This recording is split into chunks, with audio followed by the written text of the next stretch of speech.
Anti-derivative Jill. There she is. There she is. Captain's log supplemental. I've been exhausted. Has my judgment been compromised? Forgive the attack. The drone sensors thought you're another Romulan invader. The biosigns are almost identical. Surrender is not the Romulan way, Captain. We can't trust our senses. Gentlemen, when this mission is over, I will miss these times with you. energize. I'm ordering you to pursue those Romulans into the zone. Hold your fire! He's released the ectoplasma! Romulan weapon reaching full charge in 3, 2, 1. Make some maneuvers! Brace for impact!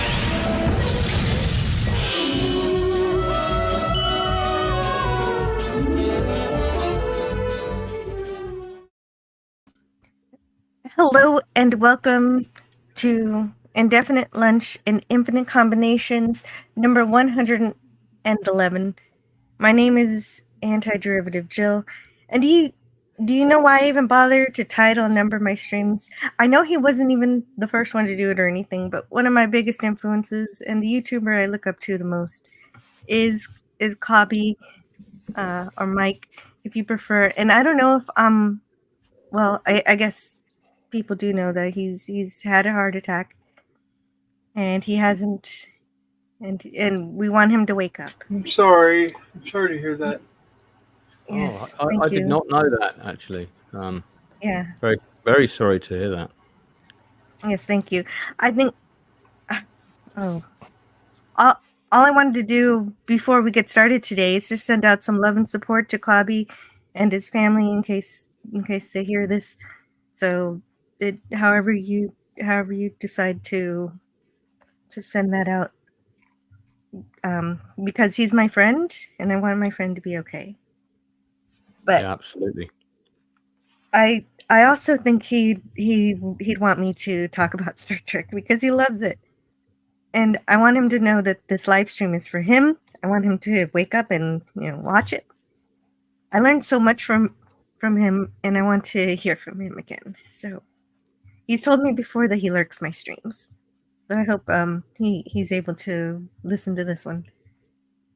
So, I think my message to him would be live long and prosper. It feels appropriate.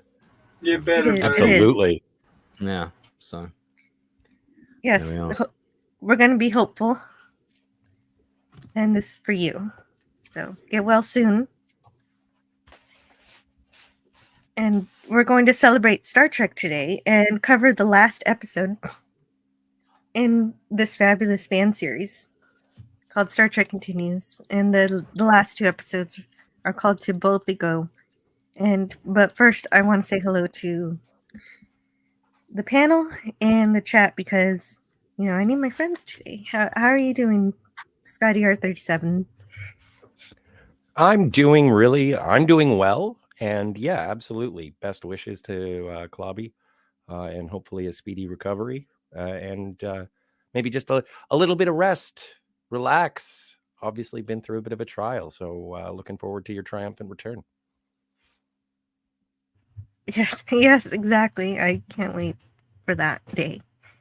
Pop culture curator, are you ready to talk about this episode? How are you doing? I'm all ready to go. I'm doing okay. Had a rough start this morning. My poor dog, I don't know what's wrong with her, but I'm keeping an eye on her. But I'm ready to go. And please, if you have any connection or whatever to Clobby's family or friends, please send my best. Yes, I will. Thank you, Pop Culture Curator. I hope your dog's okay. So do I. I don't know, some kind of seizure. She's really old. Yeah. And Lance, thank you for having me here, though, Jill. Yeah. Oh, of course. And if you've got to rush to the vet at any moment, just let us know in the private chat. You don't even have to say anything. We'll understand. Okay. Lance, I'm so happy that you joined us today. How are you? Well, I'm on a script writing deadline, so I'm going to be muting myself a lot because I'll be multitasking because I'll be clacking away on the keys. You were so incredible. but I literally just finished watching this like 2 minutes ago. And wow. I have to say that I think it's an absolutely fantastic, not just fantastic piece of fan Star Trek. I think it's an absolutely fantastic piece of Star Trek, full stop. It's probably one of the best stories I've seen in the Star Trek franchise, even if it is unofficial, I don't care, in the last 10, 15 years. It's a really, really good piece of writing. And I was tearing up in the last 5-10 minutes, and not many shows get me that way these days, because they just don't hit those emotional notes. You just don't get that invested. I was absolutely bowled over by the quality of this production, from the special effects to the production design to the acting. And I mean, that cast is not the strongest group of actors on the planet, but the good thing is that they've had a while to grow into these roles, and you could tell that because they knew this was going to be the last one, they gave it absolutely 200%, and it really showed. And I actually thought that the acting in those 2 episodes was outstanding. It was on par with any of the cast in the current Star Trek. Oh, well, no, that's that bad. I wouldn't insult them like that. I'd say they're far beyond and superior than any current. Yeah, Well, I don't want to put anyone agree. down, but I mean, I the agree, but I quality do want to avoid mentioning that, and yeah, in the same breath. But I just, let's not go there. But this is an outstanding piece of filmmaking. It is absolutely an outstanding piece of filmmaking. It really is. If you have not seen it, we can't stress enough how good this is, and how this could easily fall into your top Trek episode of all time. I would put it in. Yeah, I would put this 2-parter definitely in my top 20 Trek episodes of all time, of all the shows collectively. It would definitely make the top 20. Yes, there are several episodes of Star Trek: The Original Series that get me to clap at the end, and this is one of them. Now I'm gonna do my own separate review of this, because I liked it so much. I want to bring it to more people's attention, so I'm gonna do my own review of it on my channel at some point. Plus, we get the ending. Amazing stuff.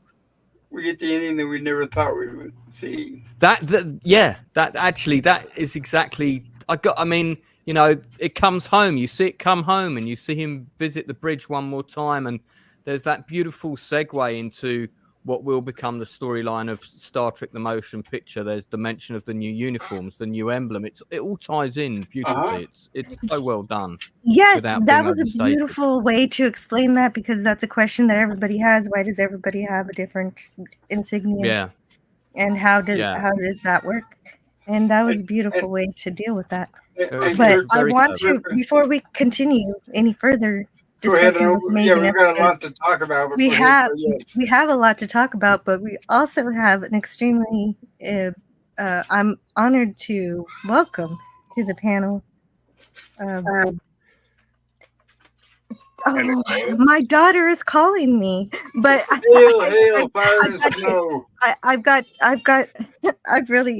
sorry, you're not getting a better introduction. Go for it. I know. Red alert. Go for it, Jill. Yeah, there is a red alert on the bridge. I do appreciate you being here. I will be right back. Please. No need to explain. No need to explain. Chuck, do you want to jump in and introduce yourself? Can you guys hear me? Check. Yeah, we can hear you. Oh, yes, we can. Hi, my name is Chuck Huber. I play Dr. McCoy in Star Trek Continues. Oh my God. Well, I don't know if you've just heard that we've been singing your praises, and I'm a filmmaker myself and a scriptwriter full time, and this is some of the best filmmaking I've ever seen. Amazing. Thank you for joining us today. We are so excited. We are very honored to have you here. 'Tis my pleasure. I love doing. I've been blessed to be a part of 2 different really amazing fandoms. First, the anime fandom, which is where I started being a recognizable actor, and then upgraded to the Star Trek fandom, and I'd say of the fandoms out there, the kindest, smartest, just best overall to be around. Star Trek still owns the top spot as far as awesomeness of fandom, but anime is definitely a close second right behind it. Well, you've got a bunch of jealous people here. The fact that you were involved in this, oh my goodness, you're so lucky. What a high note. That is what an achievement in your life. I know you're young, you've got a lot of life and things ahead of you, but my goodness, what a fortunate, lucky man to be involved in that production. That is absolutely true. I can't imagine. I mean, people go their whole careers never being able to be attached to something that is as beloved as Star Trek is, and the way we sort of came in, as a fan production was, we kind of got taken from the minor leagues of fan productions and honored by the fandom in a way that treats us as if we were, marquee players, and that's a testament to the fandom for sure. Well, it helped that you guys took it seriously. It wasn't tongue in cheek. No. And the accomplishment, I mean, not only that, but above and beyond all, the accomplishment is we enjoyed you as Dr. McCoy. We enjoyed the actors who were standing up for the characters from the original series. So you guys did an amazing job for that. And like I said, jealousy is all I can say. I'm jealous. My goodness. I would have that on my head. I really got to... sorry, Pop. I just was going to say I really got to praise the quality of the writing, because it all starts with a script, and I've been in the industry a long time, and one of the problems we have these days is the quality of the scripts. And the script for this two-parter was just fantastic. It was, and it gave us all the things that we were missing for the ending of that original series. It just hit all of those notes. Even just not being a Star Trek fan and just looking at it technically from someone in the industry, this was really precision, professional filmmaking, production from top to bottom. I can't praise it more highly. I really can't. And that's not false praise. Honestly. Well, you said it all, Lance, earlier. This is pretty much real Star Trek for me, because it brings the spirit, the understanding of the characters, the joy of exploring science fiction ideas, either in a fun and entertaining or very meaningful way. And so I couldn't ask for more. I can't agree with you more that it almost starts and ends with the writing, but it is the writing and the ideas that make it, because you could get and certainly we got all the production elements right. We got the lighting right. We got the sets right. We got the costumes right. The makeup right. Everybody was working at the top of their game. And these were all, professionals in their own right. All the actors were professional actors.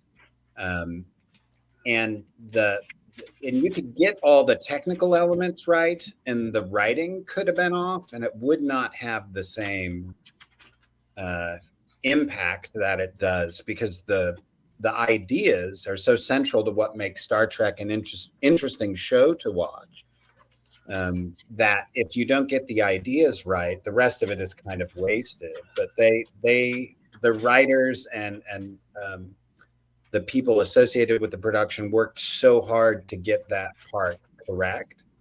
I remember, and it's probably, we were in Australia premiering episode 3, and I was sitting next to Nichelle Nichols watching our 3 premiere, and she was incredibly complimentary at the end of it, and was just blown away. She said she felt like she was watching the original series, and that's a sentiment we got from a lot of fans and members of the production, even, that it felt as if it was just a continuation, as the title suggests. I'm so glad she got to see it, because Uhura actually got to do something. She even got she even got to take the helm at one point, which I don't think we've ever seen before. Yeah. So she must have been well chuffed with that. Absolutely. Yes, and I like that episode where she gets to go on an away mission and wears a different type of uniform in the engine room. Yeah, there's a lot of discussion about the balance between honoring the series, but then also not being too precious with it so that you weren't able to do things that would fit in the spirit of the series, but still take some risks. Right. The invention of the holodeck, the introduction of the ship's counselor, so there's ideas where we furthered the narrative where the original series hadn't. And it's those type of, seeing the opposite side of the mirror universe, getting to see evil McCoy, which was one of my favorite parts. Those types of risks were ones that were well, stressed over, how far can we go? How much of a risk can we take? We couldn't change. You couldn't change anything that was canon, but you could add to what would eventually be canon later. That's exactly why it worked. It's because the risks you took were based on real Star Trek episodes that actually existed. So it wasn't like you just pulled things out of nowhere.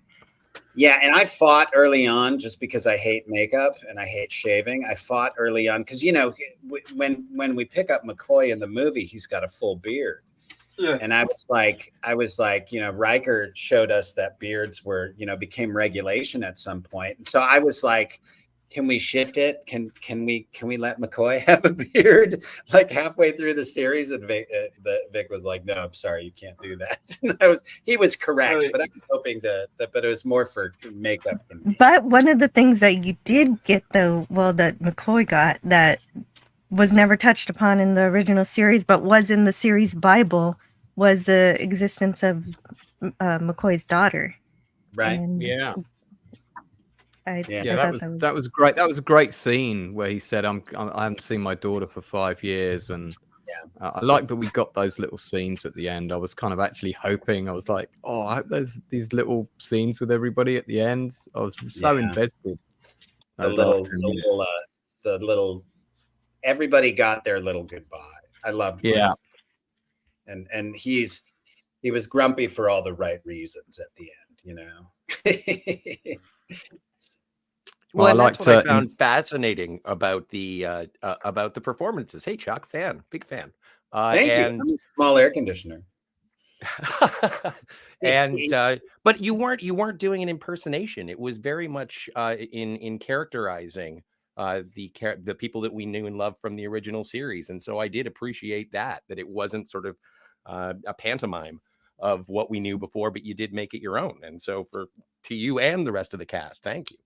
Well, that is, thank you. I appreciate that. That was one of my favorite parts of this particular job, was that before we started filming, my actual job was to watch every episode of Star Trek that I could.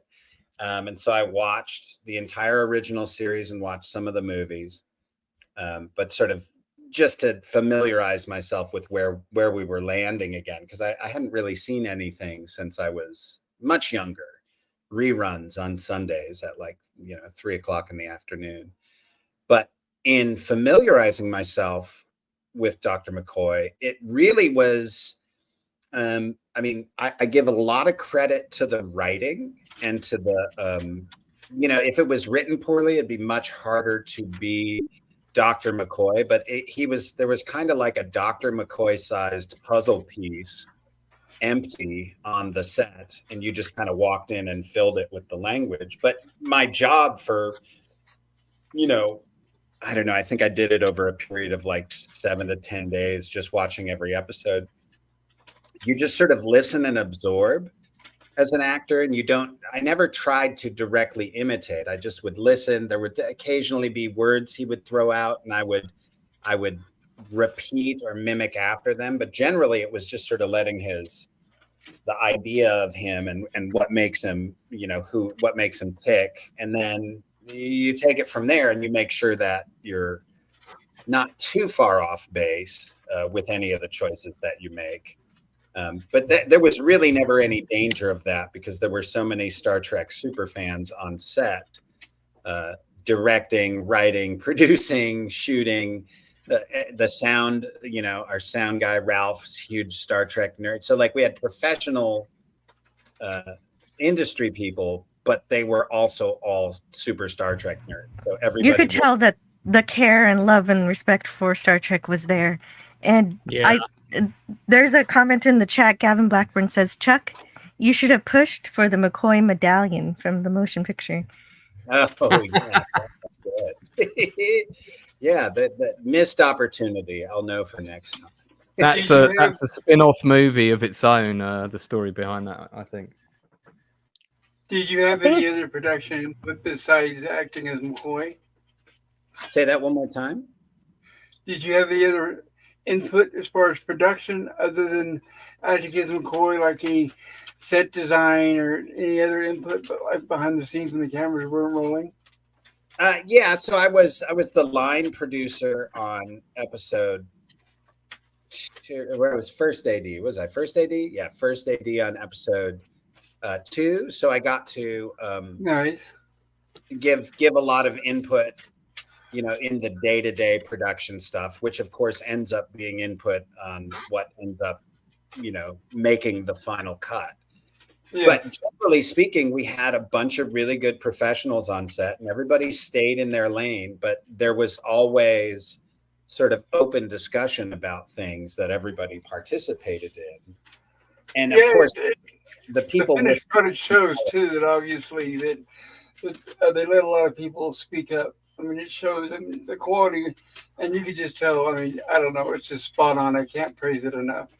Thank you so much. It was to this day, it's still my top production experience. I've had a couple others that are pretty close, but this went on for so long, and we got, we were already kind of a family before we started.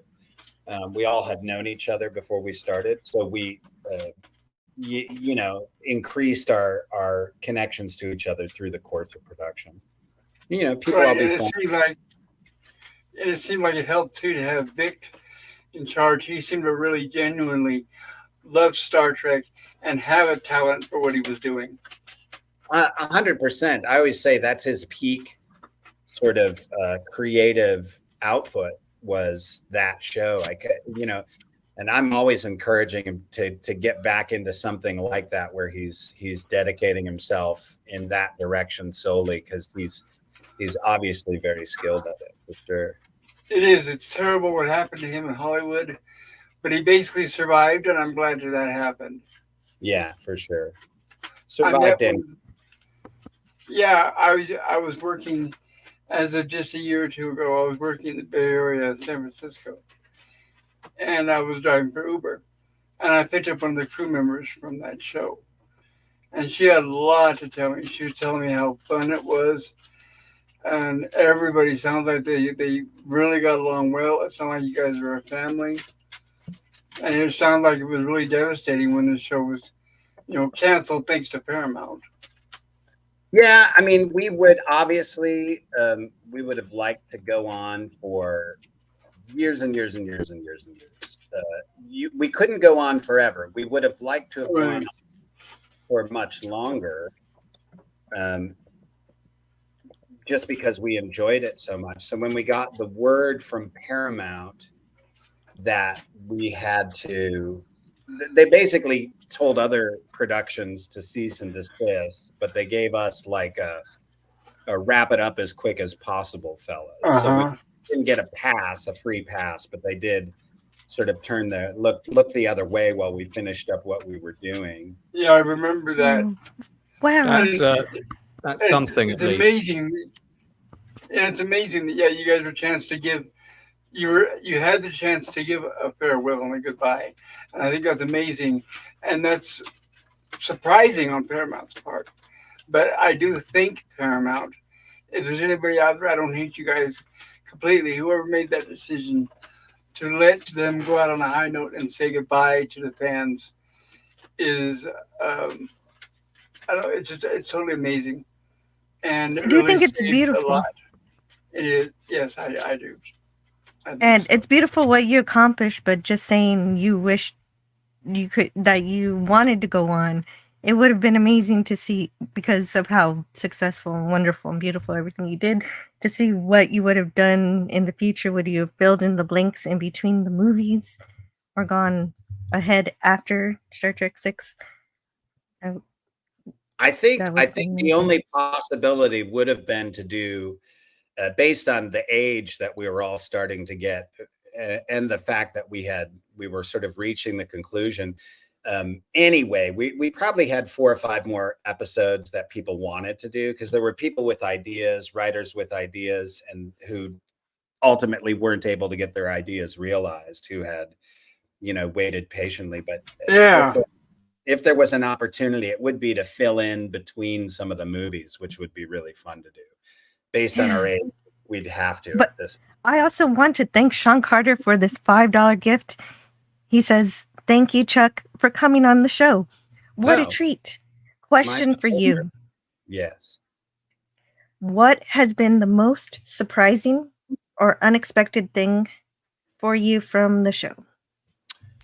Well, the whole thing was a surprise, because when Vic asked me to do it, I was like, what do you want to do? You want to go to your mom's basement and build cardboard sets and do a pretend Star Trek show? And I was like, I don't know, man.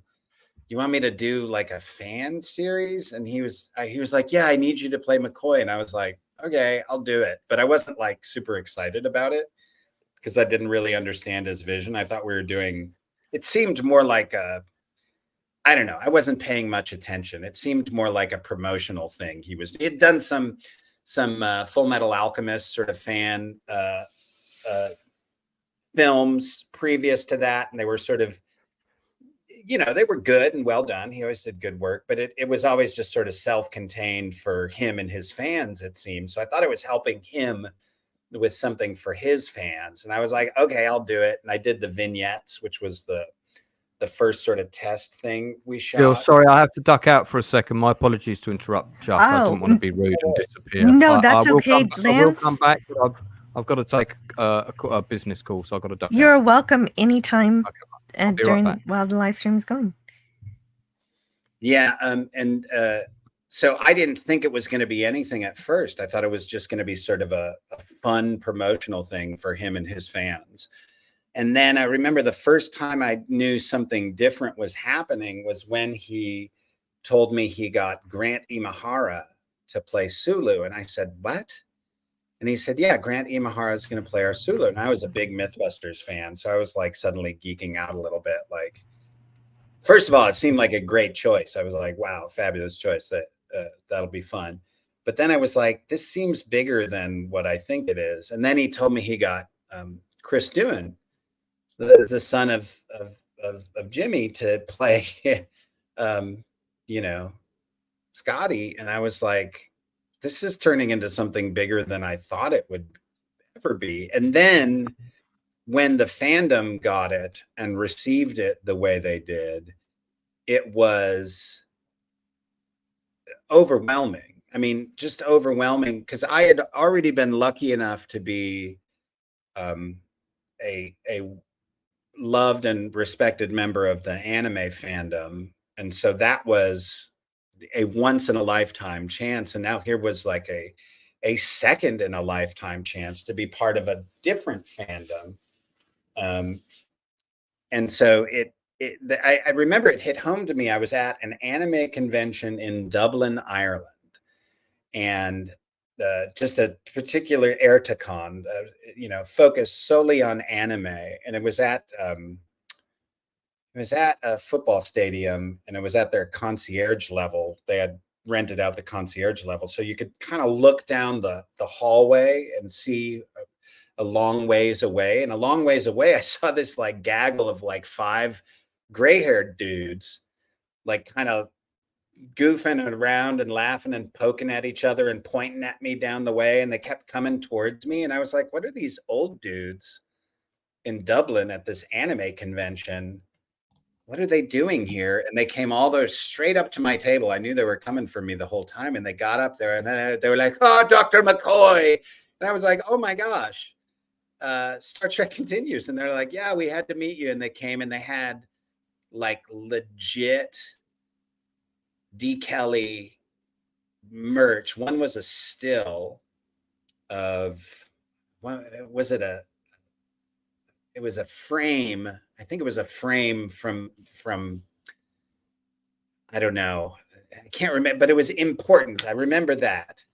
And it was oh no, it was a book. It was like a 1970 something book that had all this Star Trek stuff in it. It was really old and really beautiful. And he wanted me to sign where the McCoy information was. And it was like only, to me, in my mind, it was like only DeForest Kelley can sign that. I can't sign that. And they were like, no, he's gone. You are the one we want to sign it now. And so I was signing in a place that I rightly thought to be DeForest Kelley's. And here were these old fans who were like, no, you get to sign it now. And I remember being just incredibly overwhelmed by that. Number one, because they showed up, they bought tickets to an anime convention just to meet me.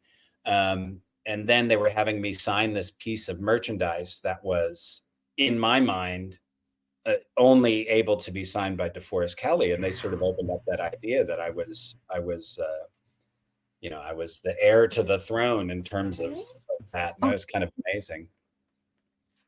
Yes, and one of my favorite ways that DeForest Kelley used to sign was to doctors when he would say from the real McCoy, REEL, to the REAL.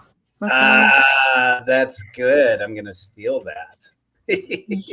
Yeah, exactly. And so I was wondering if you would come up with something like that. Now I will.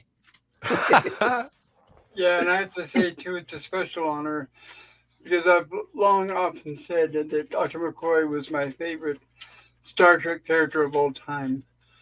So you really embellished that character and did an amazing job. Thank you. Double thank you for that. My pleasure. And you gave it full respect to DeForest Kelley. D. Kelly he was amazing. He was my favorite growing up too, because he was the only one. Everyone else was acting weird. I thought DeForest Kelley was the only one with any sense. Yes. That's exactly what it was. Is when everything was in disarray, he brought sense to it all and helped make us understand. That's the reason why he was the center between Kirk and Spock. Right. And he was great for that.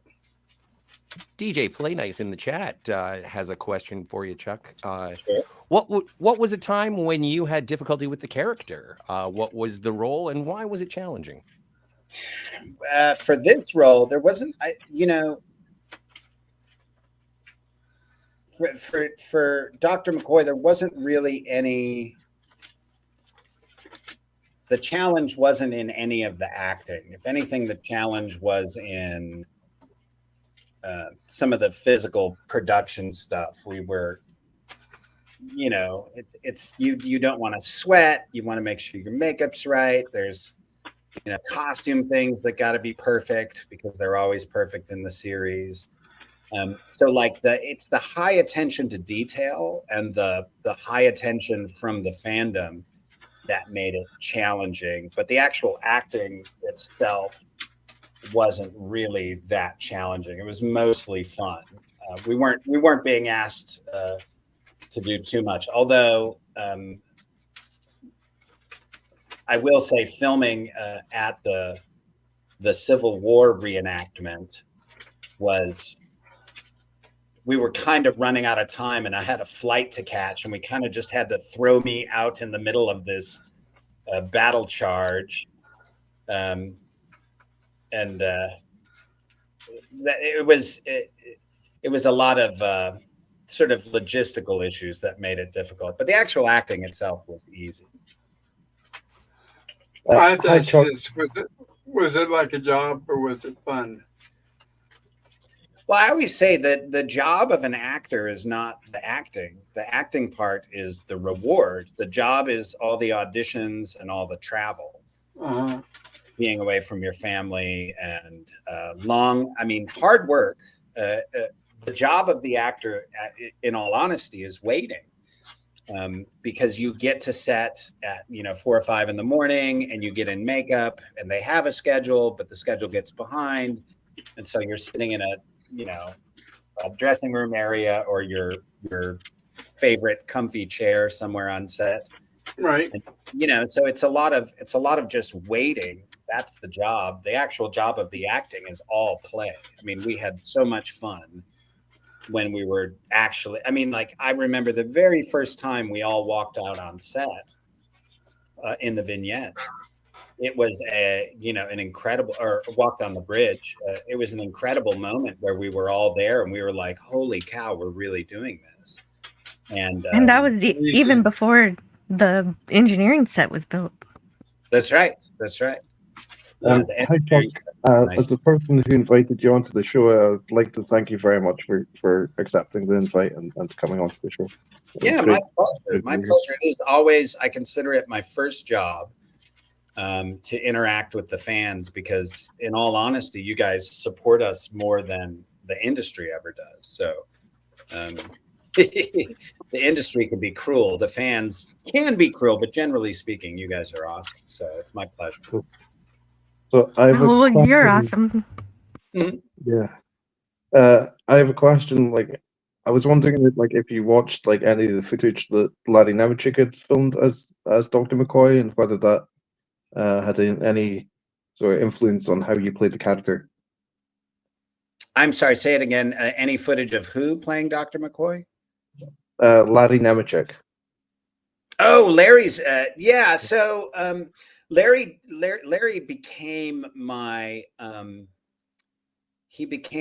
go-to McCoy expert, because he obviously had more Star Trek expertise, and specifically McCoy expertise, than I did. And of course, Larry wasn't a professional actor, and so I watched his performance, and he did a good job, and he was incredibly gracious in giving the role back to me when things opened up in that direction. The story, I'll tell you the quick story behind that. The story behind that is Vic asked me to do the initial, he asked me to be McCoy, and then we had the initial booking for the vignettes, and we filmed all those vignettes. And then we were a go for episode 1, but I was already booked on another series, and he had already planned the whole thing to happen, and he was not going to diverge from his schedule. And so he ended up going with Larry. And then after 2 episodes, he had wanted to shift back to me. And I think it was the right choice. Larry did a good job. But there is a tempo and a pace and a sort of level you have to be at in a pro production like that makes it takes years of experience to get that sort of under your belt, because it's not about the actual acting. That tends to be the easy part, but it can become very difficult if you're not used to managing, almost what I was talking about just before, which is you spend a lot of time sitting around. So it's about how to maintain that energy, how to stay focused, how to get the best performance out of yourself in between the time they call action and cut, which it doesn't seem like it's a high pressure environment, but there is, and I always tell my students this in the classes that I teach, that when you get up to act, you are stressing your nervous system about to the same extent as a fighter pilot landing on an aircraft carrier at night. So you're there, the camera's on you, it's your close up. Can you deliver the line? And I was the first AD on the second episode, and Larry, and he'd be the first to tell you, he struggled a bit with the tempo and pace and sort of being ready to deliver performance on cue. he struggled with it, and that's what ultimately my being available and his struggle with that is what ended up allowing us to switch back. But yeah, his performance has all the intellectual capacity of McCoy that you could possibly want to have, and so in turn he became my free McCoy brain. I could always reach out to Larry and ask him questions about, you know, even specific things of like how did he think he would say this word or this line if there was something Southern in it, but to, you know, what it would mean and how would McCoy react. So he had a lot of that information available to me even after we switched back, which I can't emphasize enough. Like if he were a regular actor, he would never have talked to me ever again, and he would have tried to destroy my life. But because he's Larry Nemeczek, he was like a team player and just one of the most awesome dudes you could ever meet. That's what's so special about Star Trek is the teamwork. And also, speaking of acting experiences, DJ Play Nice says in the chat, has a question. What was your first role in acting?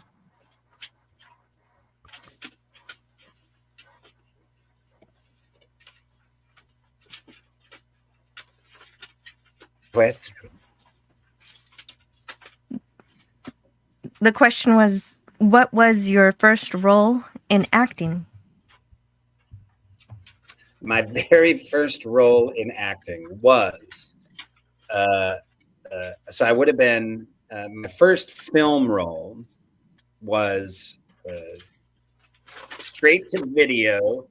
It was called Study Skills, and it was somebody's idea of teaching students study skills. So we were all the like students in the background and the students studying. So it was a little thing when I was like 16 years old. And then when I was 19, I did America's Most Wanted. And I was the killer in the reenactment of an America's Most Wanted. Wade Meisberger was his name. Nice.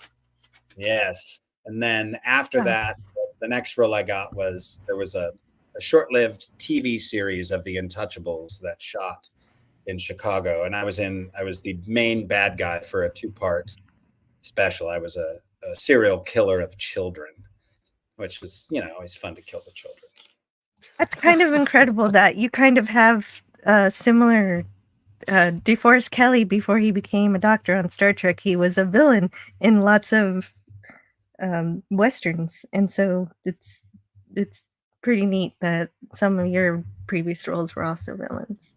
Yeah, and I would agree with that. He's memorable. Say that again? What makes them that much more memorable? That's true. But he does have a similar quality to me, too, as an actor, which is what makes it, you know, just so lovely to have, you know, to be able to step into his shoes. It makes it easier because he was already a similar spirit to what I was. Nice. I had to ask a geek question. Now, this is for geeks, and you're probably not going to know the answer. And if so, that's completely understandable. But do you have an idea what became of the props and things like that from the show after it went off the air? That's a good question. So the set itself stayed in Kingsland, Georgia, up until just last month. And it was available for tours once a month on what we called fan appreciation weekends. Vic was usually there with another cast member. I showed up once, Chris Toohan showed up once, Ruben Langdon showed up. There have been other, I think Nakia Baris came out one time. And so people would get to tour the Star Trek sets and take pictures on the bridge and everything. And they're now moving it, I believe, to an air-conditioned space closer to Orlando. So they're moving more in the competitive area for attractions, plus adding air conditioning. Oh, well, yeah, that seems to be a big note, air conditioning, which means apparently you were doing without at the time. So does this mean it's going to be open for tours to the public? Yeah, and it has been, but not during the summer months because Kingsland, Georgia. Yes, understandable. And That's are amazing. fan productions still using it? Yeah, the fan productions up until last month, when I think they're starting the move, fan productions were using it, and that was always fun because you'd come into the fan appreciation weekends and there'd be new little set pieces, and Ray Tessie, the owner, would always, oh yeah, we had these guys in, and they were doing this Romulan Senate or something, and so there's some, we refigured this room to be the, whatever. And so there's always something new happening on the set, which is fun. Well, obviously, it was private people using their own money, right? I mean, because there's not really much you can do that a Paramount will allow you to do and advertise. Yeah, no, it's true. And when all that Paramount stuff happened, it's funny because I pitched for Paramount to start something called the Fan Channel, and it would be a monthly subscription, and it's where everybody and anybody could curate it if they wanted to, but it would be like a pay-to-play subscription channel where all the fan series could be distributed. And they'd start with Star Trek, of course, but then they could do fan series. So it'd be like like rather than try to cease and desist all the people doing it, just own them and take a piece of the action. You know what I mean? Right, precisely. But then they would find out that would be more popular than their production of Star Trek. I really, it is interesting because we were so successful with it and we interfaced pretty well with Paramount. I thought for sure they would, if not pick us up, at least steal our idea. And who knows, there's still time. They still may steal the idea in the future at some point, but they could literally cast and redo what we did with Star Trek Continues, and it would be incredibly successful. There'd be some grumbly people who would be like, hey, you should have cast the fan series people, but they would, be well within their right to make it their own. But to steal it and do it that way, that I think that would be incredible. It would be the best thing for this to be, I consider it canon, but to be officially canon would be really special. Yeah, Rod Roddenberry came on set and said that his dad would consider it canon. So I think that's about as good of an endorsement as you can get. Between that and Nichelle Nichols, I think we've that, and the fans. I mean, the fans are really the ones who determine whether or not a piece of art based on the Star Trek property is going to be considered canon. And there's all the arguments with all the new Star Trek stuff that has come out. It hasn't gotten quite as watered down as the Star Wars universe, but it's almost starting. They could easily slip over that direction, in my opinion. There's something to limit the amount of exploration within a universe that keeps it special. And for the most part, Star Trek has stayed, for the most part, linear, which I think is helpful. But what helps when they stick to that 5-year mission. Yeah, that's true. Start moving beyond that is when they're stepping into a little more dangerous territory, I think. Yeah, I agree. Well, just to be diplomatic about it, I'd say everything after 2005 is they're all different universes. Every single show pretty much doesn't seem to follow. Yeah, it's interesting that they sort of let go of, it's really apparent when they sort of let go of the Star Trek philosophy and just made it sort of space action. And it was like, okay, that's a great action movie, and I understand how it exists, but and the characters feel similar but aren't quite there, so it was you got to continue the property. You can't just let it languish in its previous forms, but it would be nice to see them try to take as solid a swing as we did with Star Trek Continues with a new series in terms of it takes more work to care about the past. Yeah, it does. And so James Caserta asks, who decides what stories to go with for the series? The ultimate decision was the VIX every time, but there was a consortium of Star Trek nerds on the production team who would all get together and argue not only about which scripts to do, but then which rewrites or things that needed, down to very, very minute details that had to be clarified or had to be adjusted in order to be to not go awry in part of the universe. And we put ourselves up to that challenge by intertextualizing with actual events and people from the original series, so that we had to be sure we were not violating anything that had already been set up. And so it would come down to sort of the main group of creative thinkers, which includes a lot of people that were on the production crew, and the directors who came in and the writers who worked with Vic. But ultimately everything was Vic's decision. That's what the executive producer does. So he gets all the credit there for sure. And fans definitely notice that care and respect, and nothing does. I enjoyed all of the episodes. They've all been fantastic, but it culminates in this very special two-parter that we're talking about today. To Boldly Go Part 1 and 2, as you know, is split into two parts. So we're going to look at Part 1 first. It was first aired to the public on October 18th, 2017, with the story by credit going to Vic Mignogna and James Kerwin, Robert J. Sawyer, while the teleplay went to Robert J. Sawyer.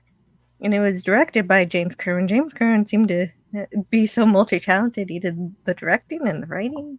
Yeah, he was one of the core. I'd say if anyone was second in line in terms of making choices and decisions, it was James. Mm-hmm. Yeah, and it's just been a wonderful experience. I had previously to this finished reviewing the original series and was lamenting that I was done with that, but this truly is continuing it, and it's just so much. It's so great, and so thank you for being a part of this. My pleasure. Well, I'm going to have to sign off. Okay. Okay. Are there any final questions or anything? I know you guys are going to go through the two-part series. Well, I wondered if you had any aspirations to direct yourself during the making of the show. Directing the actual show of Star Trek Continues, no, I would not be a good. There was too much Star Trek detail that needed to be attended to by the director. I do direct film, though. I've directed a series and a couple of features. So I do enjoy directing, but I wouldn't have enjoyed directing this because there were too many. I didn't have the skill set for it necessary to direct Star Trek.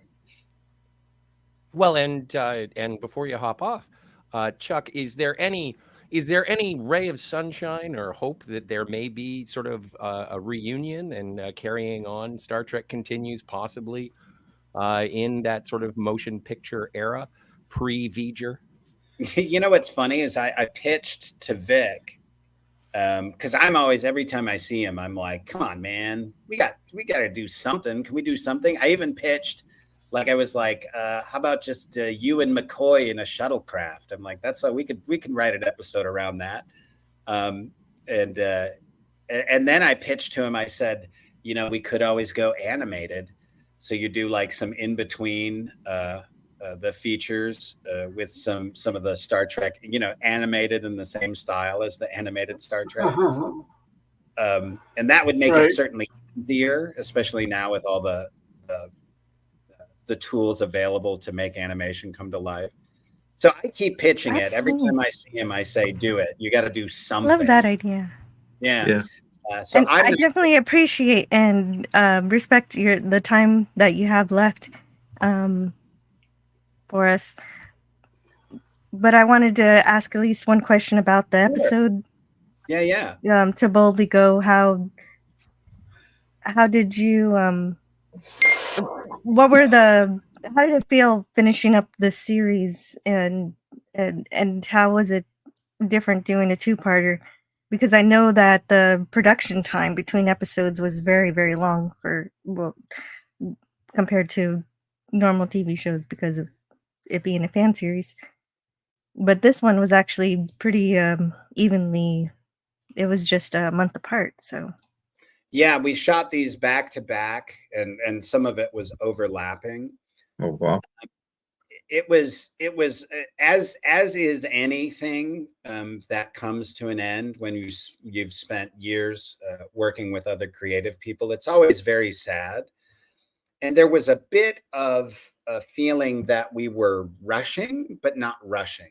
It was more like it felt like we were ending too soon. And so there was a little bit of a dissatisfaction with that, but there was so much, emotion and attention paid to completing this well for the fans. So there was a high degree of everybody bringing their A game to these final two episodes to make sure we pushed ourselves to our limit so that we were not tripping at the finish line. We wanted to make sure we came out on top and didn't disappoint. And I don't think we did. I think the final two episodes are probably our best work. It is probably the overall best work of the entire team and is on display across both episodes. I might have had some more challenging acting in previous episodes. I didn't have as much to do in these two, but it was still, from an overall team standpoint, it was probably the best work everybody did. It was incredible. I love seeing McCoy working with Mbenga. That's something that he's always there, and now for sure he's there. Yeah, very cool. Yeah. Thank you so much. Yes, I wanted to thank you so much for your time. You've got to go. I want to respect that. Yeah. Does anybody else have any final anything else? Okay, so I want to take care. I want to repeat what Franco Walker says here. Take care, Chuck, and thank you for what you brought to the Star Trek universe. It is my pleasure. And if I could just ask one tiny thing in return, I am launching I have a fan who met me at a convention. This is an anime fan who's special needs, and she has a bunch of dental work she needs done. And I'm launching a campaign for her, a donation campaign. And I'm going to drop it in the chat here. If you guys can donate $1 or $2. If you could drop it in the private chat, I'll put it in the regular chat. Perfect. I will do that. She's a sweet girl. She's special needs. She's on government assistance. A combination of COVID and Medicare not paying for dental work has left her with about almost $20,000 worth of dental work, not cosmetic, all they give her pain meds, but they won't fix her teeth. It's the dumbest healthcare system. It's understandable. They're not very friendly, so I understand that. So I'm helping her out, and you guys, I actually haven't even really launched the campaign yet, but I was taking this opportunity to promote it before we launch. Oh, absolutely. That is definitely something. Anything else you want to promote? Are you working on anything else currently? No, not right now. Right now, the campaign is the main thing. I'm for just doing some promotional work for her donations, trying to get her medical needs taken care of. As far as production work, nothing right now. We got the season 7 of an anime, My Hero Academia, coming out. There's some new Dragon Ball Z stuff, and I'll keep poking Vic. Come on, man, one more Star Trek thing. You got it in you. I'll see if I can get him to That'd be awesome. Right. You got our vote, that's for sure. And you're always welcome back anytime.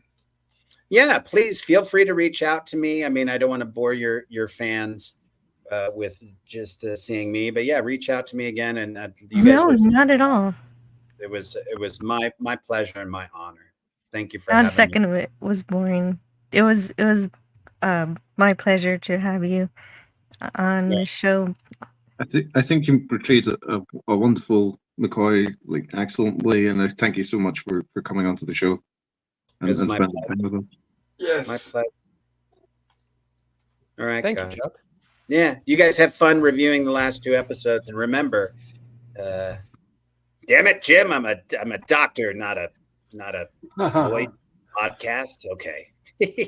All right. Well, you take care, sir. Nice. All right. See you guys. Bye-bye. Bye. Well, that was amazing. Thank you so much, Dan, for inviting. Yeah, it was so much fun. Thank you, Dan.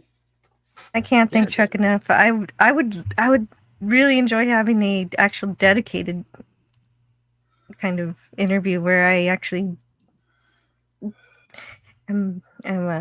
have things a little more, a little better. I could do better. Yeah, stars. I think Jill's a little starstruck. I am a little. I didn't expect that to happen. Yeah, no, maybe every now and then get like a 15-minute interview with a surprise guest. That would be amazing. I'm sorry to hear about your friend who's recovering, Jill. Yes. And Sentai Ranger Donnie says, I pray for Mike Clobby Alonso's return to good health at maximum warp. And that might be a little bit why I'm a little distracted today, but I'm doing my best for him.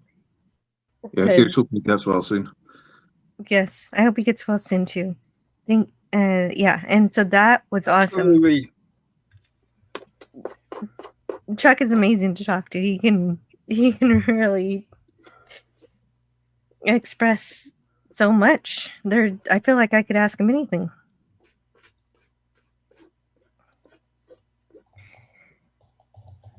And what a lucky guy, of course. Yes. I was able to resist. I wanted so badly to ask him, hey, did it ever cross your mind, maybe slightly, just accidentally stick a phaser in your pocket or no, but it's like, okay. Oh, you should have asked that. That would have been a great question. Well, it is nice to speak to somebody who did work and obviously worked very hard on the production in the series, and even say that that at the beginning of it, from the onset, not necessarily completely well versed and immersed in Star Trek, but they, like Chuck, made it his job to find out as much as possible, which is, it's dedication to the role and dedication to the production, and most importantly, which I sort of got from his attitude and perception and grace, is that he does have a deep affection for the fans, and that really elevates the whole work. And congratulations, Joe, for getting such a celebrity on your channel. Well, yes, and it is incredible that he's a fan too, that he's so, like Scotty's saying, so dedicated that he watched all of the episodes in less than 2 weeks. That's some pretty amazing stuff. That's a fun I appreciate that care. Yeah, right? Imagine if that's your job. And so he wants to do more, and I hope he does get that chance. I like that idea of McCoy having a beard in nearing the end of the 5th year of the 5-year mission. That would have been kind of cool. Yeah, or at least the last episode, the 2-parter. Like, hey, what's happening with that? Yeah, it's like there was a shadow. There's an episode of Next Generation where Data grows a beard for one teaser, and then there's a part where Geordi sort of grows a beard for one episode, and it would have been, what's going on, Bones? Doesn't look regulation. Jim, you didn't see the new regulations. I can have 5 o'clock shadow. They even said I might be able to grow a mustache. And then Scotty goes like, a mustache, you say? Yeah, that reminds me of the Navy. They're always bouncing back and forth, whether they allow beards or not. Yeah. Branko Walker asks, how did you get him on your channel, Jill? Well, that is something you'll need to ask Dan Leckie. He seems to have friends. Ancient Chinese secret. Dan Leckie invited him. I guess that's the answer. Yeah, and that Well, is thank you so much, Dan, for yeah, thank you. availing us Props, to this Dan. opportunity. Yeah, thank you, Dan. We all owe you a great big hug and thank you. Hugs, definitely. You're welcome. It's a pleasure to speak with him. James Cool, Kissert come on. says she's too nervous to interview me. No, we just got to figure out your mic situation. You know, when you talk about your book, don't you want to be heard? We want to make sure that you sound your best. Yeah, makes sense. Definitely. But no, that would be a great Friday to talk about. I've been wanting to talk about more literature. I need to, have James Caserta and Aaron Briggs. Now I'm going to have to learn how to read. Yes. Damn it. But we do have an episode. We have a couple of episodes to talk about. Yes. A two-parter, in fact.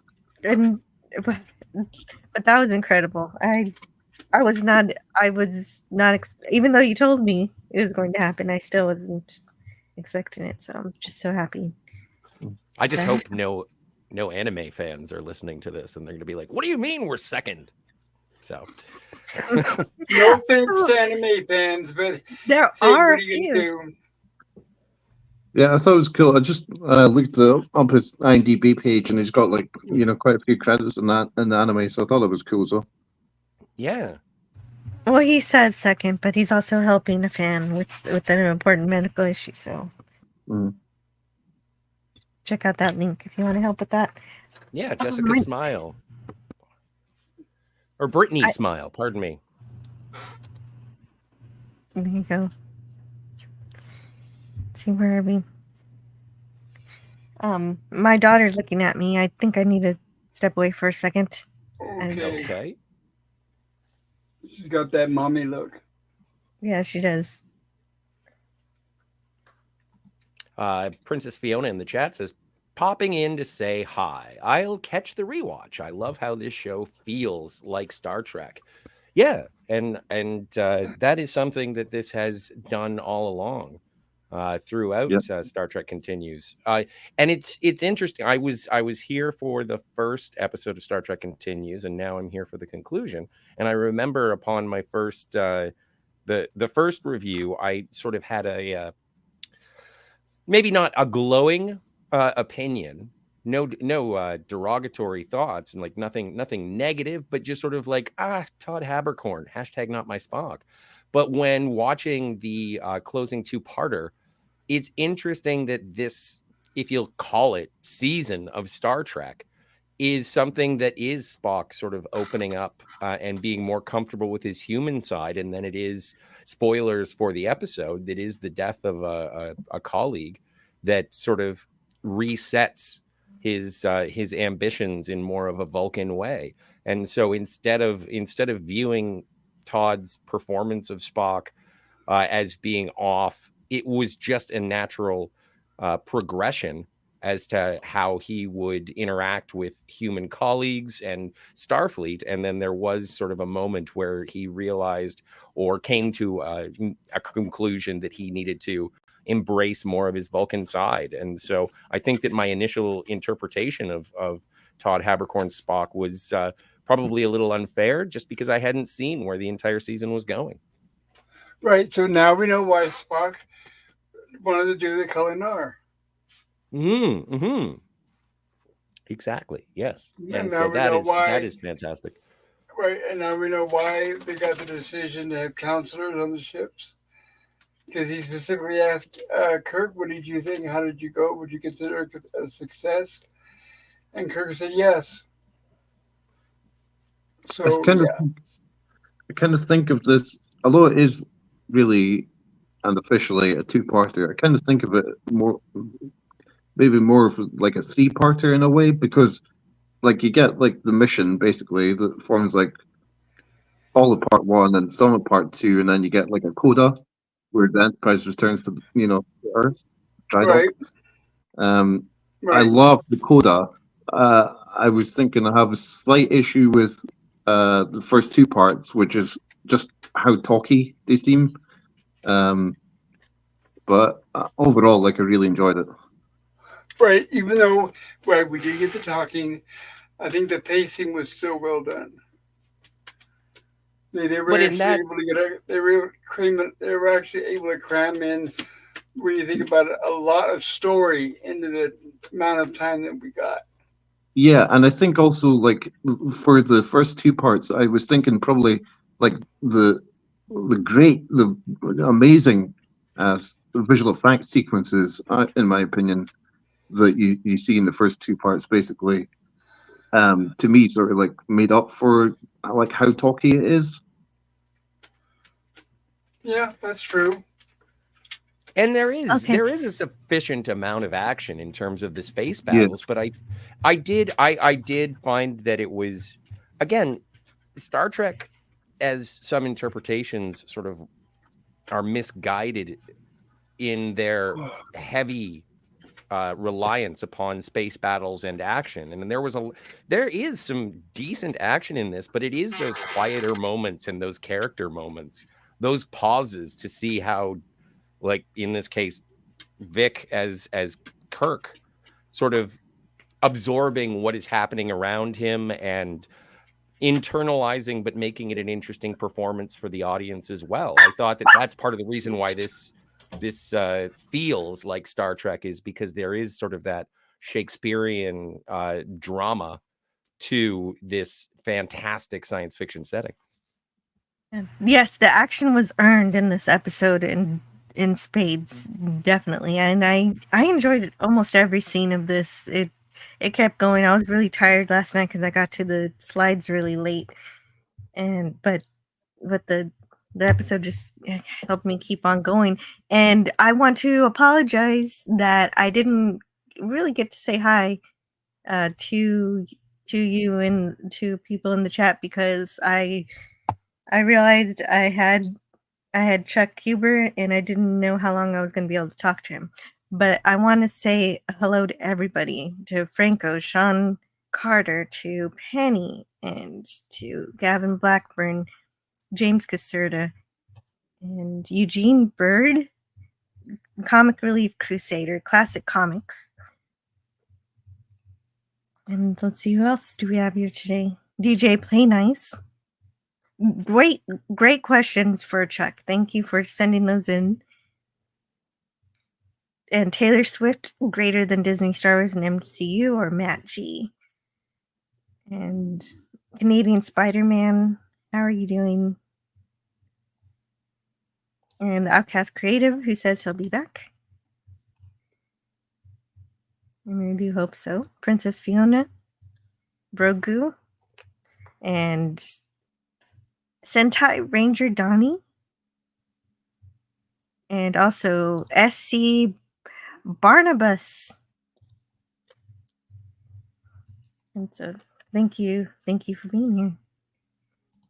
We finally got to meet Admiral Naguro. Yeah, we did. Yeah, we did. And so let's get started with going through this episode, because just the way I feel about most of my favorite Star Trek episodes is that every scene has something special in it, and that is this. This does it. It's really incredible. Well, and I have a question for Pop Culture Curator as well. Sure. Just in terms of Pop, I know that you have your differences with Star Trek: The Next Generation, one of which, I don't know if it's specifically with Counselor Troy or if it's just the position of a ship's counselor, but I was just curious how you thought of McKenna as being the ship's counselor, and if it was a sort of organic introduction to that position during this production. You mean what I thought about her in Star Trek Continues?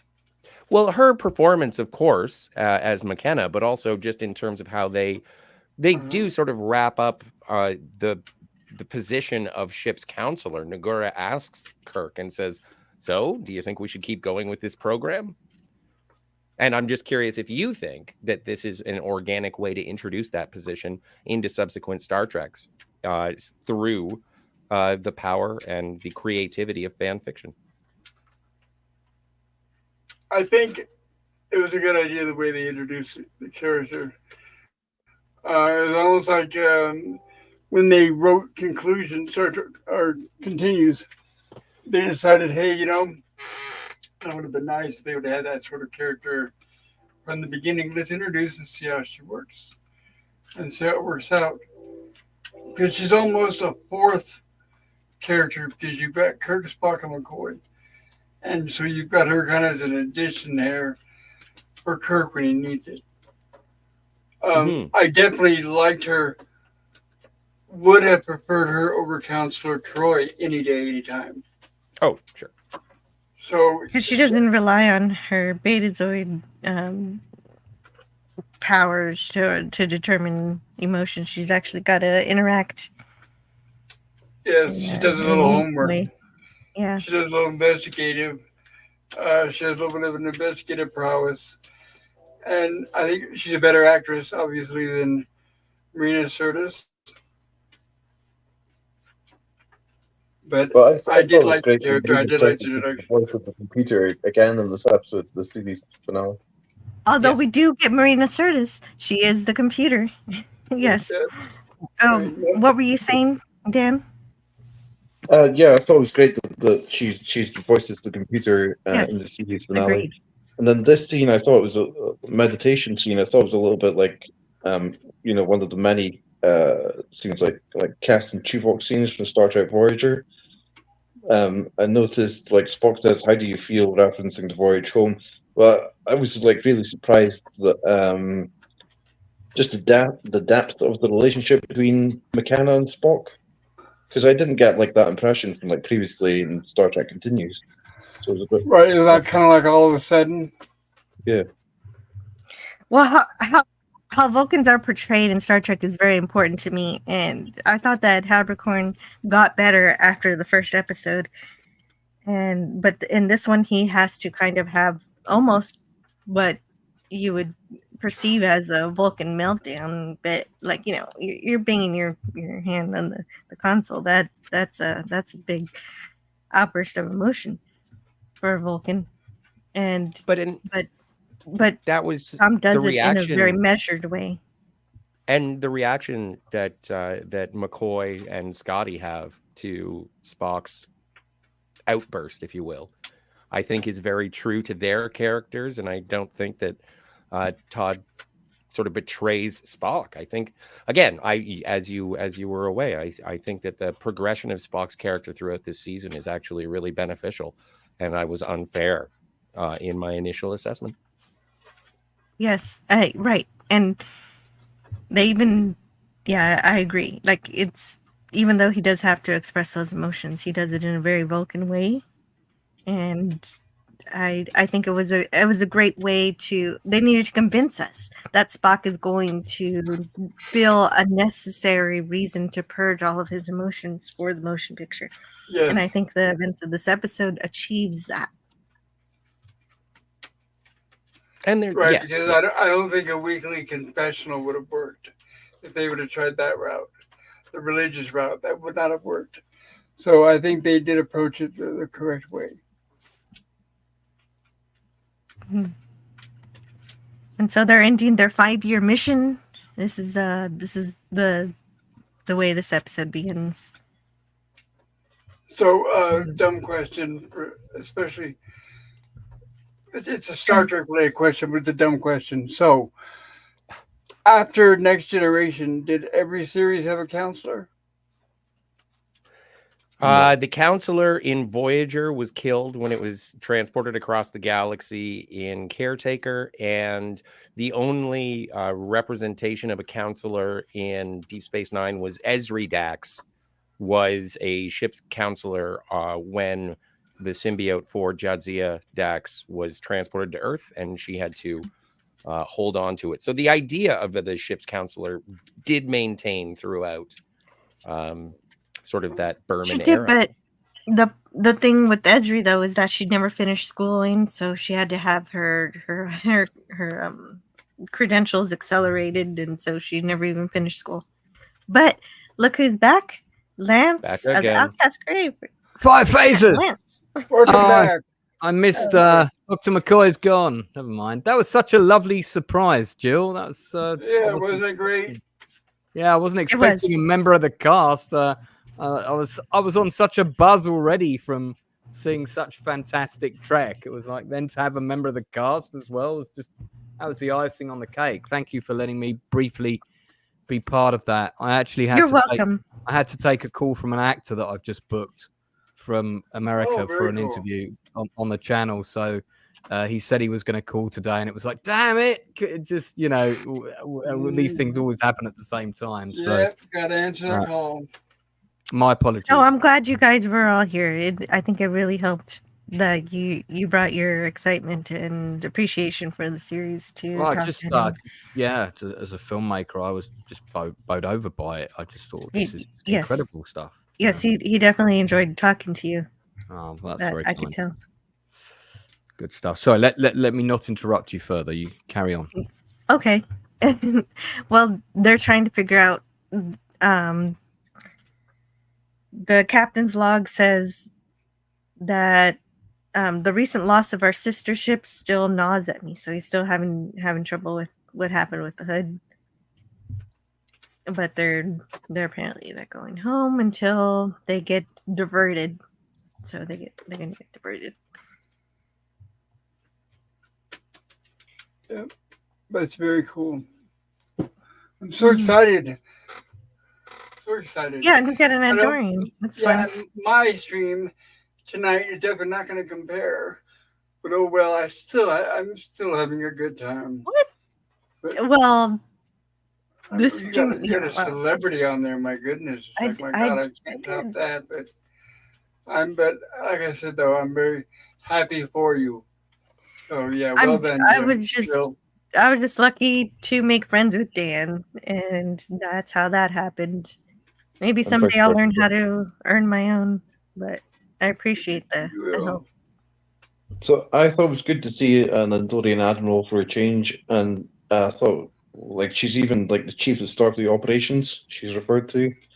She makes a line about this being a week before her retirement. Well, that made me laugh. Yeah, that was kind of fun. Just one more week to retirement. She looks so cool. It's really great. Great work on the makeup on that. Yeah, I like the fact there's an Andorian admiral. I thought that was pretty cool. Mm-hmm. And so they have to go investigate a supply vessel on what planet? I forget the name of the planet. The Yorktown and the Republic were damaged. Oh, Aldebaran 3. That's it. That's probably where the whiskey is from. Ooh. Aldebaran whiskey. What do you think? There were lots of references. Yes. And Aldebaran 3 is referred to in the Deadly Years. Oh, nice. Good. And so the colony's been destroyed, so they're going to go figure it out. Scotty says it's impossible that the containment could have failed because he installed the safeguards himself. So that makes and then and then Captain Kirk says sabotage. The way that Kirk says it. Sabotage. It sounds like sabotage.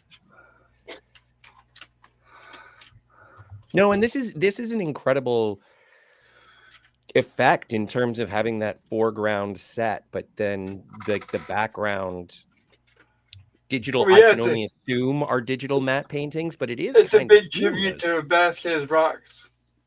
It does look, yeah. Yeah, I spotted that. Screen. I watched the bloopers from this episode, and I was surprised by how many cast members struggled with the lines. I thought it was cool that the show returns to a plant surface setting. There's a red backdrop. It's much like at the very start of the show, the holodeck sequence. Got a red background. Oh, I agree completely. This looks like the way they would. Well, that's what the series does. Is it takes whatever they believe they would have done in the '60s and they turn it into reality. And so, yeah. This very much fits within original series kind of planet. Very cool. Yeah, agreed. And we get this drone that's trying to kill them.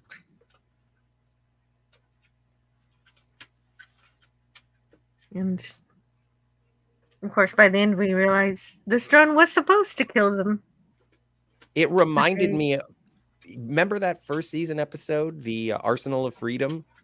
Yes, it reminded me of that too. Yeah, I thought the same when I was watching it. Exactly the same. That was actually quite a good episode. I quite like that episode. I agree too. Yep, definitely. And then we have Nicola Bryant, the Great Perry. Yeah, one of my favorite companions from Doctor who I had a major crush on back in the day, and she still looks amazing. Oh, amazing! I didn't know that. And yeah, she's good looking. I can only assume these silver eyes are digital effects. I wouldn't think that they would go through the process of the contact lenses. I don't know, but you I can doubt get. it. I was thinking the same thing. I doubt that very much. That they were practical. You And can get. that's really a testament. Go ahead. No, I was going to say you can get some really good effects contact lenses these days. They are very expensive, but it would be possible to get contact lenses like that. So the way you can tell is if the actors blink normally, and they're still there, and it's all done perfectly. So if they don't It's a blink, testament to the CGI. if it's CGI, it's really good. It's really good CGI. Really well done. And I think it is, right? One thing for sure, it was not the technology that they used in 1965. I mean, that was like scratching their eyes. And they had to shoot the whole thing over a weekend, and they kept moving around. And yeah, so for that, yeah, I definitely was very happy for basically it was an update in the effect, but still carried the effect to where it looked like the original. So definitely no complaints from me. I'm a big makeup fan. Yeah, I'm so sorry. My daughter needs help again. I'll be right back. I think they look like digital. Yeah, did you see anything on the behind the scenes or the blooper reels, whether these were post-digital effects or? No, yeah, no. I can't remember seeing anything about that. I've seen some of those. I have not heard anything about that. I didn't know they had blooper reels. Yeah, it's on the main website for the show. There's a whole load of extra stuff. They're also on YouTube. Yeah, they are. That's right. And of course, now I find out now that we're finishing up. This is the last 2 episodes. Yeah, I'm actually going to miss this show now. I've seen these 2. It's really, really good ending though. Such a good ending. And there is something so appropriate about the transition of the episode, because they do reference like musical motifs, not just from the first like Where No Man Has Gone Before. There are references to Star Trek II: The Wrath of Khan in terms of the death of spoiler character. I don't know if I'm allowed to say. I don't even know if this spoiler thing applies right now. But then even at the end, it goes from the 60s score, and it slowly transitions into Jerry Goldsmith's motion picture. And I thought that was a lovely touch, especially considering the direction that the episodes make. What did you guys think about no music on the end credits? I thought that. Oh, I loved that. It kind of gave me chills. This is the second time I've seen it. I wasn't sure at first, but after a while, I guess it was because it's that silent, salute ending. They did that at the ending of Blake 7. There was like no music on the end of one episode, and they did that on the end of one of the Doctor Who's. There was no music. It's always powerful impact sometimes. I think it kind of worked. Well, it was a lovely touch to be able to also just hear the sounds of the bridge instead of the music, and especially after that sort of punch from Star Trek: The Motion Picture, and that it was whoever, I don't know who did the music for that, but that was a great melding of the original series into the motion picture, and then to play the original series closing credits again, I think would have taken away from it. But just hearing the sensor beeps and the consoles of the bridge, I thought was very powerful the second time. Yeah, I think you're right. Well, even the first. I do remember enjoying that the first time I saw it as well. I've only seen this once. That was today, literally. Well, it's fresh in your mind, sir. Yeah, very much so. Very much so. I really loved, the fact that there were ship battles in it, which is always great. And I find the fast-paced new Star Trek ship combat is all wrong. That's what I don't like about it. They're all flying around like they're on some Michael Bay film, and I like the fact that it's slow and the ships move slow. It's quite tactical, like it was in Wrath of Khan. It just feels like Star Trek to me when they do the space battles like that. They're not so quick and everyone's not bombing around at 9,000 miles per hour or whatever. Well, and that's my complaint with sort of post 2005 Star Trek. I don't have a problem with it in Enterprise because Enterprise was a smaller ship, but like the Enterprise isn't a TIE fighter. Like it is not ducking and weaving. These are capital ships that they aren't going to stop on a dime. Yeah, I really love all Star Trek, and I appreciate that, like, this episode or this two-parter shows that, like, it's all the same universe. I thought it was really cool that one is seen at the very end where you see a model of Discovery. Yeah. I've actually got that model. That's because there's a set of them, and they had the whole set lined up on the set. Yeah. And as I'm sure you know, that was originally going to be the refit Enterprise for Star Trek the Motion Picture, or at least Star Trek Phase 2. That was the original design to sort of relaunch. No, it was designed for a film project that was to be called Planet of the Titans. Yes. Which was the television movie of the week that they were going to do to reunite Star Trek, or the Star Trek actors, and bring it back to the television. And then it was again. We're just yes, you are correct. Are you back, Jill? No, I was, and then she needed me again. Just a second. Oh, no problem. Sounds like a toddler needs a gin martini. Yeah, it's the joys of parenthood. Not something I personally have to deal with, but I understand the responsibilities. Absolutely. Yeah, she definitely comes first and everything. Oh, absolutely. Yeah, quite right. The Enterprise is designed for what was conceived as Planet of the Titans was slightly different from the Phase 2 Enterprise. But I always thought it was interesting that the Enterprise that was designed for the sort of the Imagine TV series, Phase 2, was actually used in like some of the posters and stuff like that for Star Trek the Motion Picture. Ah, that's interesting.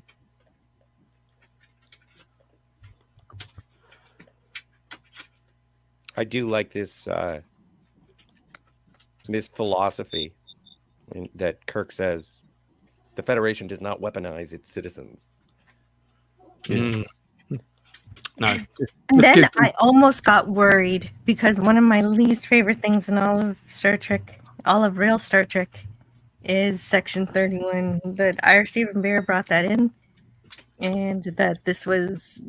I thought that this was legitimizing it, but they didn't do that. They didn't do that, and so I'm just so happy with this entire episode because they dealt with Section 31 correctly. Because Section 31 is not supposed to be supported or funded by Starfleet or the Federation, but they did a good job of making you think it was for most of this episode. And and they never extended so much. Absolutely, I picked up on that when I was watching it, and I was like, oh, Jill's not going to like this. They said Section 31, but they didn't refer to it as an organization. They referred to it as a piece of legislation in the Starfleet Charter or the Federation Charter, and it wasn't it wasn't like, oh yeah, no, don't you know about these guys? And it was just like, I don't know if you've read up on your Constitution there, Jim. And Oh, so and I the did best like part that. is the very end. Like, I hate to jump to the end, but they say, okay, those guys, we're going to have to deal with them who were working on that project. They will be, that was unauthorized. Yes. And so, beautifully done. I didn't have to worry whatsoever. I did worry a little bit, and then I didn't have to. So if you're going to deal with Section 31, this is the blueprint for it.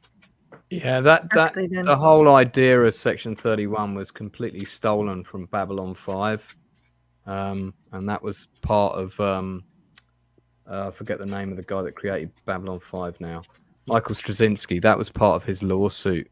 Yeah, against Paramount. That was one of the ideas that they stole, and they did steal it. Well, there's an actress and stunt woman who worked on canon Star Trek who has said that Deep Space Nine in general was like really, it was like stolen. Basically, the idea was stole from Babylon B5. Yeah, because he took it to Paramount. They turned it down, and then they basically lifted everything from it, and because they had his pitch deck and all his plot outlines and everything, and they settled out of court with him, but he got paid quite a bit of money for that. They did make it Star Trek though, and that was why Deep Space Nine is still such a joy to watch. It's actually my favorite show of all of the shows, and I know I'm in the minority, but it's my favorite. There are a few who agree with you. Yeah, all 11 of us meet up once a year. You know. Very nice. No, I love Captain Sisko. He's great. Oh, he's really good actor. Definitely. So then, okay, so what are they doing here? Oh, and Lana is saying that she's all right. She's a pacifist, and she doesn't want to use her powers for evil or anything, and she's just helping Starfleet as a Federation citizen. Mm-hmm. Danger, Will Robinson! Danger! Yeah, exactly. Right, the megalomania is within her as well, so that act doesn't last for too long, but it does last for a little while. Then this is the two-parter we went ahead. I was like really glad that Captain Kirk played a part in this away mission, because like so much of the rest of what he does in the two-parter, it's shipbound. Yeah, this one he got to have his. I think someone said earlier in the chat he got to have his shirt torn, and he got to roll. He got to do a little barrel roll. And my daughter's yelling. Sorry. And so we get this Romulan, or so we think he's a Romulan. There's a lot of stuff like that in this episode. And Lana is studying Vulcan stuff, which is cool. A cool idea that humans can go study Vulcan things. I wonder how many humans are make it into the Vulcan Science Academy.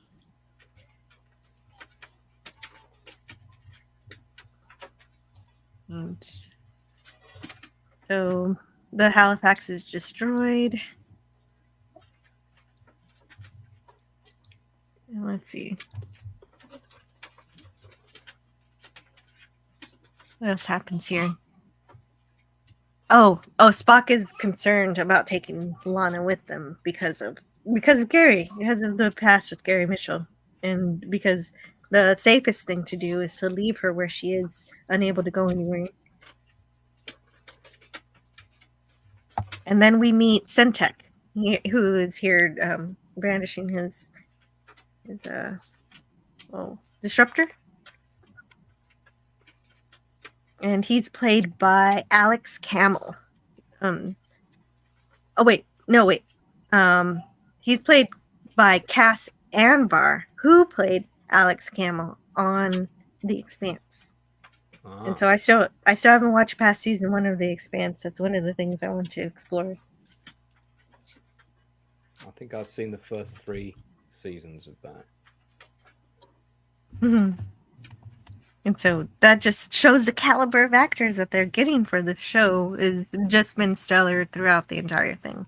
And well, I thought that the actors in this two-parter are absolutely brilliant, like you're saying. Yeah. There were very few weak performances, I felt like, but I think one that I felt like was the red shirt in the scene, Dickerson. Dickerson, yeah. Mm-hmm. I didn't think that was as good a performance as it could have been. Oh, right here where he didn't have much, but what he does do, maybe it is a little off. I guess when you're playing a red shirt, you're not too invested in your short role.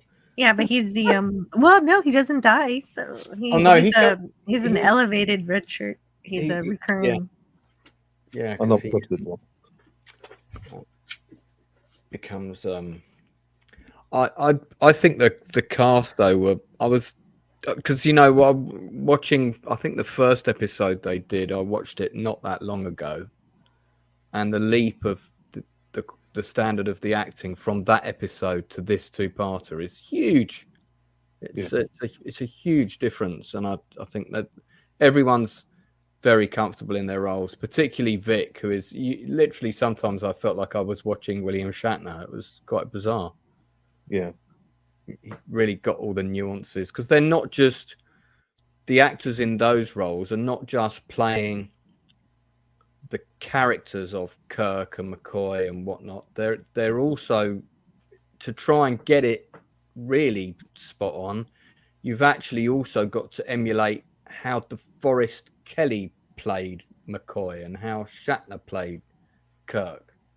So you're kind of copying both people really, because I imagine Vic didn't want people to just do your own interpretation of how you think the character of McCoy would be. No, you've got to try and channel the show as much as possible, and those are not easy shoes. That's very difficult for an actor to do that. It seems like there was a balance that they struck between. Yeah, I think everybody brought their own thing as well, but they certainly had to try and emulate that where they could, and I think they did a fantastic job, a really fantastic job. Mm-hmm. I think they did a fantastic job with the visual effects in general as well, like in this two-parter, like I said that earlier. But one effect that I didn't think was very good was at the end of the away mission, like there's a big explosion. I didn't think that looked very good. Oh, on the when the doorway thing blows up. The elevator blows up. Yeah. Yeah, that's just a big CGI. I liked it. It was fine. It was just as good as anything in Lost in Space. That is true. I loved it. Probably explosions are probably quite difficult to make look real, I guess. Hmm. Oh, you didn't think it looked real? I don't know. I thought it was all right. I think I was so into the story that I didn't notice. And then there's a reference to Out of the Frying Pan, which is a well-known saying. Mm-hmm. I thought maybe the original series or some Star Trek before, the only reference I could find to it is the Doctor says it in the Voyager episode, author. Oh, okay. Well, there you go. I do appreciate you looking that up. And so they have to go to the neutral zone. They have to deal with this, all the things they're doing. So they're going there to get up to the Romulans because they think the Romulans have kidnapped all of the people who have these high ESP scores, so that if they get into whatever this galactic barrier, whatever is lying right outside the Milky Way, it's going to give them Gary Mitchell powers. So the problem is keeping that from happening. But right now the crew thinks the Romulans have kidnapped them. There's my girl, Kipley Brown. Yeah, she's really good in this. Actually. Yeah, she gets a big role for this one. I thought she was outstanding. I had no idea. Like, I watched the entire series, and I basically well, it did.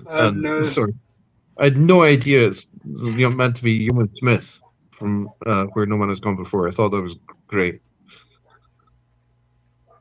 Yeah, a lot of nice details like that link it all. Yeah. And yes, definitely. How do you feel about the Romulan commander like being in this? Because to me, like, it seemed a bit of a stretch. It would be the same one. I think it's wonderful. Me too. I would say cheers. Encore should do an amazing job. And her uncanny resemblance to her mother, perfect, top notch. I think it's great. I think it's great that they got her dog to play the character. Yes, it was played really well by Amy Riddle, and yes, it is a bit far. Rydell, is it Rydell? Yeah. Rydell. I think it's Rydell. Rydell makes more sense. I don't know why I said Riddle. Okay. Sorry about that. And we'll keep it a secret. Right. It is a bit far-fetched that they'd run into the Romulan commander that Spock had a tryst with, but that happened a lot in the original series too, where they run into the same Klingon all of the time. That's network. That's typical network television narrative. Well, but he also went out looking for her. Remember that? Yeah. But like, how many Romulan commanders going to be, serving in the Romulan Star Empire? Or having to be near the neutral zone. Well, and I thought it was sort of well woven into the story, saying that after she had been sort of taken back to the Federation, it was Sarek who had accommodated her release back to the Romulan Empire. And so it was logical enough for me to accept it. And when it's like Cisco says, when dealing with Klingons, the best people to ask for help are other Klingons, and that's how he brings on Worf. And so this is Spock sort of, again, emotionally reacting, but trying to find the closest distance between 2 points to solve the problem. And if we can get assistance from the Romulans, then why not one that kind of owes me a favor? Thank you, Scotty. You just explained the addition to canon that they added to what happened after the Enterprise incident. Yes. I appreciate that. Which is also one of my favorite Stargate episodes. Oh, wait a minute. It's your favorite what? The Enterprise incident is one of my favorite Star Trek episodes. Oh, when we did our countdown of favorite episodes, that was one of them. Yes. Very cool. It is. I do particularly enjoy that one. It's definitely one of the better season 3. Yes. And so, of course, they do meet her, and but she gets a name now. Now her name is Charvanek. I don't know. It was we never got to see that name in the episode, but so now we know what she whispered into Spock's ear.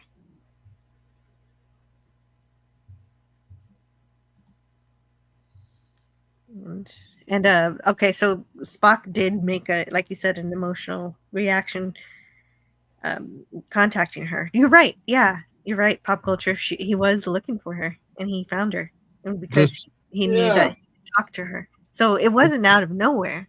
It wasn't just like they ran into her. They fell in love in that episode, the Enterprise incident. That was very clear. This is there was a hanging thread there that helped. This is one of the bloopers where Vic said something like, "You're lucky I don't rip one of those sleeves right off your stripes." Oh, just yeah. Well, he's talking about one of the ones around his wrist. Yeah. Usually the stripes on his shoulders. But in the blooper, he transposed the words. It seems. Oh, gotcha.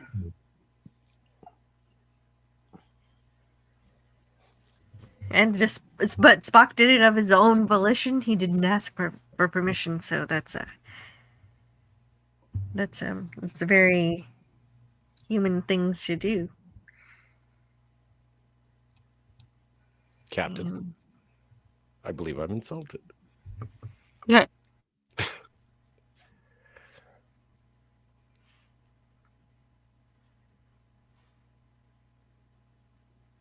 But again, the further I get into this series, in terms of revisitation, the characterization is really quite good. So yeah, if you're going to do that to Spock, to have him experience his emotions, you have to do it right. And I think this walked the line without stepping over it.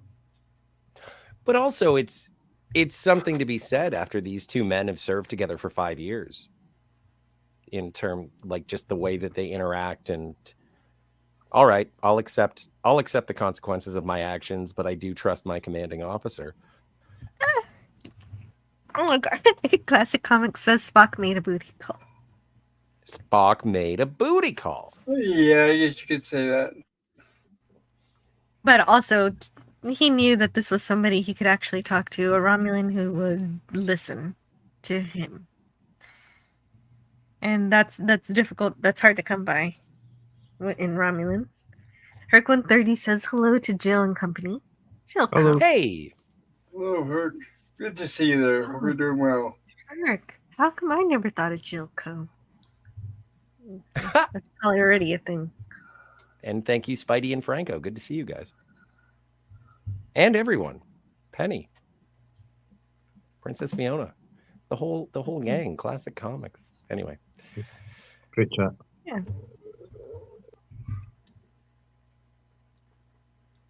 It's always interesting, like, So, comes before, if you think about, like, Romulan involvement in the Planet of Galactic Peace with Nimbus 3 and Star Trek V: The Final Frontier, and then, like, the Ambassador Nanklus, like, being part of the conspiracy and trying to stop peace in the undiscovered country. But then before that, like, basically Romulans, as far as I can remember, like, basically just being like antagonists in the original series and the animated series. yes, and that's another reason I really love this episode, because one of my favorite tropes is working with the enemy for a common goal, and that's this episode. Partially, and it works really well. And so they discover that Sentek is not a Romulan. He is actually a Vulcan. That's right. Mm-hmm. Yeah, I thought that was a brilliantly executed twist. It is. And that was a great shot of the Enterprise and the Romulan warbird, and it was sort of evocative of the standoff between the Klingon warbird, the Klingon bird of prey, and the Enterprise in Star Trek 3. It's a nice sort of. It looks great. Yeah. I always thought we didn't get to see the Romulan bird of prey enough, and this really fulfills that desire to see more of it. That's what I was thinking about watching this.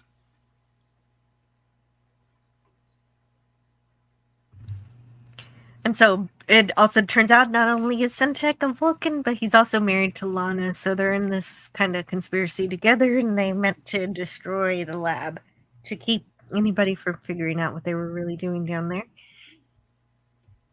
Jill, while watching this episode, did you ever have the urge to just be like, Lana?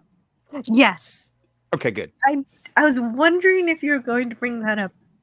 You did. Thank you. Danger zone. And then, of course, if nobody knows what we're talking about, it's a reference to the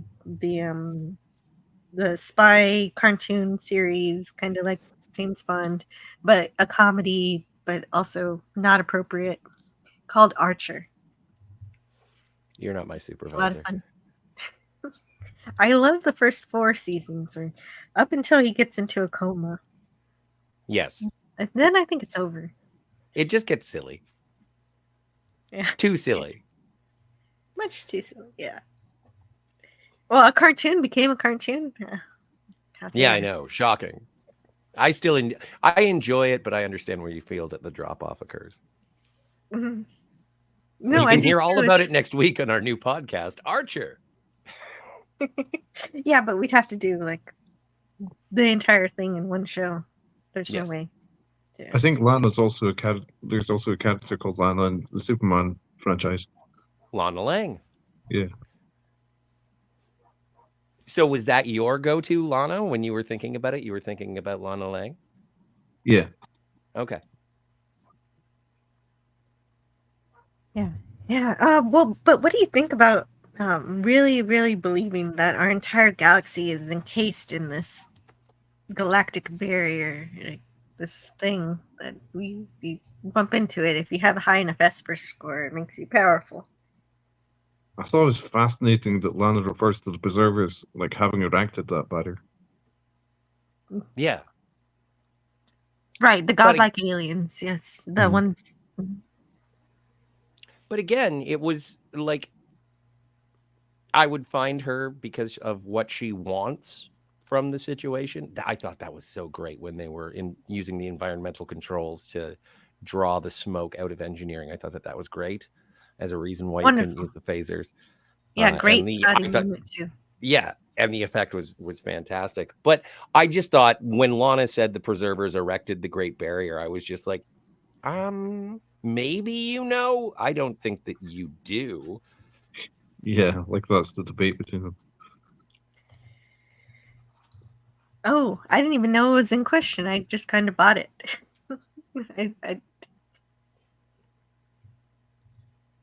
But well, and that was Mbenga. Mbenga. Yes. Clean shaven Mbenga. Yeah. Hashtag no beard. Yes. Right. Yeah, McCoy didn't get to have his beard either. Exactly. Beardless people all over the place. It would have been nice if Chris Doohan had a mustache. That would have been a nice little transition. Oh, yeah, that would have been fun. Well, because of the animated series. Well, no, that was Mr. Kyle had the mustache. That was Kyle. That was Kyle. Yeah. No, I know, but it was kind of funny. Sometimes the animation would switch between Kyle and Scotty. And so in one frame it was Scotty, and then the other frame you could see the mustache. But this two-parter does sort of dovetail nicely into the motion picture, and so I kind of agree with Mr. Huber in terms of adding peppering in a little bit of that in this final two-parter. But I do understand wanting to keep the peas and carrots separate. They did. And this actor who plays Sentak, I thought was great. Mm-hmm. Yes. Well, someone recently said to me, like, usually by the makeup, I can tell whether it's a TOS Vulcan or a TOS Romulan. But they're saying, like, the Vulcan and Romulan, like, read the same. I think he probably doctored himself to look more Romulan. I think it's a matter of not haircuts. that difficult to do. Yeah, it's just haircuts. Yeah. Don't they all have bangs? Vulcans, yes. Romulans, kinda. I don't know. Sometimes they're wearing helmets. I don't know. Maybe they have mohawks. Right. The helmets are just when they don't want to make more ears. Yes. Yeah. Which they haven't really been specific yet. And so the jig is up for Lana.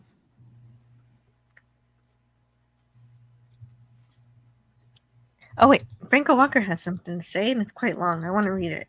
Jill, in the Enterprise incident, Spock admitted there was no such thing as the Vulcan death grip, and he had made it up to get Kirk back on the Enterprise and make the Romulans think he was dead. Yes, that part was kind of odd to me too. They mentioned the Vulcan death grip in this episode, and I was so tired last night. I didn't really try to interpret what they were trying to say there, because I was like, isn't the Vulcan death grip not real? What's the deal with this? It's definitely not real, and they admitted it.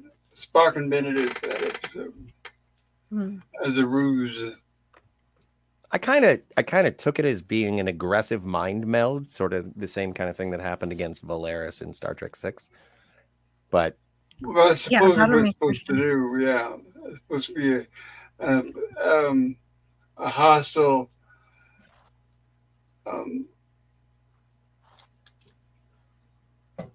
My mind draws a blank. Mind meld? Mind meld. Thank you. Yes. Sorry. That works for me. Thank you, guys. That answers the question. I think so. But very good question. Well, it wasn't exactly a question. Kind of like what Spock did to Valeris in Star Trek 6, I guess. Yes, that was a bit disturbing. But necessary.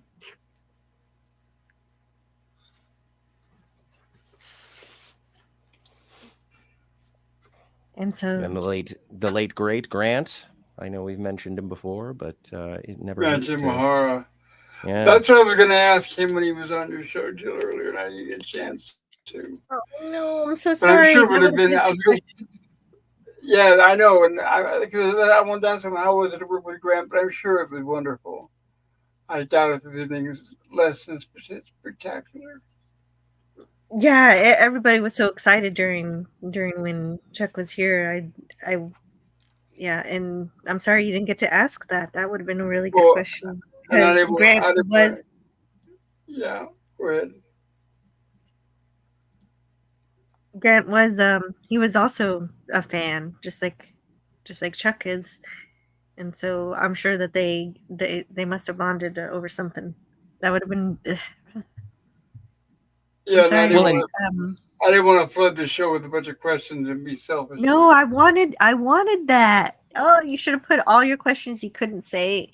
Next time we have someone on and you have extra questions that you can't interject, please put them in the private chat, and I will get them in. Well, and one of the things, yeah. Well, and one of the things that I wanted to highlight just about this with Grant Imahara is that my favorite late night talk show of all time is Craig Ferguson, Scottish comedian, worked for CBS, and he had a gay robot sidekick, gay robot skeleton sidekick, and it was Jeff Peterson, and it was created by Grant Imahara, and one of my favorite characters in late night television. And anytime I see Grant, I know a lot of people are Mythbusters fans. I, of course, enjoy Mythbusters as well. But in terms of achievement, him being Sulu, creating Jeff Peterson, and being on Mythbusters, gone far too young. Far too young. Yes, I agree. But at least here we did get to see Sulu take command, and he does a good job. But I need to step away for a second to switch headphones. I will be right back. Absolutely. There was one interaction that I was curious about. I didn't know if there had been a promotion that happened throughout the course of Star Trek Continues, but is it protocol for one lieutenant to call another lieutenant sir?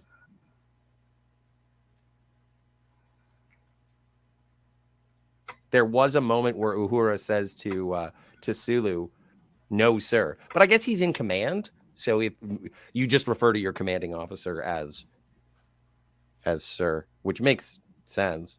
I just didn't know what the actual protocol was from friends on the panel or chat that had served. I didn't know what the protocol was in actual sort of chain of command situations. Are you talking about Star Trek or real life? Both. Well, in both, it's just a matter of respect for duty. If you're in the same room, for example, and you're on duty, you would say, sir. Okay. I mean, obviously, I'm the highest ranking officer in Starfleet, just to say. Obviously. Obviously. Yeah. Yes, sir. I've never served in the military, though, in real life. I wish I had, but I haven't. But my dad did.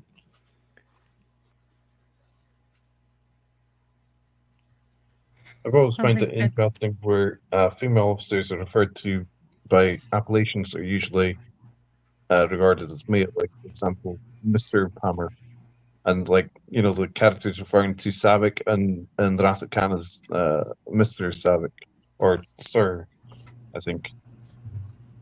Yes, and that goes on. Oh, and that was an interesting. That was right off the hop in Voyager when Harry Kim refers to Captain Janeway as Sir, and then she does say, "It's not you. I just don't. I prefer not being called Sir." And it's like, "Yes, ma'am," and she's like, "Ma'am will do in a pinch, but Captain would be like what I would want you to call me," and I like that differentiation.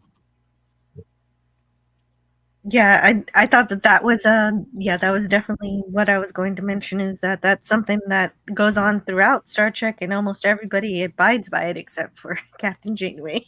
Yeah, in the British Navy, British naval captains definitely like to be referred to as captain rather than sir. I can tell you that. Oh wow, okay. So, and if it's an admiral, then admiral.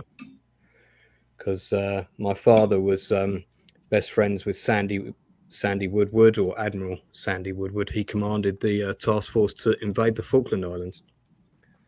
So I got to hear about all of that sort of stuff from him. So he addressed her as Sir, correct?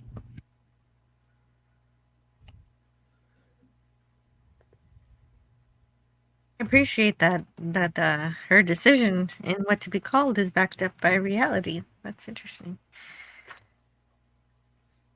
And I did. This is another callback to one of my favorite Star Trek movies. Is I think it's Tall says, "I hope that Spock's Katra finds its way to not Stovo Core, because that's Klingon. What is it? Vortivore, which is I think I might have it. Let's see. And it is a reference to Star Trek V, where Cybok says, the Klingon, Vortivore, and the Vulcan word is Vortivore. The Klingon word is unpronounceable, which learns to be untrue. But I did like that again, being reverent to previous canon. Yeah, that's kind of cool. Yes, I like any time that happens in this episode, and and it happens a lot. I thought that was a little. I know that the Espers are controlling the Romulans, but I thought it was it made me giggle. It made complete sense. That's a little goofy, yeah. It was a little goofy that they're like pressing the button, but the button is only an inch away, and it's like, I don't know why it's not working. The illusion is just working that way. I think it would have helped if we saw it that way, but also saw it through Sub-Commander Tall's eyes to also see that he thinks he's pressing the button.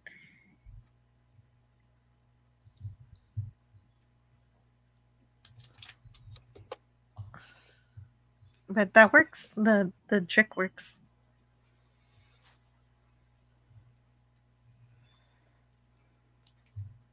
Also, great work on the costuming as well. Yeah, beautiful. Yeah, very, very well thrown back to the original series, whilst also adding some little bits of their own. I thought it was quite nice. So I guess Tall is pretty insubordinate in this two-parter. Barely. And it only gets worse. But that's the conniving nature of how the Romulans were sort of portrayed, especially in Balance of Terror, when it's like the Praetor demands it, and like there is sort of that behind the scenes or back channel manipulation to try and ascend, and having a commander, and the name of the commander is different in this than it is in Star Trek Timelines, because I think her name is Navisa in Star Trek Timelines. Here, it's something else. What is Timelines? It's a mobile game. It's not canon, so I know I'm talking out of my bum. But it is but neither is, and sadly, neither is this. No matter how reverent they are, Not officially, but they're. But I wish it were. Well, if wishes were horses. In my mind, That's not a bad Deep Space Nine episode. Agree. I decide what Star Trek is my canon, and in my canon world, these are Star Trek. These are Star Trek. Oh, of course. So of course, I'm not letting Paramount decide that for me any longer. Sorry. Fair enough. Right? They've proven they can't handle it. Matt G, thank you so much for the present. Taylor Swift, Very greater than nice. Disney. Yeah, Star Wars very and MCU and Doctor Who. $1. Thank you, Matt G. Very nice. And because of that, we require a commercial break. I haven't played it in a while. Go for it. For you parents who don't speak Klingonese, he's saying, people of Earth, unite and bring your kids to McDonald's for a Star Trek meal. That's a regular hamburger, fries, soft drink, a McDonald and cookie sampler, and a Star Trek prize. Oh yes, 5 different boxes based on Star Trek the Motion Picture. Action scenes, jokes, games. He says, take it from a father who knows. His kids love him. McDonald's Star Trek meal available for your kids now. And also thank you for the gift earlier from Sean Carter for asking a question to Chuck. And for that, I'm going to play a motion picture clip that I thought of when Spock and McKenna were kind of holding hands. Simple feeling.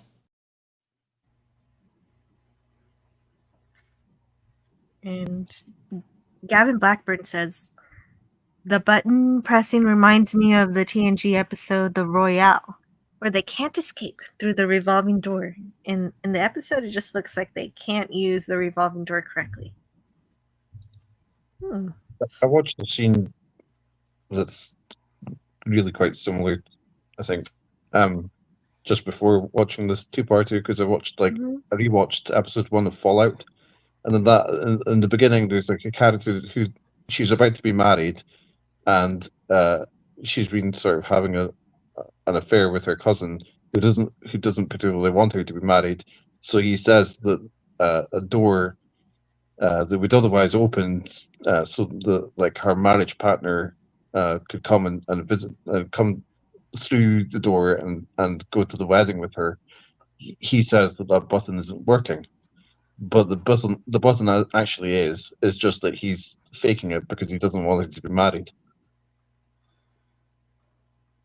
And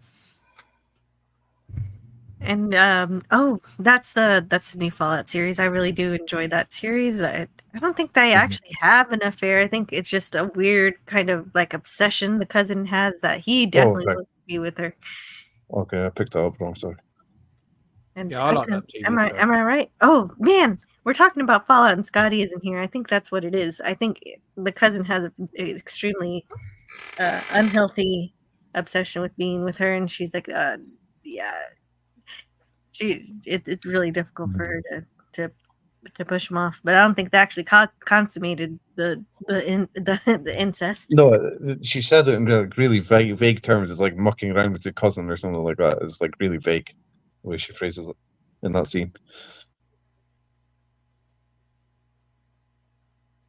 By the way, until today, I didn't realize the Section 31 movie has actually been filmed already.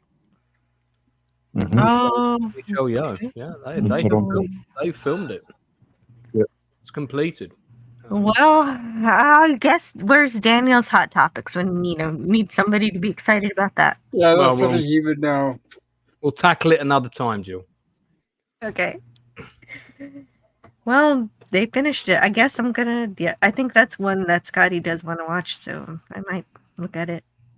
Yeah, I interviewed one of the actresses from that while they were actually shooting. Oh, yeah?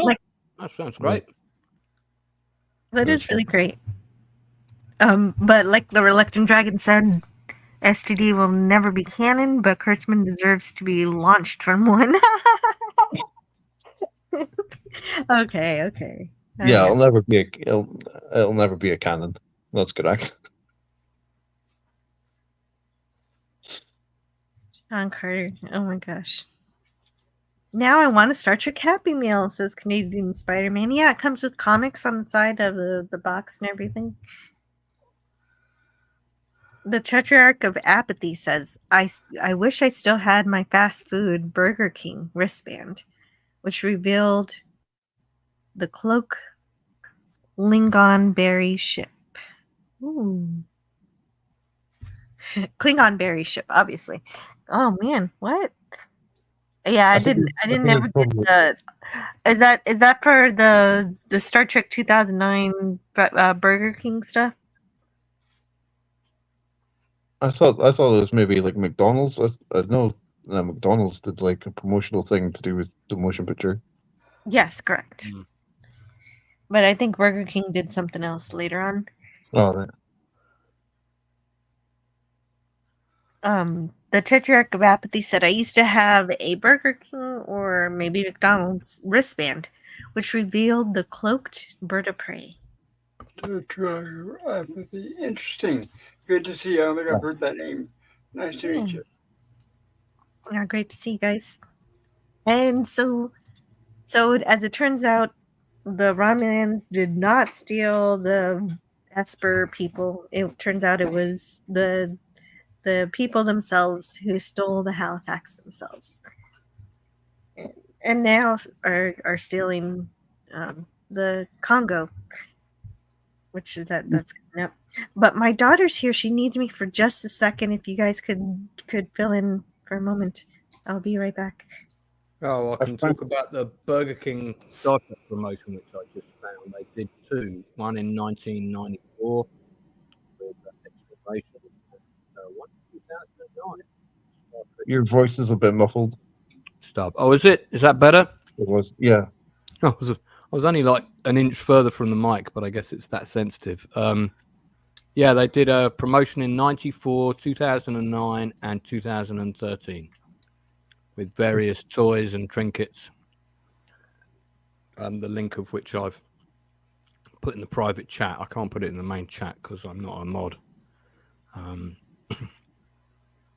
But that includes some of the things people have been mentioning. So there you go. Burger King getting on the case, clearly. Thank you, Lance. I put that in the chat for you. Oh, Memory Alpha. Was that Casey Roll that you interviewed from Section 31 movie? No, it was one of the like background actresses. It was an extra. Oh, okay. Oh, well, still cool though. Yeah, basically the only thing that she said about it was that they had to wear black nail polish. Interesting. Because I think it's the first Star Trek movie to be entirely shot in Canada, as far as I know. Mm-hmm. Which one? I'm sorry. The Section 31 movie, which is going to be streaming on Paramount Plus as a movie, one-off movie. Oh, they already shot it? Oh, okay. It's already, they completed filming in March. Already finished. That's fast. Being post-production. Yeah. Okay, well. I thought it was interesting to find out about the history of the US's Congo, which features a lot in this episode and this two-parter. Agreed. Like I've heard, like I was familiar with it from being an area in Africa, but when I researched like where the name came from, it was saying that it was actually named after a Japanese battleship that fought in World War II, and that was named after a Congo mountain range in Japan.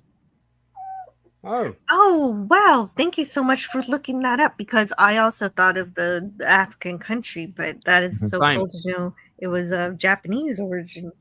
Mm-hmm. Well, that's amazing. And the Esper people, they're showing they're just as bad as Gary Mitchell, or maybe even worse, because they killed the people of the hood just for, like, I don't know, just to see if it was possible. And For giggles, as we say. yeah, for fun. So Yeah, they they're supposed to be really smart. they don't have any compassion for anybody but themselves. I thought it was great that we get an inventive answer to like what actually happened to the USS Food. Yeah, so that completes the main story plot hole from that previous episode that you wondered what happened to the hood. Now you know. And Lana is, there's no redemption arc there. There's she's complete. Nothing, right? Villain. And which she does a good job at.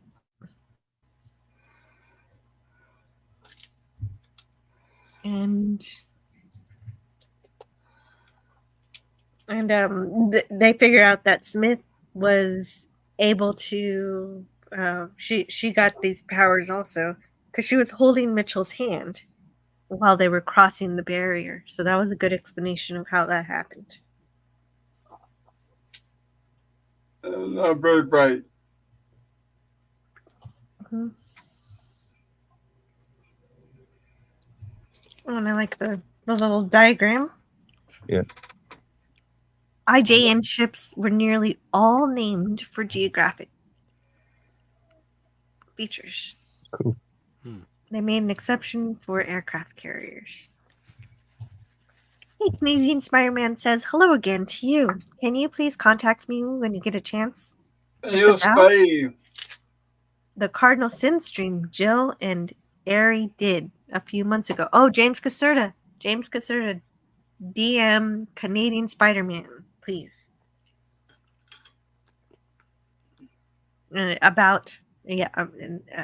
that.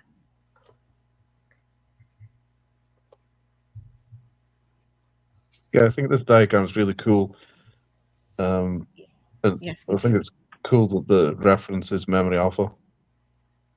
Oh yes, I noticed that too, because the library is still important. And yeah, so the archives. There you are. I enjoyed that too. And I also like, all the references are so well done and actually integral to the plot and make sense. And I like the admittance here that Gary Mitchell was so far gone that he didn't even remember Kirk's proper middle name. And they were best friends, so that was the weird part. I was disappointed that this episode established that Gary Mitchell forgot Kirk's middle name. I think I would have preferred it if that had been kept a mystery. Like why that happened. You didn't like that. Interesting. But that's one of the things that happens when you're sort of going back and addressing things. Mm-hmm. Sometimes the retcons can be cute, and sometimes then be like, oh, that's why that happened. And sometimes it's like, I wish I didn't need that. Yeah.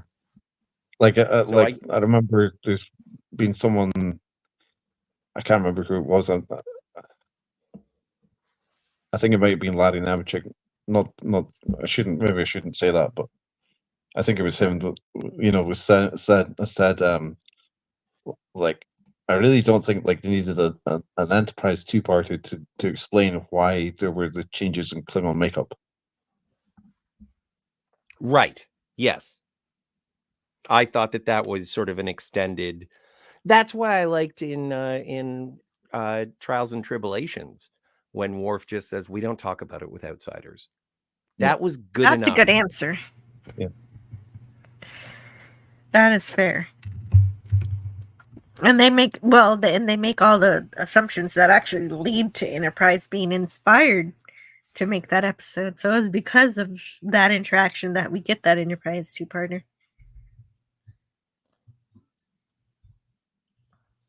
And it's interesting, as the Reluctant Dragon says, I reject retcons of TOS. The trouble is that TOS frequently retconned itself. And I've spoken to people about retcons, and sometimes I feel that it builds on missing pieces or maybe janky pieces that didn't fit perfectly. Sometimes I think retcons are course corrections as opposed to retcons, and it all just depends on what you, and much like you, the Reluctant Dragon, if it's something that rubs you the wrong way, then dismiss it. Have your own interpretation and fun of the situation, and if it does sort of add another layer for other fans, that's rad too. But your mileage may vary. Oh goodness. Yes, definitely agree with. Well, I don't know how much I agree with that. There was some issues with the TOS, mostly in the third season, that where it was retconning itself because the writing was a little bit off. The Tetrarch of Apathy says, as long as we define carefully, Shatner hails from Montreal. What is that in reference to? Well, William Shatner is, Canadian, and he is from Montreal. East Montreal. Mm-hmm. That is one of my favorite things about the pronunciation of Canadian cities. I don't know why Americans say Toronto or Montreal. I hail from Canada, and so it's Toronto and Montreal. I'm sorry for not. I don't speak Canadian. No, of course not. Who does? Canadians, I suppose. I guess, yeah, Canadians.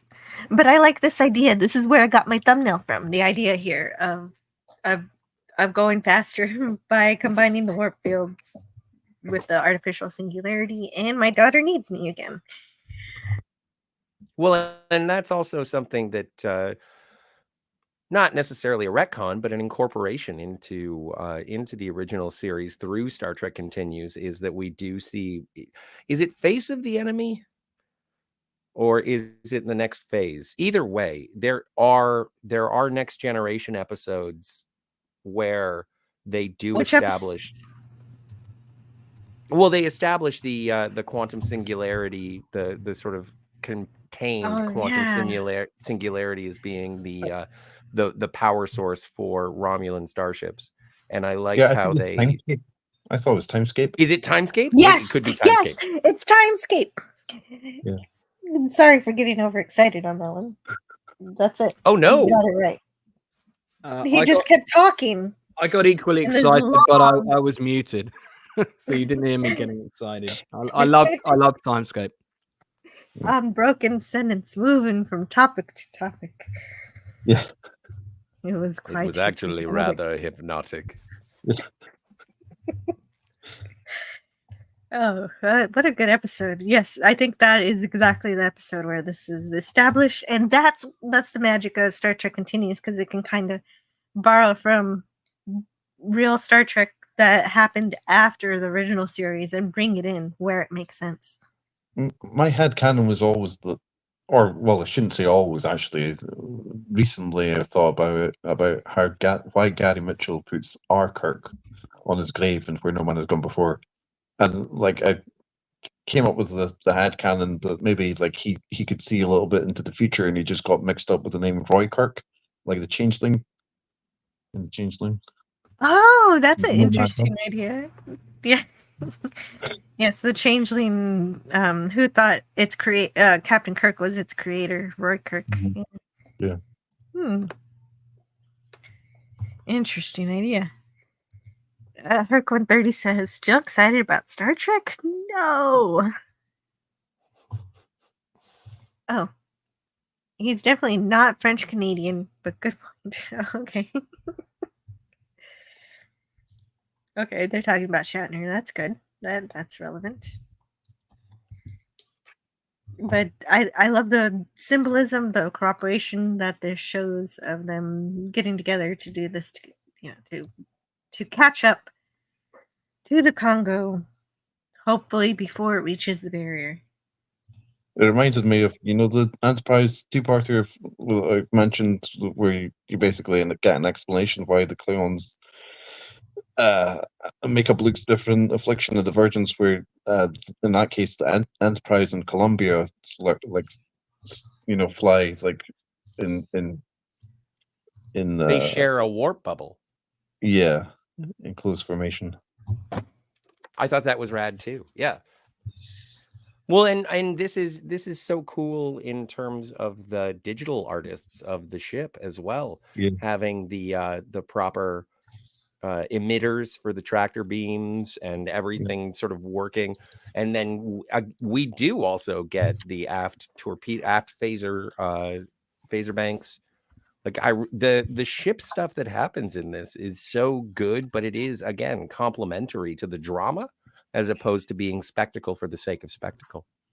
Yeah. Yes. Hold on just a moment. I need to get something. I don't have this clip, and I should have it. Because I want me it. poor bairns. I can my poor bairns. I can show you a spaceship from the episode while you're looking for that, Jill, if you want. Oh, sure.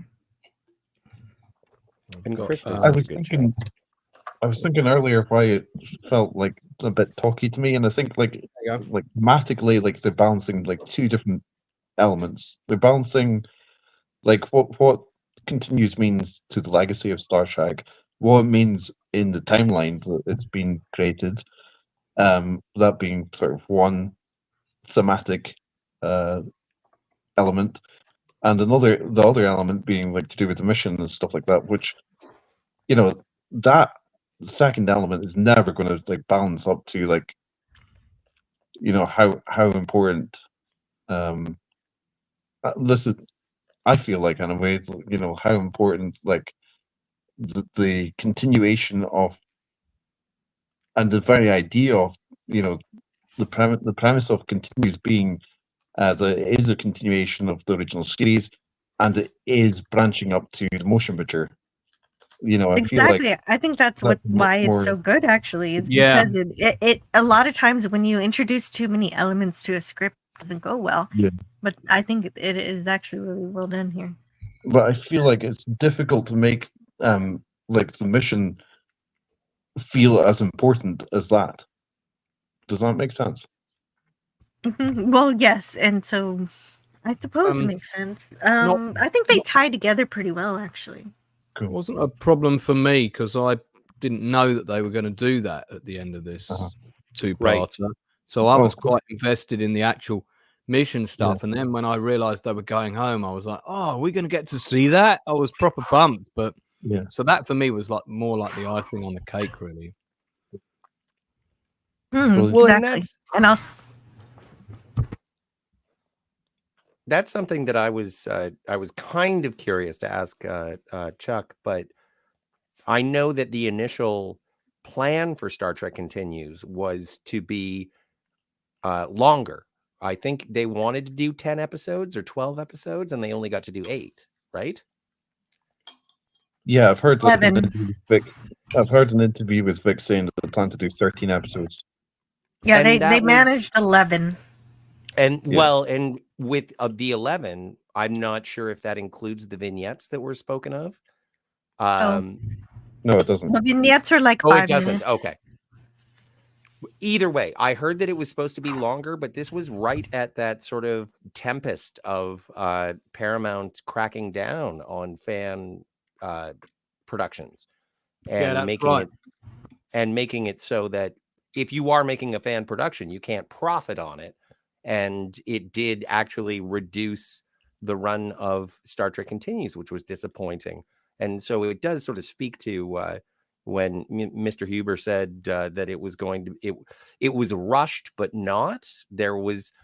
It just seemed like it was sort of cut short. I'm curious if this was the intention to have this end this way, or if there was going to be a little bit more of a denouement, or if they had more ideas as to what the finale would have been. I don't think this was the original ending for this two-parter, because filming for this was in preparation when the thing from Paramount came down.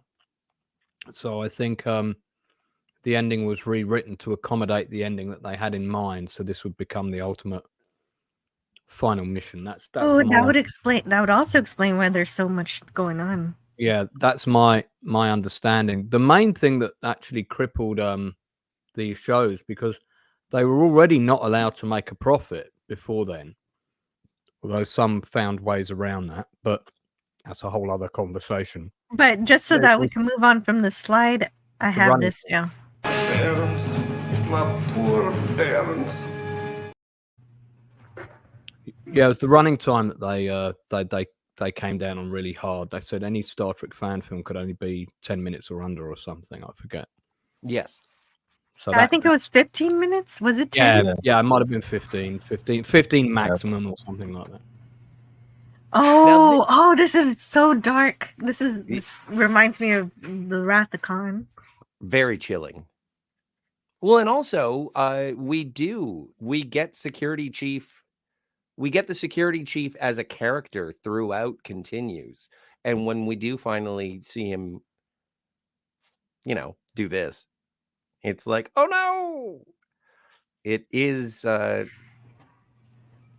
because even though this is, as the title indicates, Star Trek continues, there are characters that are reintroduced or introduced that you care about, and then when they do sort of red shirt it up, it's like, oh no, I didn't. All right, I guess it is. The finality of the death of characters is emotionally and story wise very impactful. Yes, it was. That scene really amped up the villainy of Lana. Lana! There you go. That's the ship I just showed you. Yes. In this, it's the Antares. The Halifax. Or the Halifax. The Halifax. The Halifax. It was the Is yours called the Halifax too? No, I think mine's called the Antares, I think. Oh, the Antares, sorry. Originally from one of the original, SS Antares 7719 AJB. Nice. And in the original series remastered editions, I think that we do get to see this ship. You do. Yeah. Is Charlie I think X? so, if I'm right. Yeah. I think there was a pretty naff model of it in the original versions as well, if I remember. Oh, rightly. okay. Yeah, there was a model of it. It just looked it did look very poor. Well, and just a general thank you, Gavin. The Antares is from Charlie X. Sometimes I enjoy, when I get these things right, even though sometimes I don't. But with the destruction of the Hood and what we hear about all of these other Constitution classes, do you think that this is sort of the pairing off of the Constitution class starships, and that's why we are led to the Oberth, the Miranda, the Excelsior classes of ships, and the only Constitution class that we see is almost the last Constitution class that was in the original series, because the rest of the sister ships had been destroyed. Is that headcanon, or is that something that is sort of established? A very good question about the development of starships in Star Trek. That could be its own. I'm going to let chat answer that one. Yeah, what does chat think on that? That's it. Yeah. Hey, I'm looking for answers. I don't know it. Yes, and the Antares. Yes, of course that makes sense. That's the song with Lieutenant Harris sings. Beyond Antares. Hey, Captain Notfinity is here with the headcanon. It's headcanon. Yeah, it is. But headcanon's fun. Without headcanon, you wouldn't have Star Trek Continues. Sometimes you got to fill in those blanks with your own imagination. The path has been set before you by the creators and these wonderful storytellers. But if you want to make things fit for yourself and with love and reverence, then a little bit of headcanon never hurt anybody. It's so cool that your guest got to watch the premiere of this sitting next to Nichelle Nichols. I mean, that must have been amazing. and her turning to him and saying, "Wow, this is just as good as the original show." You know, what a kick. Yeah, that must have been a heart stopper. Just yeah. Every time I think she's gone, it upsets me actually. It is, yes. Yeah, she was the light. The Reluctant Dragon says, I might still have, a mid-70s Star Trek technical manual, and I believe it named it 13 Constitution-class starships. Yeah, I had that book. I agree with this statement. The Reluctant Dragon also says it's not hoarding if it's books. Agreed. What if it's DVDs? That's definitely not hoarding, because that's real physical media, which you're going to need one day. Mm-hmm. Yeah, you go to the library and you'll find books and DVDs and CDs. So media. Maybe it's not hoarding if it's media. Well, and shameless plug, head on over to the Phantasmagorium show and check out You Can't Rent Here, where I show off all the things that I purchase and try and watch. Oh, I have fun there. It's a good time. Yeah, Scotty, I want to do a toy episode on my channel. You should come on for that, man. Oh, that'd be rad. Yeah. Get the diecast toys out. You know. Oh, he's got all the toys somewhere. Show and tell toys episode with a few people that have got some fun toys. That'd be good. Yeah. That would be fun. That sounds like a cool series.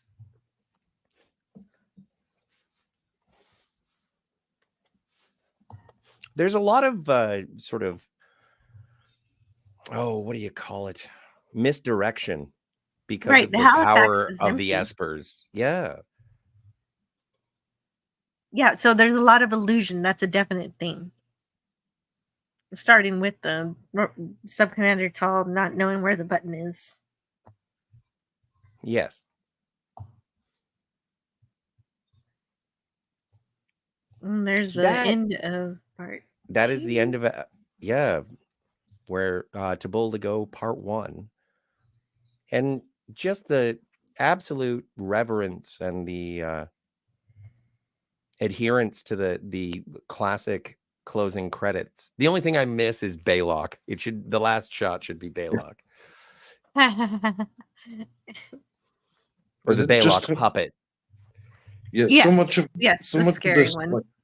So much of this obviously harkens back to where No Man Has Gone Before, but I just thought to myself, using mental powers to create these emotions and stuff also harkens back to the Talosians from the Cage. Yes. Which in itself was sort of a carryover from the Cage to Where No Man Has Gone Before, just in terms of the mental capacities. Manipulating others through the power of illusion definitely is a big thing. So I can see the connection there. Except the Talosians weren't actually evil or anything. They were kind of like they just wanted to rebuild their race, and they didn't realize humans don't want to be caged. So, oops. Yeah, and the show's on the screen to be concluded, but I wondered while watching it whether there was any consideration behind the scenes to having that be to be continued. Well, I thought it was actually rather touching because, again, watching this when it was first released and then knowing that there was going to be the show, this production was going to end. When it said to be concluded, it was like not only a gut punch in the conclusion of this story, but also in the conclusion of this series. And I thought that to be concluded was, well, again, it harkens back to the end of Deep Space Nine, where it says to be concluded in the penultimate episode. And when referencing the coda of this story in episode or Bold to Go Part 2, there is a conclusion to the story. And in Deep Space Nine, there is a coda. That's why we get Avery Brooks singing The Way You Look Tonight, and I did appreciate it, and it kind of echoes, and it is bittersweet but still lovely. In my opinion. And this stacks up to a series finale of the caliber that the original series always deserved. Yeah, I think it's Agreed. more powerful that it says to be concluded rather than to be continued, because like the whole show is a continuation. And then in this part two, I really like the opening establishing shot of the Enterprise, that pans up. Basically, there's no up or down in space. Oh yes, that was pans up. beautiful. I agreed. It matched You have the first shot in the Turnabout Intruder vignette. You have to see it for yourself. If you haven't watched it, it's free on YouTube. No excuses. All right, I got to fight with the chat. Jill, can I fight with the chat? After I introduce the episode, so Okay. the very final episode of Star Trek Continues is To Boldly Go Part 2. I'm glad this one didn't air too far apart from Part 1, as Chuck was saying earlier. They were produced back to back, so this goes to show how important this one was. Were they released? So now you may. What's that? Were they released on the same date? No, they were released 1 month apart. So there was still a separation, but if you look back, sometimes there's like a year in between episodes for Star Trek Continues. Yeah. Or several months. And so this one was relatively close together. Now, you may fight with the chat. Well, it's not. Thank you, Shatner. You said that like Kirk. I was like, "What's going?" That's Jill. You should talk like that all the time when you're running the stream. I think that would really add another layer. Honestly, it came out of nowhere. Sean Carter, point of order. He's saying the best is yet to come. Scotty, hand in your nerd card. Now, I have a question, and this is where the fight begins. I thought it was The Way You Look Tonight, because I remember distinctly, and that laugh that wrinkles your nose being said to Major Kira in the final episode. However, that could have been when Cisco reconciles with Vic Fontaine after Bada Bing Bada Boom, and they do the whole heist. I'm not sure. Maybe I'm getting them mixed up. Sean, if you can help me, this is the worst fight ever because I'm asking for help. Would you mind not punching me in the face? I won't. But yeah, I'm not sure. I thought that the last episode was The Way You Look Tonight. Yes, it was The Way You Look Tonight. Yeah. So Sean, I want my card back. Okay, I'm done. Yeah, he sang both those songs. So, yes. That was more like a minor skirmish than a fight. Yeah, it was more like you guys are both right. Well, that's my favorite kind of being. Anyway, so I apologize for not having a proper card. The best is yet to come is actually from Bada Bing Bada Bang. Okay. Yes, and that was a good episode. I do like when Cassidy Yates says, you know, this is the future. This is the way it's supposed to be, not what it was. And I don't know. She says it way better. I forget the quote, but it's one of the best. Cassidy Yates. Yeah. Sean definitely Carter, we've both been equally wrong. And so we can shake hands. We can live long. We can prosper. Thank you. I hope.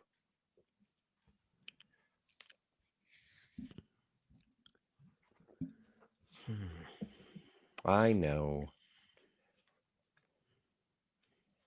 Where is it?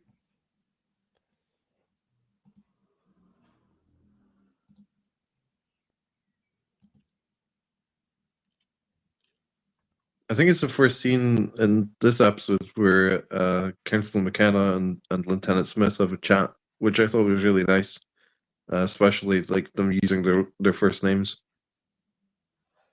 for each other.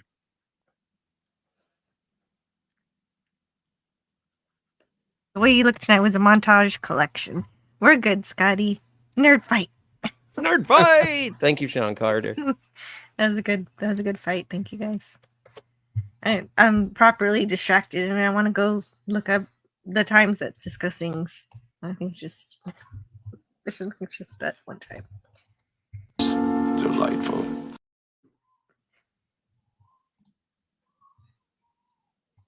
So we start right away with the bridge. Yeah, it's a recap, but the way the recap ends is really great because it's Smith revealing that she also has these powers. So I guess we didn't know that, and that she could. Well, I mean, actually, that was revealed in the first part, but this part we see her actually using them.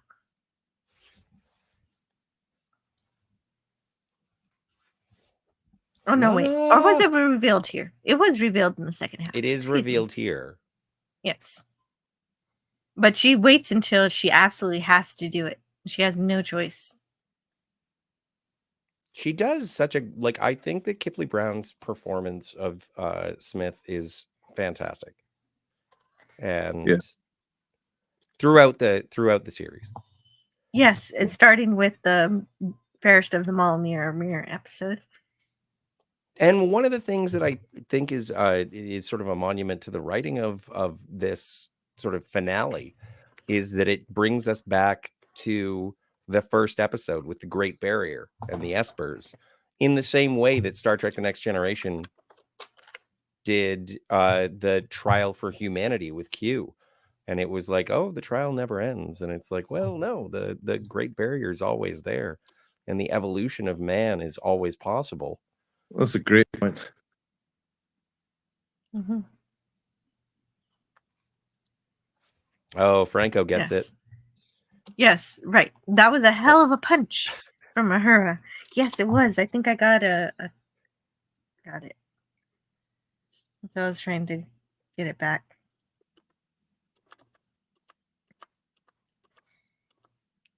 Oh, there it is. Well, and also to save Chekhov, which I thought, you don't get enough. Well, you do get some Chekhov and Uhura hanging out together. But I do like how Chekhov is saved by Uhura. Yes, me too. All of the supporting characters kind of got to do something in this two-parter, which was one of its strengths. I thought it wasn't too Kirk focused, Which I think is good. Where is Very that? very much I wanted to see it. There it is. Ah, whoa! Look at that. See, that's how much I liked it. I got 2 frames of it. It was great when Uhura gets to do stuff. Yeah. Yes, and Star Trek Continues knows that, and they do it without overdoing it. It's just the perfect amount. Not just hailing frequencies open, Captain. No, she helps with a lot of important decision making. I do kind of entire wish series. I do kind of wish that this two-parter, and maybe it makes more sense for the original series than it would. Maybe I'm just being me, but it would have been nice just to have Marina Sirtis say last time on Star Trek Continues, and then do a recap, and then go into the episode instead of the captain's log by Vic or Kirk. But yeah, I agree. That would have been better. I was actually expecting that to happen, and when it didn't, I was like, "Oh, okay, all right, we'll find that works." But yeah, I agree. That would have been better. It all works. I'm just, it's one of those things where, as a fan going in and having preferences, it's like, oh, that would have been cool. You could actually easily dub her voice over in an edit instead of the log thing. You could just edit it in, and it would work fine. It'd be cool. Yeah. And I forgot to mention in part 1, and maybe it reappears in part 2, but there's a red shirt called Drake who's absolutely massive. And I thought, it'd probably be cool to be his part, because being an insecurity, and head above everybody else basically would be pretty cool. Yeah, and he gets a death scene, a red shirt death scene like no other. That was really, really creepy. The defiance in his eyes, where it was just like, do whatever, I don't care. Not I don't care, but just he's doing everything that he can, but he's still focused as a security officer to sort of repel that, even though he ultimately fails. But again, it's the tragedy of the red shirt. Yes. That'd be a great name for a biography for one of the actors who played a security guy on Star Trek. The tragedy of the red shirt. Sorry. I would like to hear that too. That would go a long way. If Sirtis says, I apologize for saying that people in Texas deserve to freeze to death because they didn't vote a certain way. I mean, I don't want to be mad at her. It's like if she did that, that would really help.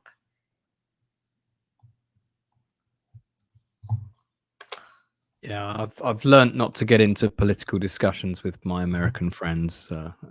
Yeah, it's very smart. I avoid very that smart way to go. Let's talk about the films and TV shows we love. Let's not talk about politics.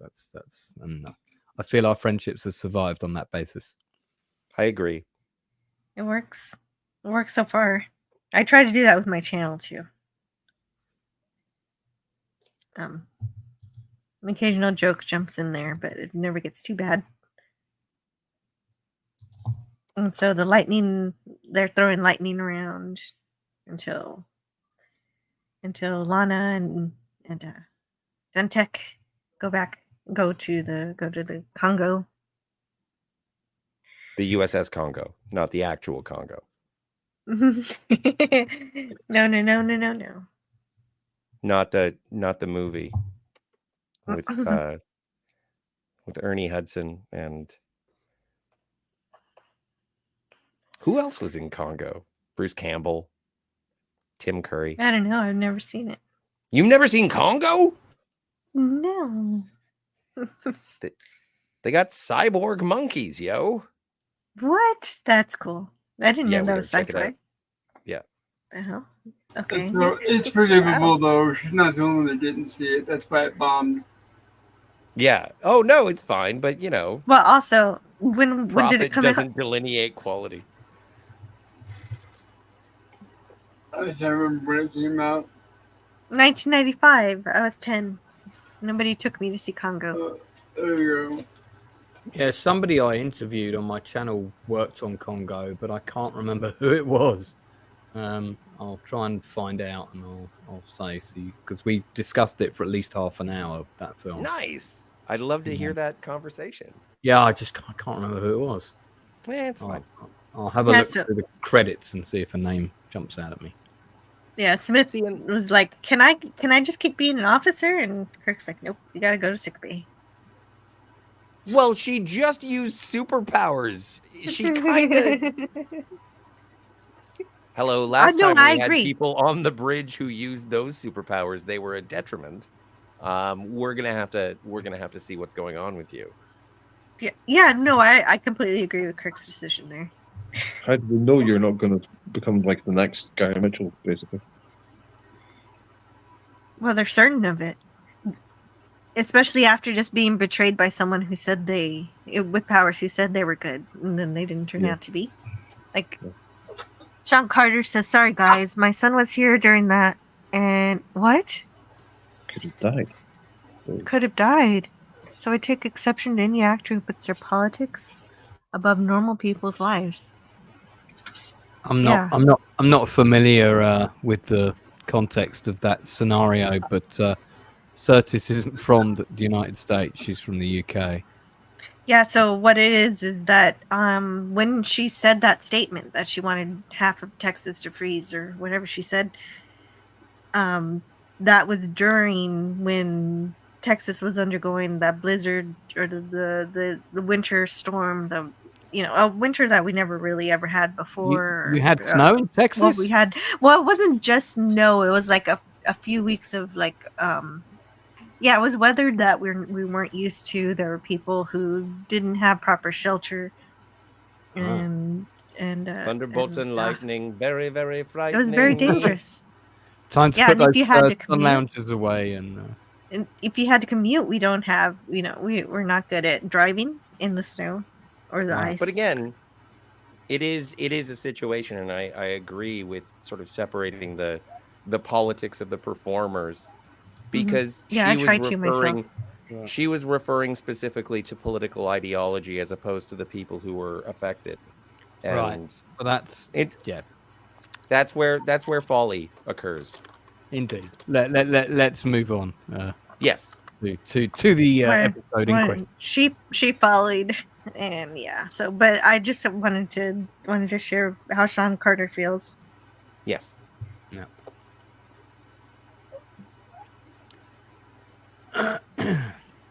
And this is James Doohan's son, of course, playing Yes. Mr. Scott. If I Correct. remember. Yeah, if I remember. I've Yes, noticed Chris. that he's not trying to do. One of the things I really picked up in this episode is he's not trying to do a good Scottish accent. He's trying to do his dad's Scottish accent, which Correct. I actually think that's the right call. That's For what they sure. do with Chekhov too. Chekhov Yeah. doesn't try to do a good Russian accent either. He just says nuclear vessels a lot. That kind of thing. Yes, he does. Yeah, he does say Wessels. Vessels. In this two-parter. Yeah. So I think that differs from like the Kelvin Timeline films, because I think in those, like they went more for what would genuinely be like a Scottish accent or a Russian accent. Yeah. Yeah. But you know. Did they? I don't even remember much about any of those films. I've I thought seen they them did all. go with the. I thought they did go with the original kind of way to have the Russian accent, because Anton Yelchin was actually Russian, so he could have done a perfect Russian accent, and so. Yeah, and so Simon then Simon Pegg's in-laws are from Scotland. They are indeed. I directed Simon Pegg's brother in a film thing one time. Got to meet him as a result of that. Nice person.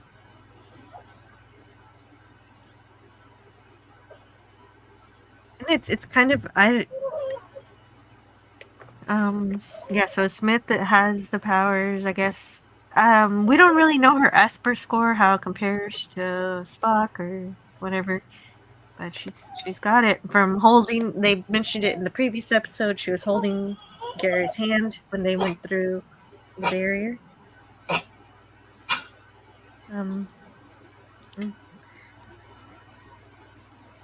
Jelly, you required elsewhere? No, actually, that is the Just puppy. checking. Oh, do you know what? I thought that sounded like a dog, but I'm not going to say anything in case that's your kid. I've got to run. Okay. Thank you for having me on, Jill. Do you have to take your dog? No, she's asleep. Women had the issue earlier. But no, this is Romeo here, and I'm going to take them out for a walk and stuff. Okay. But thank you, everybody, for having me. It was a great time Thanks today, so much, especially, Pop Culture Curator. Here, let me get you up here. especially with that guest host. That was a blast. But thank you. Please tell us what you're doing tonight and what's going on this week. If you're able to join us tonight on our horror sci-fi stream, we're going to be doing the movie Dog Soldiers. We'll be covering tomorrow night, Gilligan's Island. Saturday night, Monsters in the Lab, and then we'll be back on Monday for the classic Lost in Space.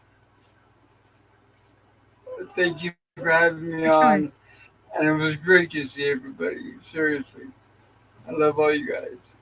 You're welcome, and you had you too, had great questions for Chuck. Thank you so much for that. Oh, my pleasure. And I'm sorry about the dogs being a little nosy. Oh, that's all right. I like hearing the dog. Too. Max Redstone said, "I wish someone would take me out for a walk." I know, right? So hi, Max Redstone. Like Franco Walker says, take care, Pop. Hope your dog is Thank going you, to be Franco. okay. Thank you. So do I. I don't know what was going on. So she's resting now, but I'll see what happens. Yes. But I hope she's okay. thank you, everybody. Have a wonderful night, you guys. You too. Have a great day.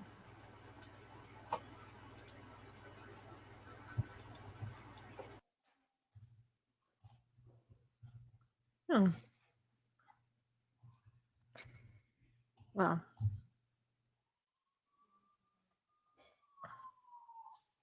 Oh, goodness. Okay, so here we are back on our episode with, well, we know that uplifted espers take time to develop their powers. Oh, yes, we know that from the planet. Can you put this in the refrigerator? Yes. I'll be, is anybody here? Okay, so Scotty stepped away. Is anyone here? Okay, well, I'll just hold on to these grapes for now. I'll put them in the refrigerator later when I can. And so they're gonna, McCoy says, okay, so since they have take time to develop their powers, maybe they're waiting until they're ready to go. So that's and Scotty recommends that they give them that space. Oh, right. What McCoy suggests is something that they can take, some kind of medicine they can take to keep them from being susceptible to the illusions that the espers are sending out. And so, like you said, the espers are a bit like the Telosians, making people believe things are there that are not there, or making them just see reality different from what is happening. And so there's a medicine that McCoy has that can counteract that. And so that's what that scene's about. Bongo Song also gets an outing in Raz Prince in the excellent UK sitcom Phone Shop. Okay, thank you for that trivia. And so, oh yeah, they also say the Congo's engines are not online because somebody in the crew might have turned it off. So before the starship got taken over, they're just guessing. Yeah. And they don't know the status of their engines, obviously. And they have this character moment. Yes? Jill, you need the slides. Oh, we Are do you need with the them, slides, you don't we? know? Oh yeah, that's right. There we go. Oh, Kipley, you are dangerous. Dangerously good looking. There's nobody here but us chickens. Baka? Yes, thank you, Franco. I didn't even think about it because I could see the slides. I wasn't looking at the StreamYard. So thank you It's all guys for about you. mentioning it. It's always about you. There are now. And so yeah. There was kind of a character moment where McCoy says that Kirk hasn't slept in a while, but this time McCoy doesn't argue against it. Well, and that again, I think that's one of the staples of this series is the character moments are true to the characters. And as I mentioned to our very special guest, Chuck Huber, if you do have an opportunity to go back, if you haven't heard his thoughts, you should check this out on the replay. But it never felt like it was an aping of the original actors. It felt like an organic expansion of their characterizations. Like I think that they did a great job. And especially while we are talking about formerly Yeoman Smith and going into Lieutenant Smith, is that the reason that she wasn't present during seasons 2 and 3 are because she was, upping her game. In the parlance of modern gamers, she was getting good, and she came back, and it all just wraps around back to where no man has gone before. in terms of, yeah, there was residual esper or elevated abilities that presented themselves in proximity to the Great Barrier. It was a great story. This is a great story. It is. And she's claiming she's not dangerous. Nobody believes her because of what they've experienced so far. Tells you that there are no exceptions to being inflicted with this, because it turns you into a different person. And so somehow Smith is an exception. She's retained her ability to reason the way she did before and not be sucked in by the power that she's been given. The power of the babe. Kind of like Riker. And that's a good call. When Q gives him, and he has to make a difficult decision to not revive, or to. I see what you did there. Power of the babe. Thank you, sir. I didn't. What is that? That's from Labyrinth. Labyrinth. Oh yeah, I haven't seen it. And there's a great new documentary out about Jim Henson. If you haven't seen it, watch it. It's really good. Really good. Just dropped last week. Yeah. Well, very cool. This is my only problem. Go back one. Go back one. Okay, I'll go back to. Okay.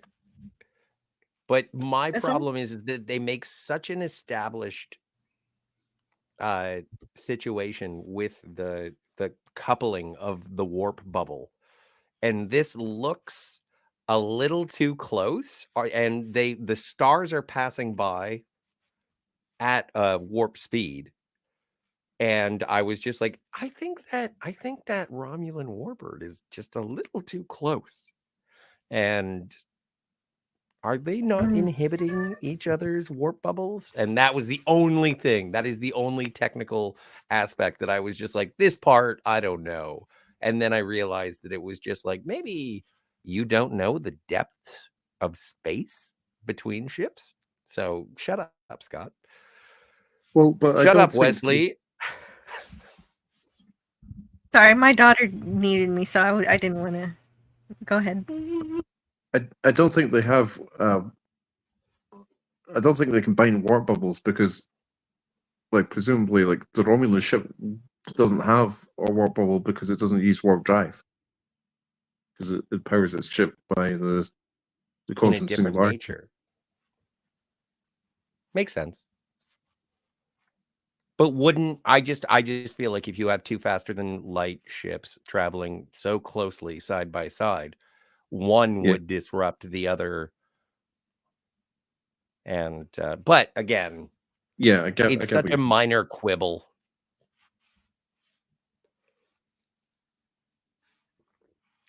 But a valid one. All right. Okay. Sorry about that. Part of the fun of being a Star Trek fan is the quibbles. I think that's most of the fun. I'm so happy with that. Most of the fun comes from the trouble with quibbles. Oh, that's good. Oh, I couldn't resist that. Sorry. You set that up. Good. Set him up, Scotty. I'll knock him down.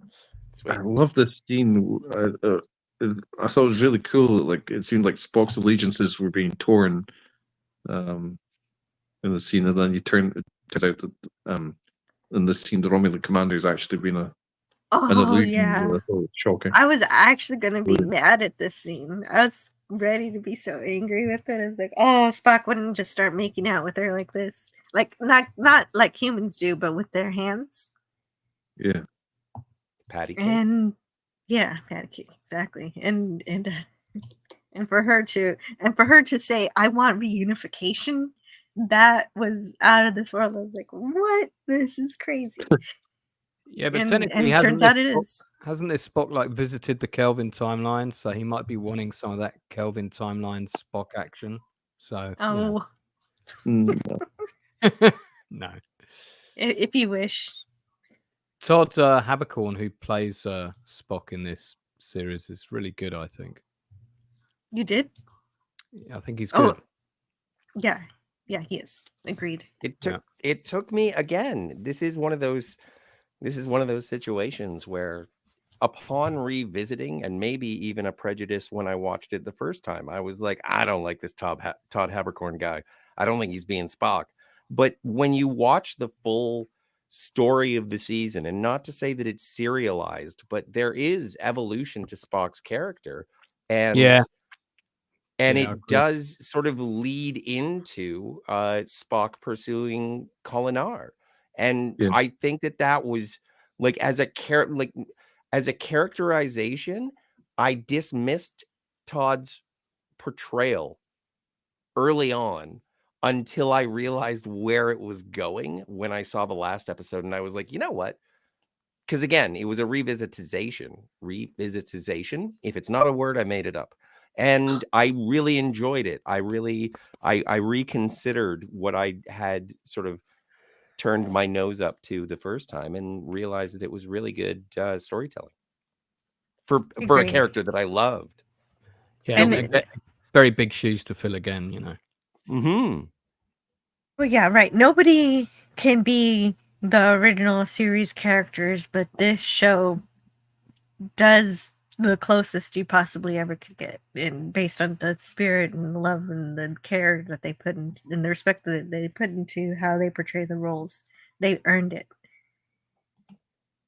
They earned being Star Trek. I love it. And I was just glad this whole scene was just an illusion. That was really great. I agree, Dan, that this was good. I watched some of this episode with a person, and she was like, "That's not Spock." I feel like she said, "I feel like I've woken up in a parallel universe or something." Yes. And yes, it is. She loves the original series, but she doesn't know much of Star Trek aside from that. But I was like, even in canon Star Trek, there's like three different people that play Spock already, like with Strange New Worlds and the Kelvin timeline, if you count those. And that, as I said, like to her, like that's not even counting like the ones that have played kids. I do count the ones. I actually only count the ones that play kids and Leonard Nimoy. So even those ones that play like Spock in The Searcher Spock before he's played by Leonard Nimoy. Mm-hmm. Yes, and in a way, I agree with your friend. He can't. None of these characters can be the characters they're playing, but they got away with it, and I that it's really weird for me to say that, and I have not, and to see that even if he can't be Spock, he's become a damn good Vulcan. Well, and Todd Haberkorn got his start. Well, from what I understand, Todd Haberkorn is a very prolific voice actor in anime. Again, that is where Chuck and Vic, all these people that I don't know, but I'm calling by their first names, they all sort of come from that community, and being able to sort of have the discipline for their vocal inflections and how they are portraying their characters, I think is 90% of what, well, no, not 90. I want to give a little bit of physicality to Todd, but like a lot of it is just the responsibility to the way the voices sound. And really, he's really grown on me throughout the series. And here's a much better shot of the Enterprise and the Romulan. It is a good shot. Warbird. This one is better than the other one, I think. Yeah, this is a fantastic shot. I love the shots of the ships in this. They really just elevate the whole episode. Yeah, absolutely. I love seeing like the Enterprise Superior Saucer separation. Yes. Yeah, that was a surprise. I was not expecting that, actually. I was so excited seeing that. I wasn't expecting it either, because I went into it without having any of it spoiled. I didn't read anything before watching it, and I somehow managed to stay ignorant.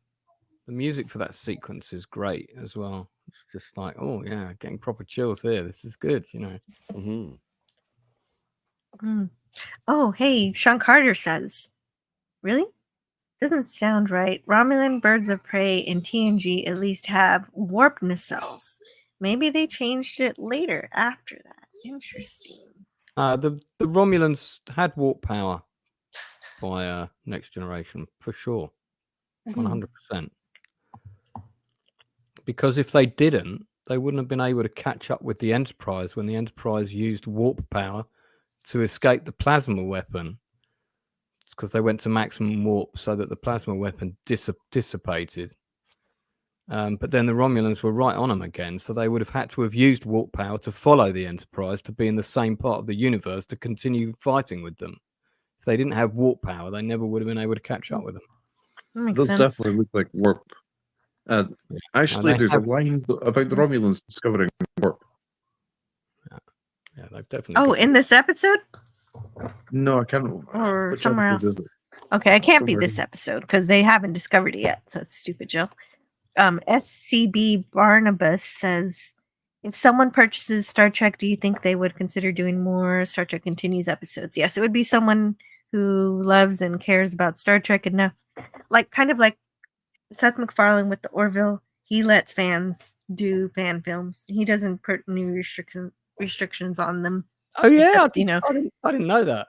That's good. To know. Yeah, right. I mean, as long as you're not like making tons and tons of money like off of his work, it's like if you're doing it for the love of the series, you're just like Star Trek Continues, not making profit off it or anything. You can do whatever you want with the Orville. They love their fans. Star Wars is also very welcoming with fan films. Maybe not whatever you want, but they're pretty accommodating and they love their fans. And it would be great to see that again with Star Trek. The Romulans starting covering warp drive is mentioned in Star Trek Insurrection. Oh. In Insurrection or Nemesis? Yeah. In Insurrection. Huh. Well, we are reviewing that in July, right, Jill? That's correct. Yeah. Insurrection. I look forward. No, I'm trying to kickstart a Galaxy Quest fan production. I'm going to play Sam Rockwell's character. Oh, I'll be in that. I'll definitely play I'll definitely play Alan Rickman. Everyone wants to play Alan Rickman, dude. Get in line. Yeah, but I've met Alan Rickman, so I can play. Oh, well, then never mind. You're hired. To see if there's a pub. Yeah, love that line. Where's the toilet? Was it Guy Fleekman? Scenes. Galaxy Quest, love it. Yeah. Well, I guess. Except I've got to be. Well, you're going to be Tech Sergeant Chen. Oh, interesting idea. Okay. Yeah. I can't wait to. I don't mean to be rude. Yeah, we're in our fan fiction. We're gonna gender swap Tech Sergeant Chen. You get to be Tech Sergeant Chen. But honestly, you're not tall enough to play Gwen DeMarco. Well, fair enough. I will adhere to your vision of this radio play, and we'll see what happens to it. You can. You know what? I can't wait. Just put Jill on some boxes. That's what they do. To power the That would, you know what? You just opened my mind. You know what? This would be a lot cheaper if it was a radio play. There you go. I thought that's what we were doing. We cut the budget. Great. Scotty, go and look at the live performances on my channel that we did in lockdown. You can do it that way, and it will. Actually, I would love to. It can be. You can do quite a lot. You'd be surprised. Thank you, sir. And well, I just can't wait to figure out live. how to power well, they don't call it a transporter, obviously, in Galaxy Quest. What do they call it? Whatever it is. Is it like it's not. I'm not even going to guess. I don't know off the top of my head right now. Yeah, I know. I'd have to try. I'd have to look it up. And this is where the Espers are sort of dealing with Cat, the get out of here. influence. Sorry. What? I think the cat just farted in front of my chair, and so it stinks. And so I kind of reacted strangely. No, Nothing but sardines and flatulence. Plus 30 She never does that. She never does that. Jill, Ray Shields. Yeah, exactly. Warp away. Damn, cat. Oh yeah. The ship is on red alert.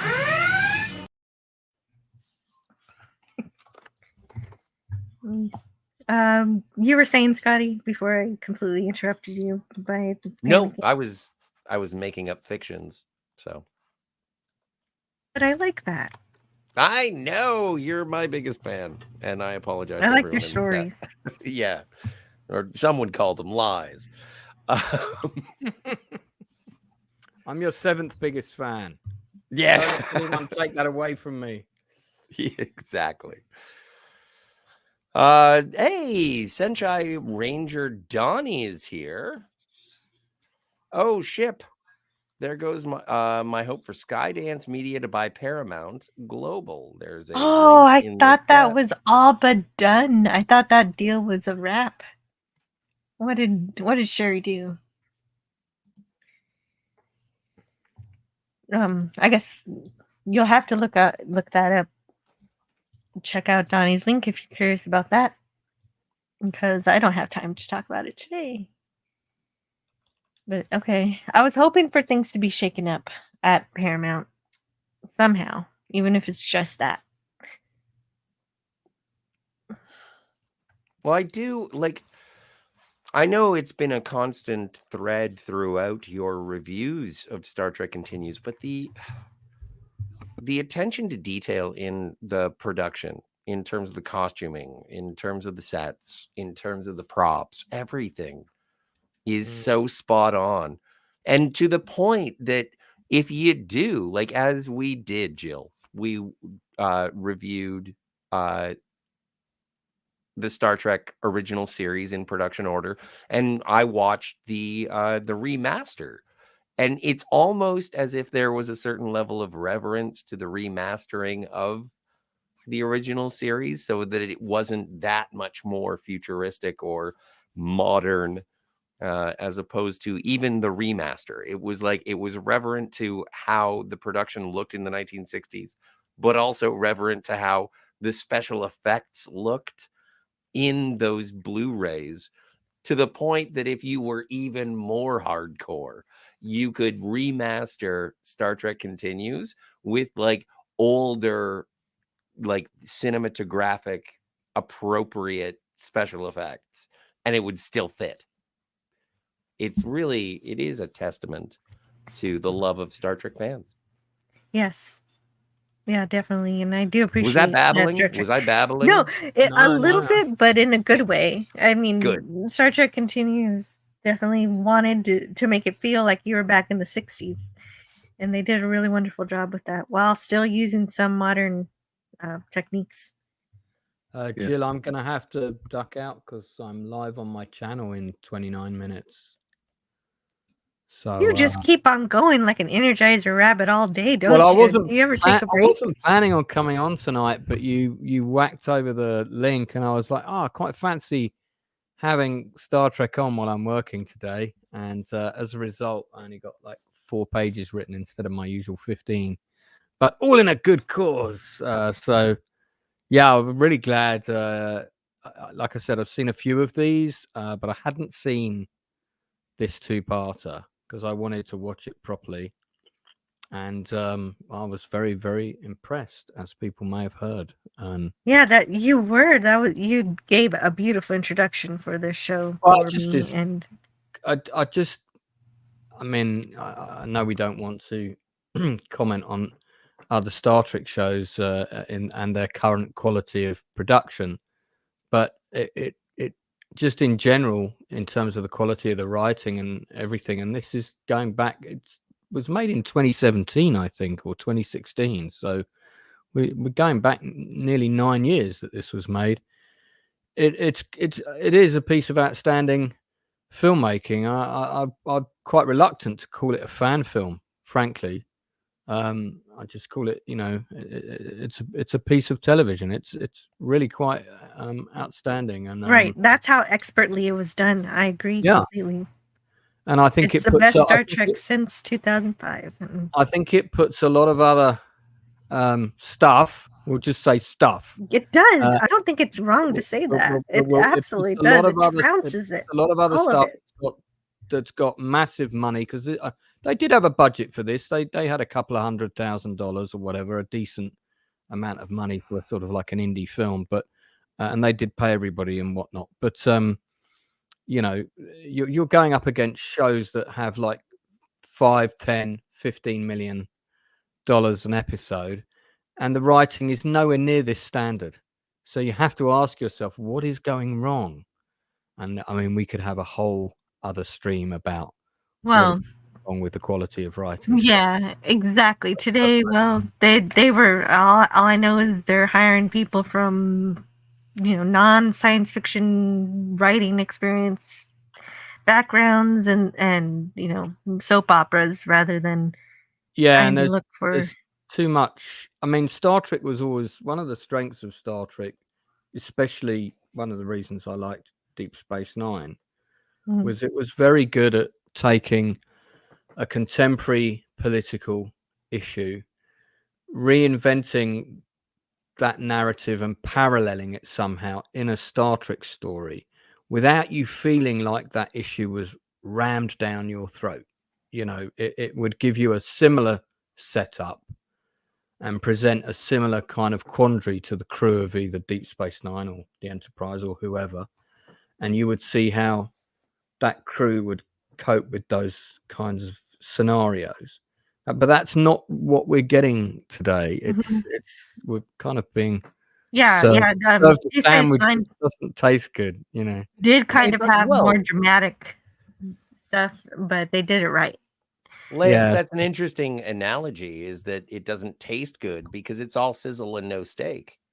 Yeah, well, I mean, there's a line in a film called This Is Spinal Tap where that they did an album called Shark Sandwich, and it had a 2-word review, which was shit sandwich. That's kind of where I was going. But, yeah, that makes sense. Yes, I subscribe to that. But yeah, anyway, but listen, thank you so much for having me on. I always enjoy coming on and doing these, and I feel I've got more to contribute from the filmmaking writing perspective than maybe the Star Trek lore perspective, which I don't know as well as everyone else, so mainly because my memory is so rubbish, not that I haven't watched them all. But I always really enjoy these, and it's always nice to come on. I've got to get you guys on you guys have got to come on for my anniversary on the 14th of July. I'm having like a really long stream, and people can kind of come and go. So even if you want to pop in for sort of like 5-10 minutes, but I'm doing a quiz in the middle of the stream, so there'll be that's on Sunday. That might work. It's on a Sunday. So do come to that. My channel's I've got my usual Nielsen ratings, 10 o'clock every Tuesday, and I just confirmed, like I said earlier on the stream, I confirmed another industry interview. Talking of fan films, I just interviewed the guy who did the Predator fan film, the most successful Predator fan film of all time. I interviewed him on my channel yesterday. That's Predator Dark Ages. It's had 15 million views on YouTube. And in a couple of weeks, I'm interviewing actor Lawrence Monsoon, who some people may remember as Eric Stoltz's best friend in the film Mask. He plays the role of Ben. He's done a whole load of stuff, including a role on an episode of Star Trek Enterprise back in the day, and all the usual shows like ER and all the stuff through the 90s and whatever. He's had a very interesting and varied career, and I had to lock all of that down, and that's why I had to jump off the stream earlier, because he called me to discuss dates of availability and everything. So he's coming on the 3rd of July, and I think I'm going to have actress producer Nikki Marshall, who's from Animal Kingdom and The Shield. She should be coming on before the end of June, I hope. So and I'm still waiting for Michael Ironside to get back to me. He agreed to come on the channel, but I haven't been able to pin down a date with him. So hoping we're going to get him, but Great. you know, the longer it goes on, you know, maybe his agent has said, "Oh, no, don't do that." So you know, I don't know. We'll see. He has agreed, but hey, maybe he's changed. Well, is he the one who you needed to get technical, get around technical issues, or am I thinking of someone else? Well, oh yeah, we've that's right. The stunt coordinator from Deep Space Nine. Yeah, I'm still getting him on, but we've been trying to sort out. I've tried again with him a couple of times. He can't get on StreamYard. It just doesn't work. He also can't get on Zoom.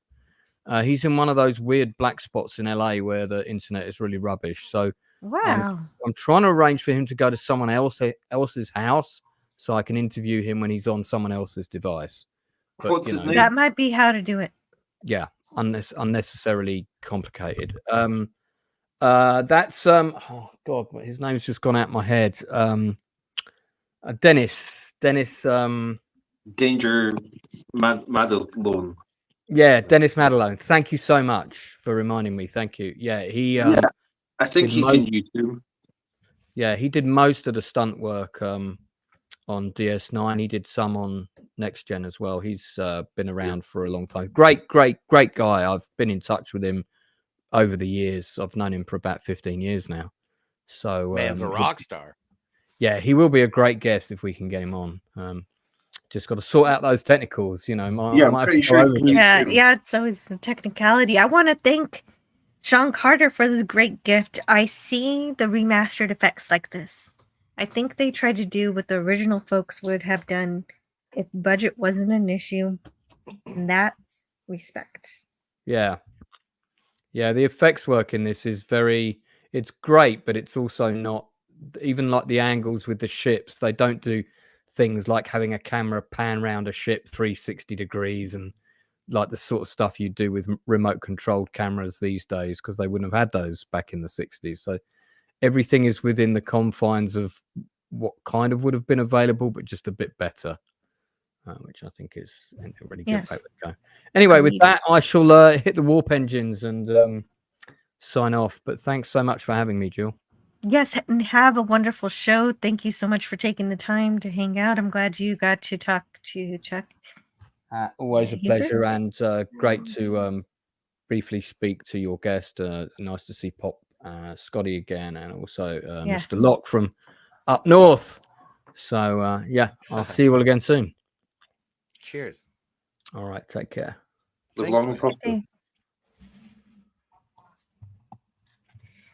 Great. All right, let's finish this episode. What's going on? Okay. Where are we? Jill. We're at the galactic barrier. Yeah. I'll be back in like 12 minutes. Okay. Well, I'm going to get through the galactic barrier, or maybe not. Yeah, no, I know what you're doing. I just wanted to open communications and say. All right. Well, I'll see you later. I'll be back in a sec. And Julie, are you aware that the slides are not up again? Yes.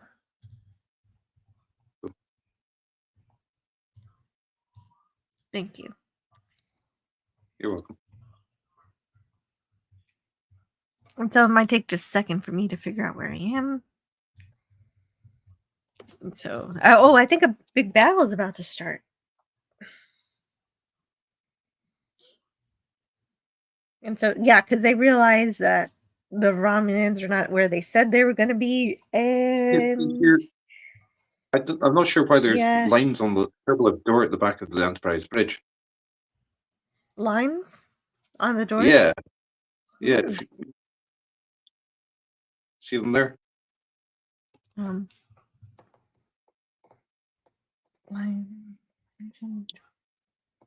on the door on the back, on the turbulent door at the back of the Enterprise bridge. Okay, let me see again. Like dark lines. Where do you see them? Do you see them in this shot? No. Okay. Okay, that's Romulans. No exterior shots because it's there. It's there. It's on the bridge.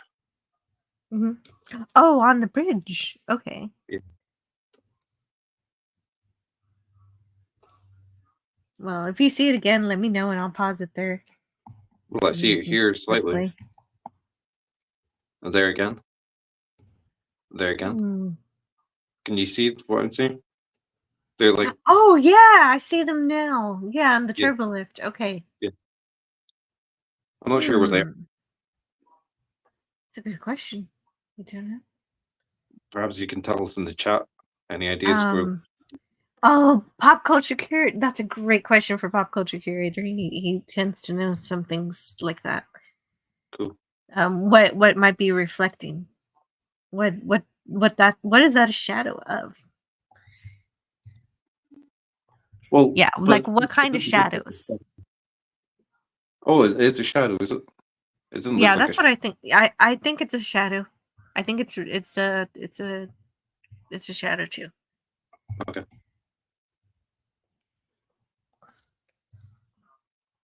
So, but anyway, the Congo is firing on the Enterprise,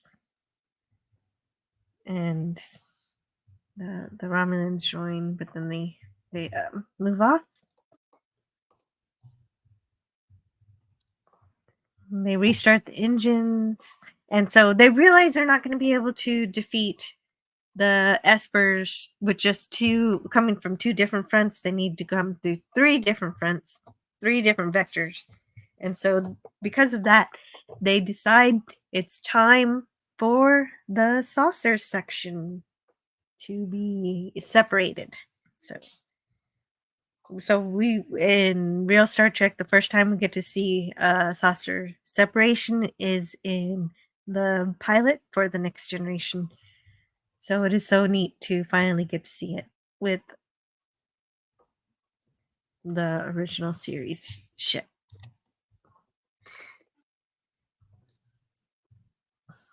And it was referred to in the episode Apple from the original series, that this Enterprise is capable of doing this.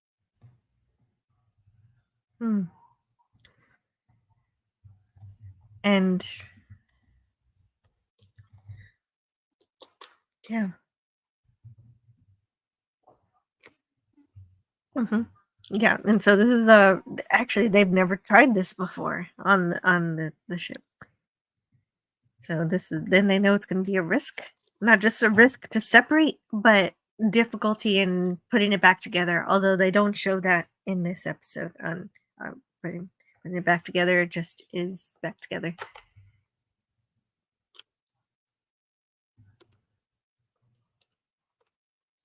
Whereas in the TNG episode, we get to see separation and it coming back together. And so Spock's going to command the bridge, and Kirk will be in the secondary hull, which of course is in auxiliary, where usually invaders come and take over the ship.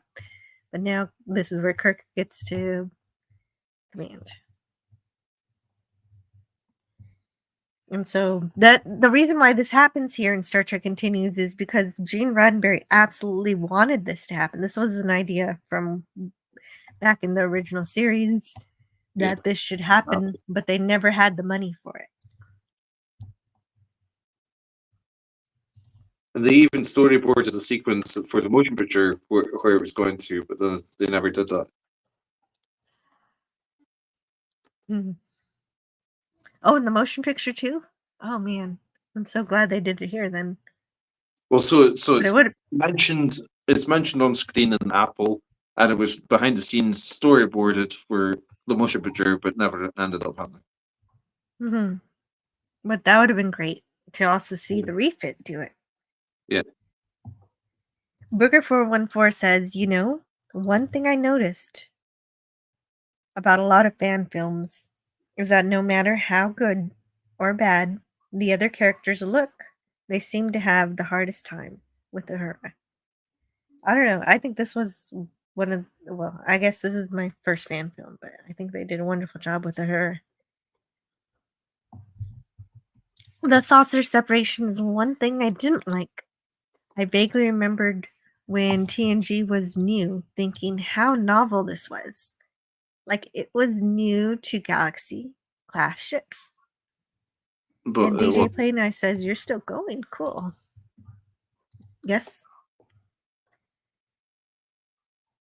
But saucy separation wasn't a new feature for Galaxy class ships because the Constitution class is referred to as being able to do it in the episode Apple. Very good. Yes. Yes, that's right. They do mention that. Let me see what that quote is. Because I have the quotes here. Yeah, Susie's website. Okay, in the Apple?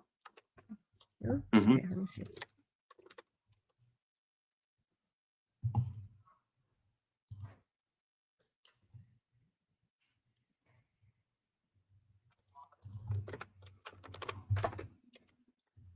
Oh, okay. Right. Why isn't it showing up?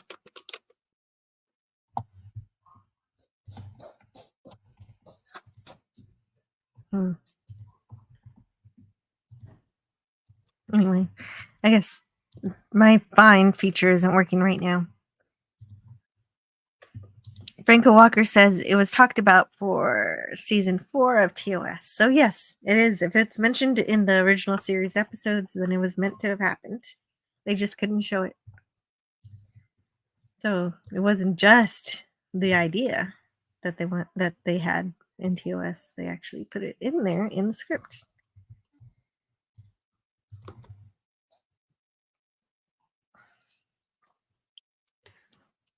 So yeah, so Kirk says in conversation with Scotty, who's in the ship, and Kirk's on the planet, Kirk says, tie every ounce of power the ship has into the impulse engines, discard the warp drive nacelles if you have to, and crack out of there with the main section, but get that ship out of there.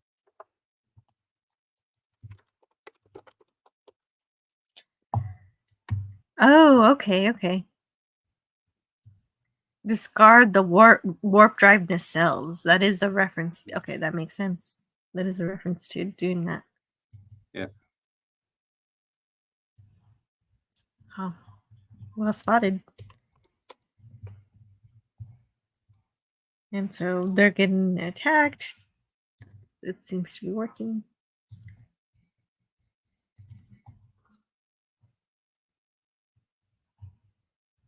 And I like how big of a deal separating the saucer section is. Yeah, I like how it establishes the auxiliary control, which is shown in the original series, and which I've always suspected, that could probably be for the sausage separation sequences happen. This episode actually establishes, that is accurate. Like the saucer is separated from the main drive section. The would basically be the battle bridge equivalent if it was the next generation. Mm-hmm. Yes. And oh goodness. Good. So let's see what they're doing here. I don't know if you noticed, but the music during this piece, I don't know, kind of felt like movie music a little bit. I Cool. kind of hear it. I'm not sure. I just felt like it was. I felt like I was. I'm not sure which. Probably the motion picture. That would be the best guess. Yeah, I liked what Scotty said earlier about the music in this two-parter. Mm-hmm. It gradually transitions into some of the music from the Oh. TV movies. Oh, he was already saying that earlier, and so I guess this is the point where it's happening because I noticed it here, and I didn't think of it until we got to the scene. Mm-hmm.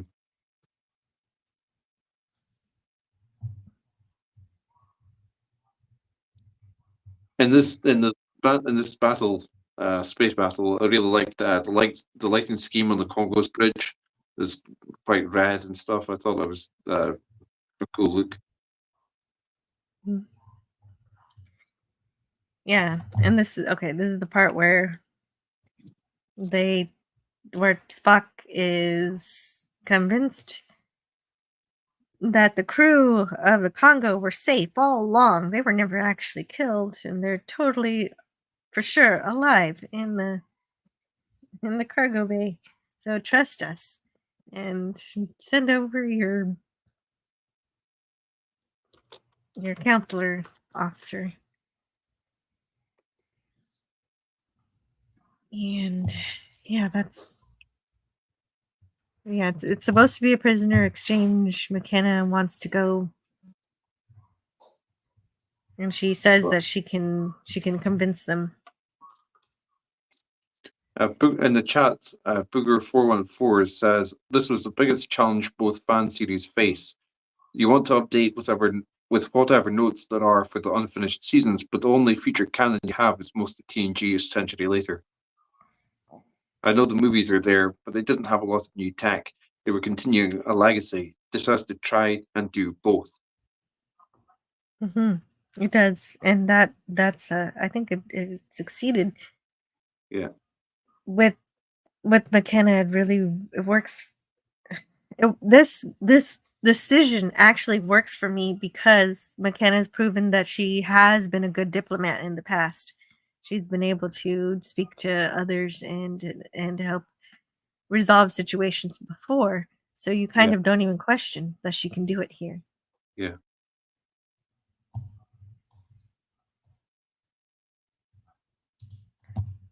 And so, but Spock knows it could be an illusion, but he does it anyway. Oh yeah, he has to for once resort to rely on his feelings rather than resorting to logic. I thought it was part of his character arc. I thought it was really cool. Yes, and that's why it works, is because it's part of that journey. Yeah.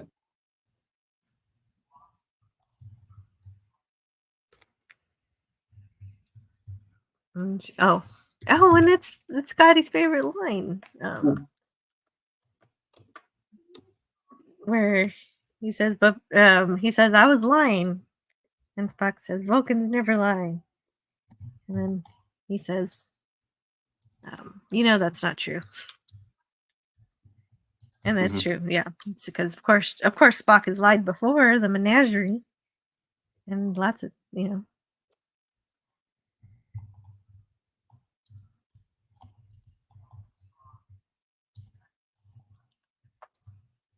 And things getting worse. So things don't look too good. On that previous slide. Oh, the previous slide? Which one? Where he talks about the cell sector.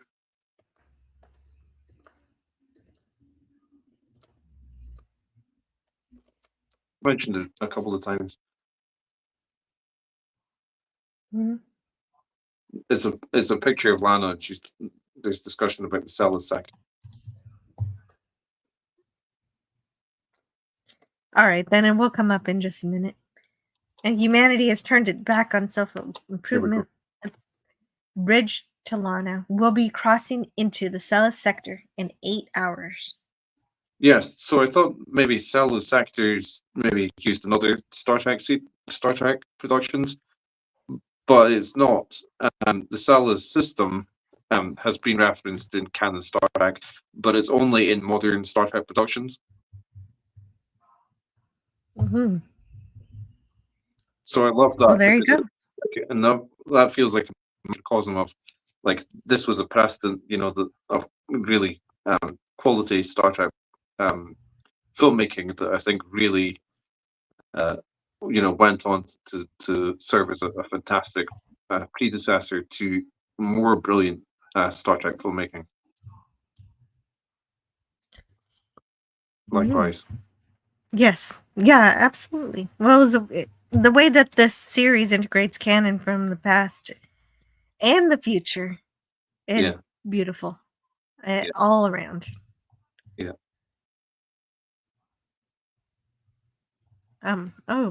Preparation for a crown and the fitting of a temporary one.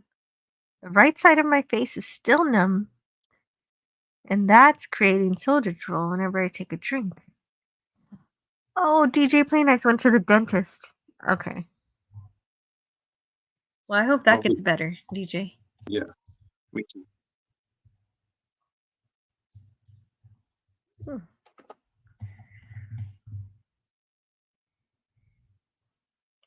And McKenna's just straight up says, Starfleet's going to have to stop you. And Lana doesn't want to be a part of that Starfleet. She wants to replace it. She wants to supersede it.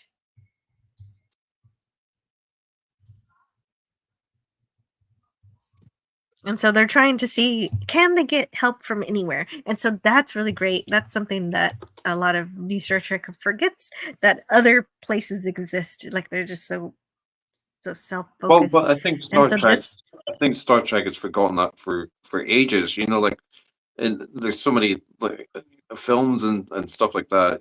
TOS movies and stuff. Yeah, the movies do it too.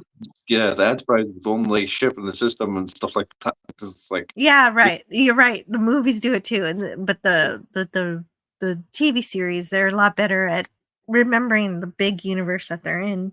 Like, hey, can we get some help from the Klingons? And can we get the 2 other starships? They only have 2 other starships around. But you're right. Yeah, the movies do that too. And here I was reminded of the discussion that we had in an earlier live stream, where there was a difference between intership and intership. Intership being inside the ship basically, and intership between ships. Right. Yeah, intership would be from somewhere not the transporter to another ship, and intra-ship would be within the ship. Yeah. Okay, that makes sense.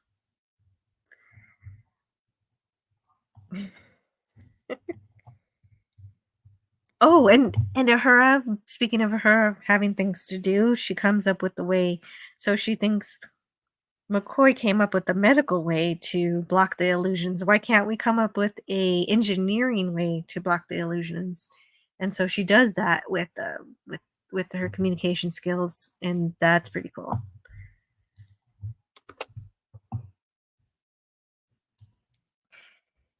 And so they're gonna get some help from the Exeter and the Potemkin, or at least they hope they're going to. At least they mention it. I like the idea that they know they're not the only ones around. Yeah. Even though there aren't too many. Of course, the whole fleet's gonna have to be rebuilt. This is the whole thing. Because that's one thing Star Trek Continues did, was get rid of a bunch of ships. So they've got to rebuild them now. I thought it was really weird when she says "by the elements." Is that a reference to something? Is that Oh, I was wondering that too. I didn't have time to look that one up, but I'm gonna look it up now. Why not? Let's check it out. By the elements. I was wondering that too. It has to be a reference to something. Why would they just randomly say that? Although, I don't know. I don't know if it's a thing or not. Or no, I guess it's not. No, I don't know. I don't know what the reference is. I don't remember elements being such an important thing in Romulan culture that we know of. Me neither. So I was going to. That was definitely something that jumped out at me too, and I don't know the reference to that. If anybody knows why a Romulan would say "by the elements," please let us know.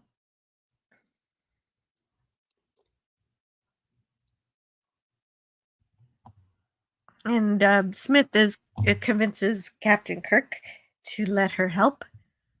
That she's not going to let the power take over her decision making, and he agrees.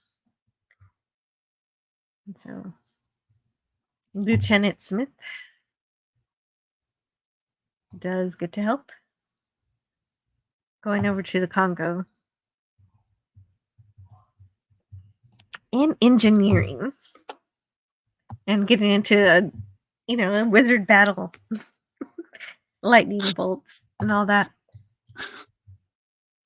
Well, Gary Mitchell does use the lightning sort of effect as well. Yeah, he does. No, I'm just having fun with it. I do agree. Yeah, that, no. yeah, Gary Mitchell, the lightning effect does come from the original series. Yeah. I just wanted to use colorful language, and that's the first thing that came up. Yeah.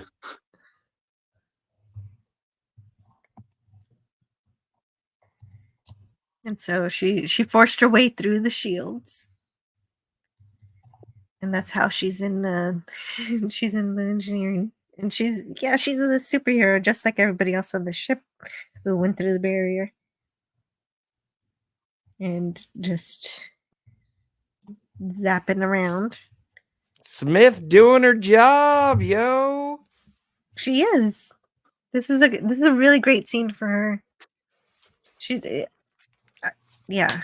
I didn't expect this arc from her in this episode, so it was really neat.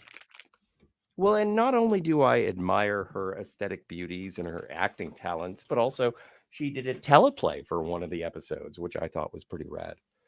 Wait, she wrote one? Yeah. Mhm. Yeah. Which one did she write? That information I don't have offhand.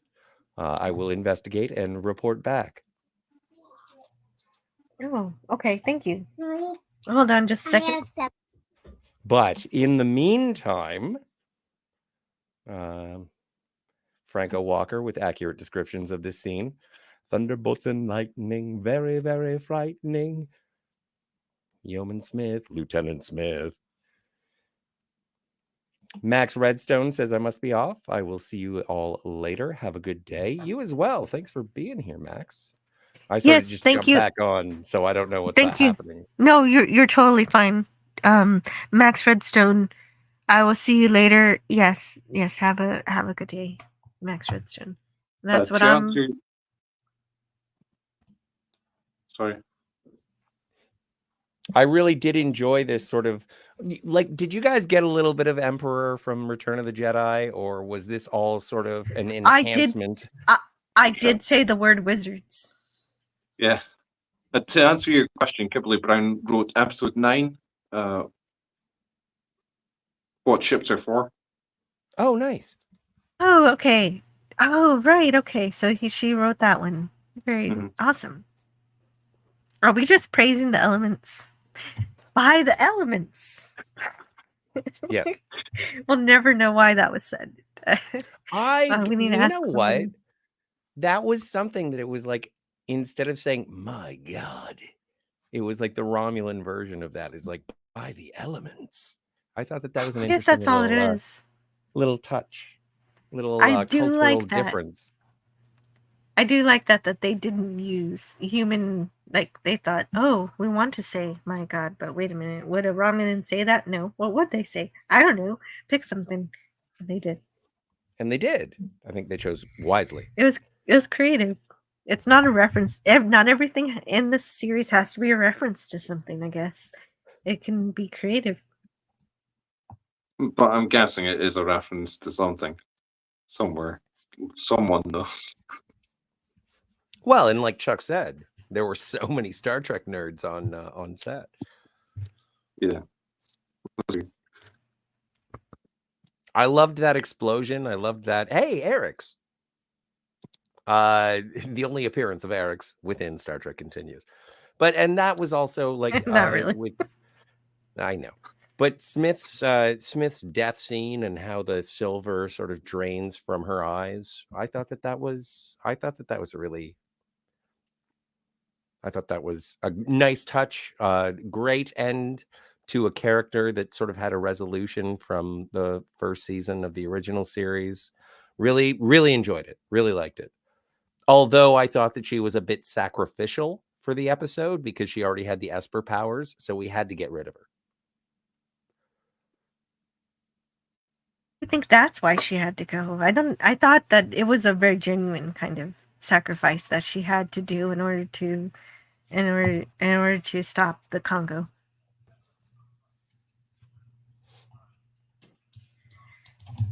And so the Congo's end is also Smith's, and she dies a hero. She's a Yes. hero here. But don't forget, we do have to try and rescue the last crewman that is still aboard the Congo. Yes, and they're trying to transport her. And so you always think, oh, she's gonna be fine. They always transport just in the nick of time, right? Well, and the way that that she was sort of built up throughout this season is McKenna can't still be alive at the end of this show, or else she would have played some sort of, like, we get Rand, we get Chapel back in the motion picture era, and it would be important for canon to have McKenna back if this is actually canon. And the fact that she does go and then does lead into so many different character moments for Spock. Yeah, so she'd have to either die or go to the Andromeda Galaxy or something.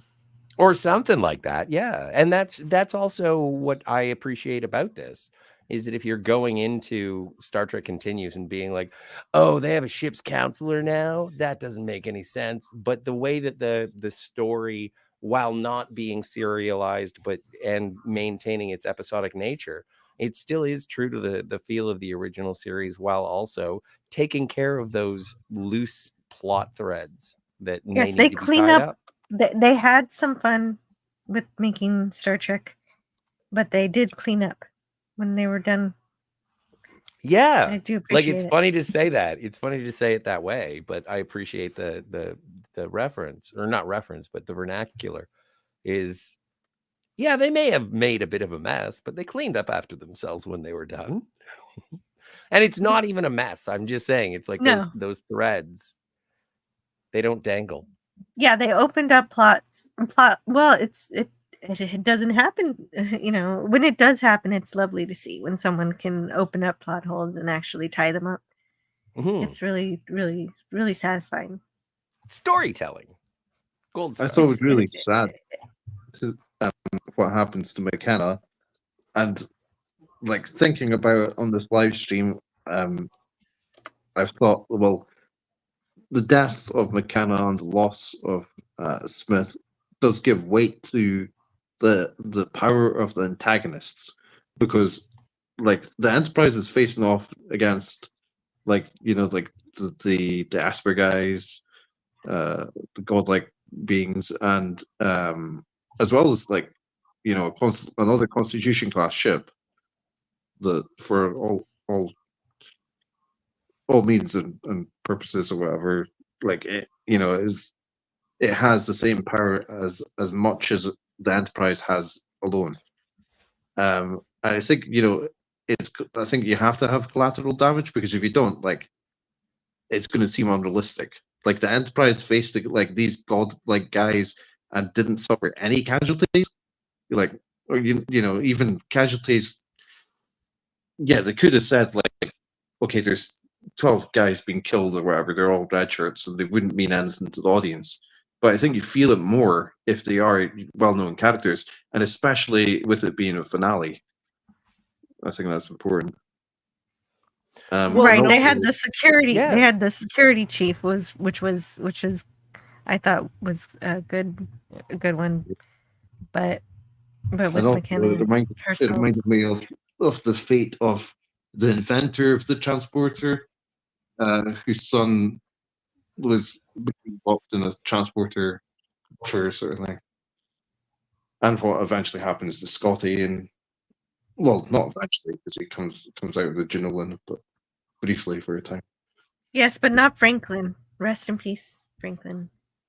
But that's an instance of sort of retconning and trying to work around. At that point, generations hadn't been made, and Scotty gets out of the transporter buffer and says, I bet Jim Kirk brought the Enterprise out of mothballs just to come and rescue me. And it's like, but you were there when he died, Mr. Scott. But that isn't discovered until generations. And you do sort of have to piece it together, puzzle it together for yourself as to, okay, he was just in a transporter buffer for 75 years. Maybe that's what affected his memory.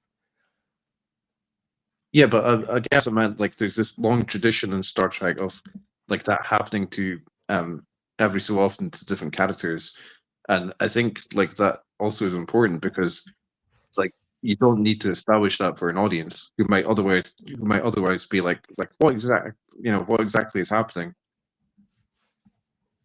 Now, this was an interesting choice. Yes, I was hoping. Go ahead. Whether by direction or by performer's choice, is Spock goes to give the Vulcan salute and then sort of closes his fingers to give just the same sort of goodbye wave. And I wasn't sure about it. It is heartfelt. It is an emotional moment for Spock. It is, and McKenna is going out like a Starfleet officer. She's not panicking. She knows what's happening to her, and she's going. It reminds me of First Contact. Actually, also it reminds me of Redemption, which we just reviewed when Picard says "Kapla" and Worf says goodbye instead of returning the Kapla. Part of the dealing with humanity, kind of the human side of you. And of course, Worf's human side is nurtured, not by nature, like Spock's.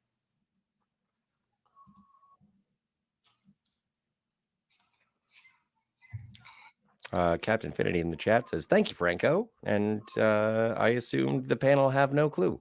I assumed the panel. I have no clue. No, just I assumed the panel had no clue. All right. But thank you, Franco. Well, what?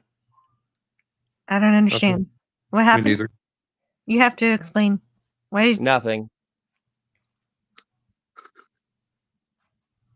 Is that something that we want to talk about? Not particularly.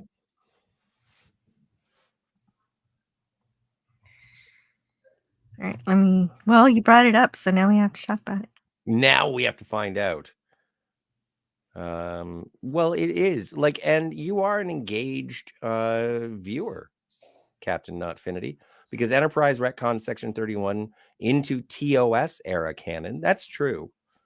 Well, first DS9 did, and then Enterprise did. Well, and Enterprise being a precursor, that is frustrating. And Notfinity says, "I find your answer vague and unconvincing." Well, but wait a minute. What is he even talking about? I don't even know. Technically, Enterprise. Well, then why are you highlighting things that aren't It is understand a the full matter context of the question? Because I am foolish. I'm a foolish boob. No, Captain Notfinity said, did they? So section 31 is canon here. Yeah, Section 31 is canon. Yes, it's unfortunately canon because Ira Stephen Bear decided. According to Lance, he took the idea from Babylon 5 and brought it. He didn't. I would have loved Section 31 if it only came up and about because of the Dominion War, because they realized they had to do some things that they shouldn't be doing, and that Starfleet and the Federation have nothing to do with it, except for there's this the Section 31 takes this little piece of the charter and uses it as an excuse to do whatever they want.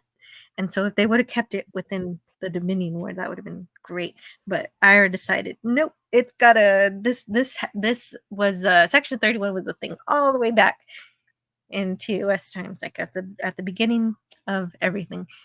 And so he backpedaled the canon all the way back to that, and Enterprise reinforced it. And I don't know what the question is in the chat about it. Yeah, we did. We went through this earlier. So Enterprise established it as existing 100 years earlier than TOS. All right. Well, there you go then. My mistake. But Well, it's been a long road. What is the question? The question was in regards to the relevance of Section 31 in Star Trek Continues, and Franco Not very much. did reply that it is part of the Starfleet Charter, referenced at the beginning of Episode 1 of To Boldly Go. And I just wanted to address that there were people in the chat talking about Section 31 and address it appropriately. Okay, great. And well, the way it's integrated into this episode is that the Espers, the people with the high ESP ratings who turn into Gary Mitchells, they Is that the Starfleet name? yeah, they're called Gary Mitchells. So what do we got? A bunch of Gary Mitchells on it? All right. No, so they started a project, a scientific project where they were pretending that they were using themselves as a weapon for Starfleet, but it turned out to be a complete lie. It was just the Espers trying to get power and a starship to go get more power to be super powerful. And so it was all a big ploy, but they used the guise of Section 31. And so it wasn't anything. It wasn't anything that Starfleet or the Federation actually approved, which was great. I thought it was fantastic. Yes, Stan? And it used strange energies, which it's called in Lower Decks. Strange energies. Oh, energies? I like that. Yeah, right. The lightning. Yes. Yeah. And that's not an inaccurate description.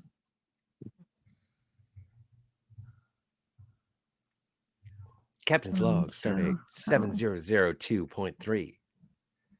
The Enterprise. So, but I would appreciate if No, I know. I was a little flippant. Not reading things that are vaguely trolly. All right, that makes sense. And also not posting them either. Those would be nice. Okay, I was wrong. No, it wasn't you. I'm making decisions. Oh, I love it when that happens.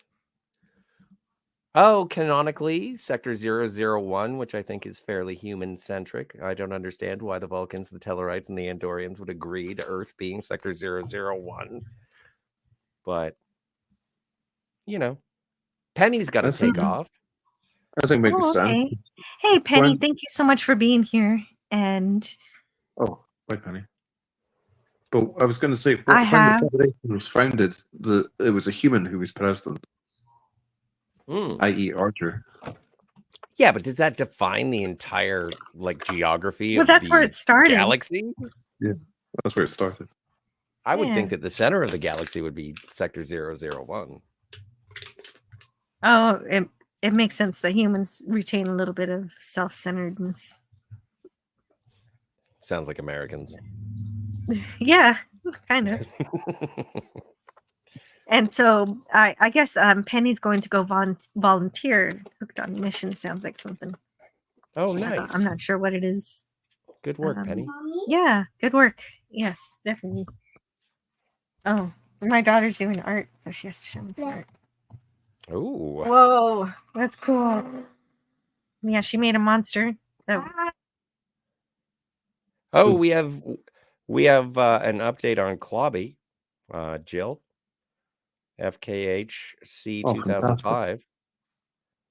Oh my God, that is good news. This is what I was praying for all morning. I was so upset last night. I could barely prepare for this. Really, I don't have much prepared for as much as I normally do prepared for this live stream because I was spending a lot of time fretting. Via Lord Thoth, FKHC 2005 says Clobby opened his eyes and blinked. He's fighting. Yeah, go Clobby, go! You gotta come tell us we were all silly for crying so much that I've been doing too much of it. And so this live stream was a really good distraction to get myself off of all of the feelings that I've been feeling, and that it's kind of I almost felt it was paralleling what Spock was having to go through and having to deal with some of his emotions also that he normally doesn't ever have to deal with. And it's just that is such good news. Yes, that's Sean Carter. This is what I've been waiting for all morning, and I've been thinking of him ever since I heard about the news. Absolutely smashing. Yeah, and thank you for bringing that here, FKHC 2005.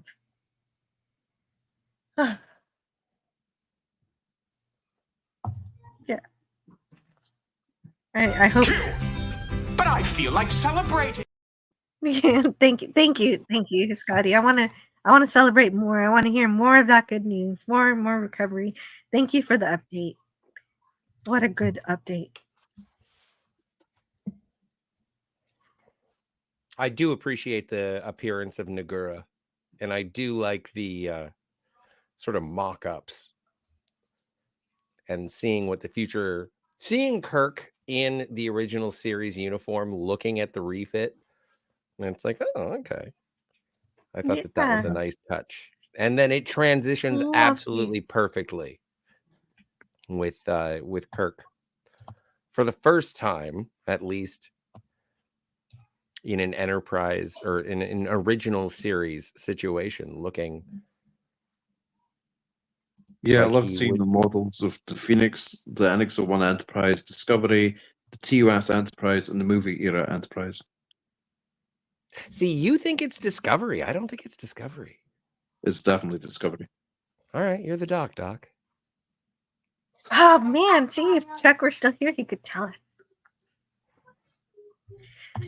Oh no, Chuck wouldn't know. He would defer to bigger Star Trek nerds, and I think the biggest Star Trek nerd that we have. I don't know. Dan. He's Dan pretty big. Dan says it's the Discovery. Okay. Well, now you're getting really excited about it. I don't know what. I'm on the fans' side. This is great. Well, but he's also a fan, though. No, I know, and yeah, Dan. I'm on Dan's side, is what I'm saying. Yeah, I get that. Which one? I don't see it either because they're all kind of blurry. I'd have to actually watch. Here. Yeah, that's true. But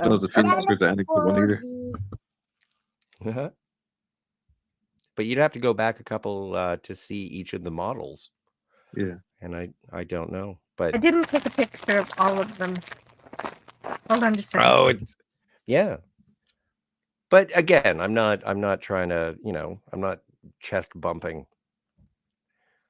I still think it was based on a production thing from the 70s. Yeah, but if it is, yeah, and that's probably what it really is, and that's what it was, like 1975. But it's interesting as well because I was curious about there is a shot of the Kelvin, like one of the ships is the Kelvin from the opening of Star Trek 2009, which is a nice nod. Well, I thought that as well, and then I went back to rewatch it, and I thought, oh, that's not the Kelvin, that's the NX-01 Enterprise. They do have the NX-01, but yes, but there is one with sort of a single warp nacelle.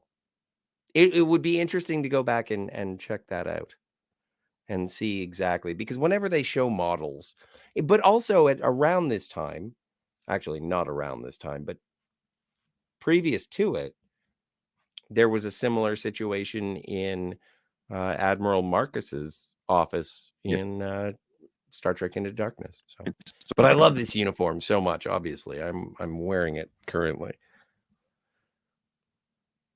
There's Chuck. You are perfect choice. There's Chuck. It's true. He didn't get as much. He didn't get as much in this two-parter. But I'm so grateful that he decided to join us. and had so much to say. Yeah. I like the moment that they have following. Oh, well, how do you feel about the speech? Sort of the final address. I think it plays it definitely plays into the attitude. It seems like his attitude switches to motion picture attitude pretty quick. Like he just turns around and says, "Well, I'm done doing this." He is decisive. Jim Kirk, I mean. Yeah, he is. And that does follow. That does follow. It's not out of character. It's just very sudden, but it makes sense. And so then he's promoted, and he accepts it, but he's still kind of lamenting it at the same time, which is precisely how we start the movies. And I do like the response from Dr. McCoy to Kirk, just sort of looking at the uniform, and then this is what it says, or this is what Kirk says. Don't look so smug, Bones. These uniforms will be filtering down to the ships soon enough. Well, I've just re-gone and I've just rewatched the scene with the models, and you're absolutely right. Like the Kelvin's in it. Oh, great! I missed it. Sorry. Boo. Yeah. Okay, so in this, I felt like the storytelling choices definitely feel like they make a lot of sense, leading from TOS to the motion picture. Yeah. That's what people were telling me before I even watched this episode. Oh, it leads into TMP, and so how it does. Yeah. It does beautifully. Yeah. Not just the main plot points, just Spock's journey too. I didn't expect that to get started here. Mm-hmm. Franco Walker says, "I thought Kirk's speech was a good touch." Yeah, me too. I found basically like jaw dropping, where you've got like the initial scene where Spock says like I'm not going to go through Kolnar, basically. And like knowing what happens in the motion picture, he's like against it at the start of this two-parter. So obviously. Well, it makes sense. He's not just going to go to Kolnar for no reason. So why did he go to Kolnar? That was everybody's biggest hang-up with TMP is why the heck did Spock even do this? And so this is a great explanation for it. I wouldn't say it's the biggest hang-up because a lot of people call it the motionless picture, but it's pretty. Well, it is for people who love the motion picture and want to understand what's going on. And I did have that problem with it the first time I watched it. But on subsequent viewings, as they kept remastering it all the way up to the director's edition, I love it at this point. Wes Cagle says, member for 7 months.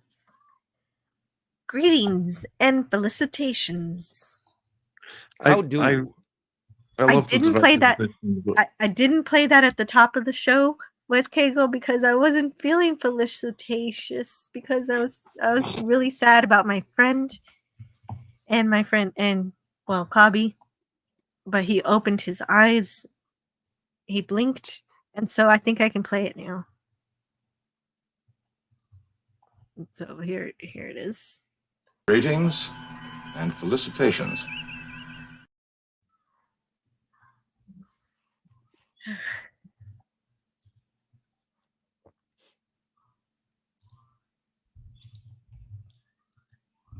So thank you for sending that membership chat for 7 months.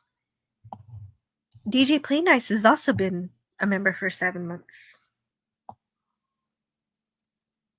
Cheers, DJ. Thank you. It is this sort of this final moment between Kirk, Spock, and McCoy, I think, is well played between the characters, and I can't.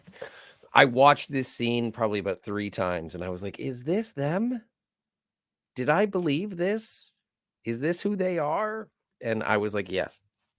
It reminded me of so many wonderful things of yeah. the playful, feels like, the ribbing of Spock from McCoy, and the unifying nature of Kirk with his two friends. And then, all right, we'll meet each other, and McCoy saying that he had other plans for his future. And like, I thought that this was really quite lovely. I love the scene, but I have an issue, a little bit of an issue with it. With, you see all the people sitting down, and like between this, like where did the chairs all go between like this and when they're watching it on the Enterprise, the footage of V'ger, where they're all standing. And I think it would have been, I think a good touch may have been if it had been multi-tiered, so that you'd have, like the launch of the NX-01 Enterprise, they had audience shots where they're multi-tiered, multi-levels. The same with, Starfleet Academy, for example, in the 2009 movie. There's quite a few different shots in Star Trek where there's multi-tiered positioning of, crowd shots. So I think that would have been a good touch if they'd done that, but they didn't use that in this case. But that's fine in a way. It's different. But at the same time, I'm like, well, where is all the cheers gone? That's a good stylistic point. No, it was the worst staff meeting ever. It was like, everyone, please join us in the shuttle deck. Bring your own chair. Removed and will be replaced on Tuesday. Exactly. Where are the chairs? We don't get the chairs till Tuesday. Exactly. Well, and I love the mention again. I love the mention of. I was glad I love the mention of McCoy's daughter, because that was supposed to be in an episode. We were supposed to get how we get a whole backstory for Spock and where his parents are initially referred to in the past tense. Yeah, right. And McCoy, journey to Babel. So we got a journey. Supposed to get something like, oh no, I'm so sorry, guys. I'll be right back. We're supposed to get something like Journey to Babel for McCoy, but we didn't. But I'll be back in just a second. I gotta switch my headphones. I think I'll be back. It's probably a different franchise, but okay. Oh, I don't care about Sarah Connor. Senchai Ranger Donnie says, I would say that there would be a season 31. What say you guys? See, this is the problem, Senchai Ranger Donnie, is that I don't know if you're talking about the Power Rangers or if you're talking about Section 31. The number 31 is rather triggering. In this particular chat, Jill is not a fan. But Donnie says, bad news, fellow Power Rangers fans. And there is a link to the Netflix canceled Power Rangers show. Distinctly more phenomenal. But how did you, when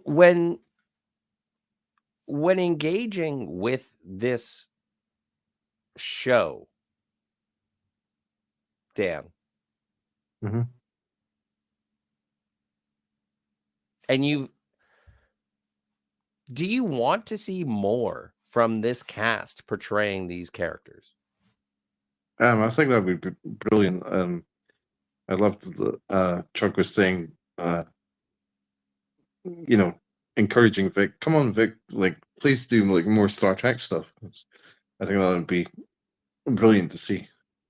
Do you want to see it in the original series era, or do you want to, like, my preference would be something that would sort of be between this episode and the motion picture. There is 2 years between. Obviously, we are far removed from the end of this series. However, luckily for people of the 21st century, we age more gracefully than people of the mid 20th. So, like, Chuck looked great. He could come back. Vic still looks great. I don't know. You'd have to probably ask Todd to shave. But, like, well, and also Chuck. But it would be interesting to see that sort of what happened in the lost years. I'm a big fan of the novels of J.M. Dillard, The Lost Years. And it would be interesting to see these guys, this cast, this production team, sort of get together and do that. But, well, since there's, it seems like quite a bit of controversy, I don't know how possible that would actually be in the practical sense. Well, but that more because of the sort of the grips of Paramount on fan productions? No, not really. No. Well, there still are. It's more personal than that. Well, and I understand that there has been controversy in Vic has had his adversities. And hashtag Team Vic on this side of me. I'm not speaking for the channel. The opinions of Scotty R37 do not reflect anti-derivative Jill. But no, It kind of does actually. In this case, together. not every case. Not every case. But doesn't necessarily reflect all the opinions of the panelists.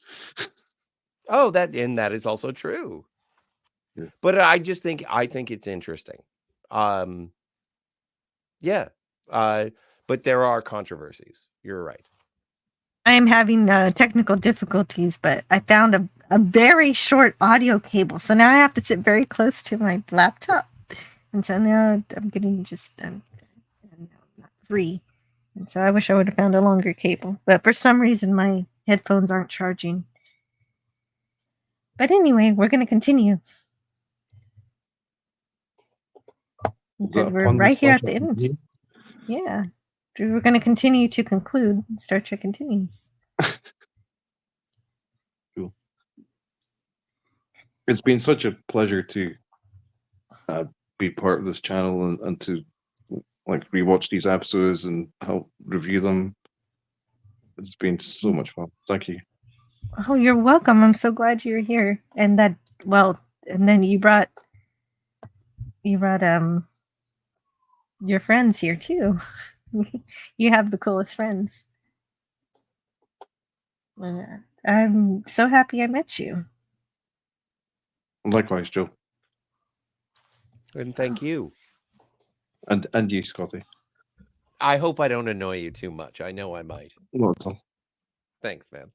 I love speaking with both of you. All the panelists have really enjoyed speaking with. It's been fantastic.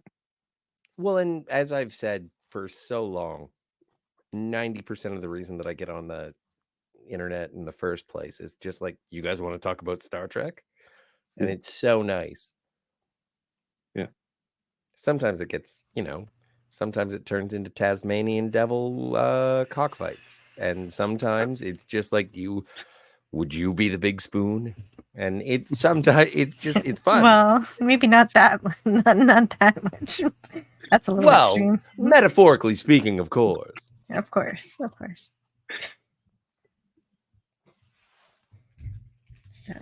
So we get to see Enterprise totally beat up.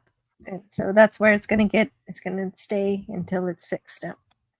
But and then this is such a great, I think, and again, when we sort of brush through the closing credits, the transition of the music and then finally having that sort of ya na na na na na na at the end, and it's melded almost perfectly with the classic Yeah, no.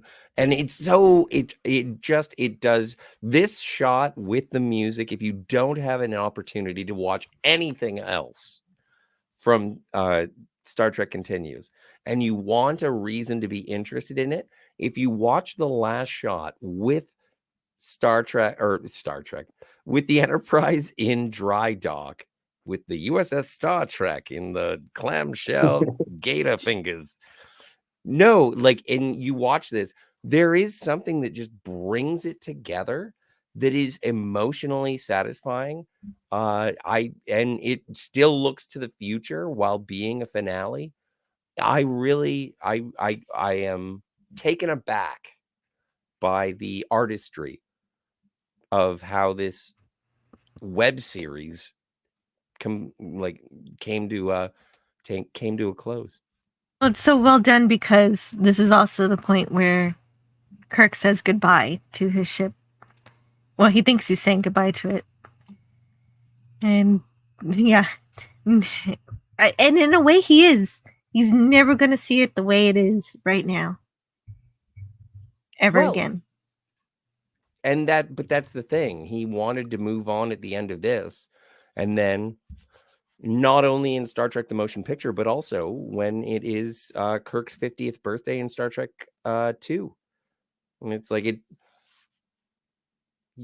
you want to be out there hopping galaxies instead of behind a goddamn computer console.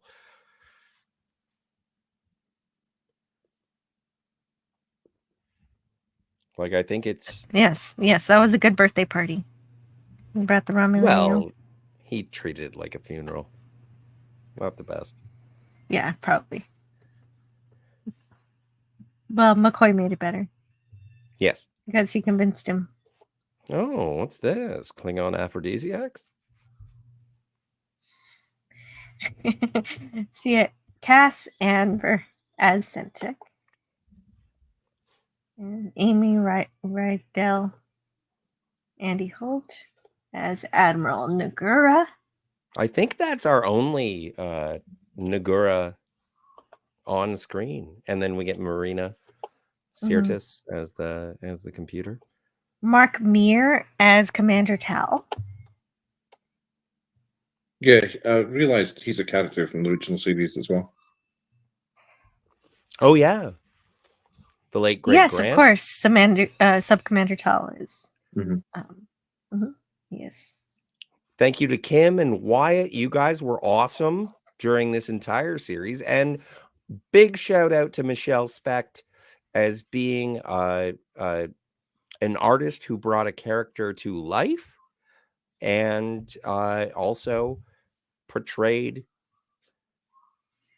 a really emotional death scene. And I'd be surprised to learn that she didn't know that she'd always have to die the entire time. Well, you know what? We got to find out. We got to talk to Michelle Specht. Yeah, it would be amazing Friday. Big high five to Kipley Brown. Kipley Brown in the house, in the hizzle. Yeah. Yeah, she was awesome. Maybe I should reel it in. She's going to start to think that I'm, too enthusiastic. I don't think so. You're just the right amount of enthusiastic. Oh, I gotta press Grant, thank you so much for Jeff Peterson. Drake, Stephen Dengler was played by Stephen Dengler. And he had a good scene. Well, long-standing security officer. They keep bringing up Drake. We got no seats, hence the long-standing. Ruben Langdon played Dickerson. Kat Roberts played Palmer. Again, another original series character. Liz Wagner played Nurse Burke.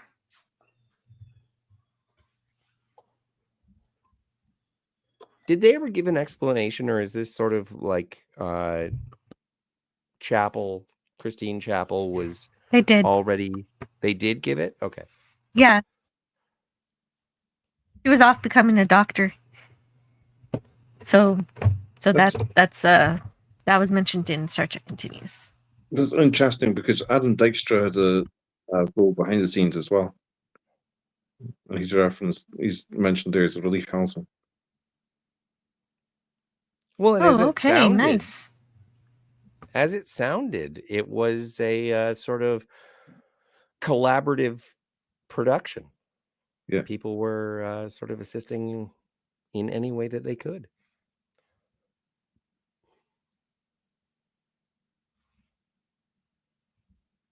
Speaking of people assisting, I love that they include all the background actors here. A list of everybody. I won't name their names, but they're here on the screen. Who were there? They could say they were there at Star Trek Continues. Gene Hackman.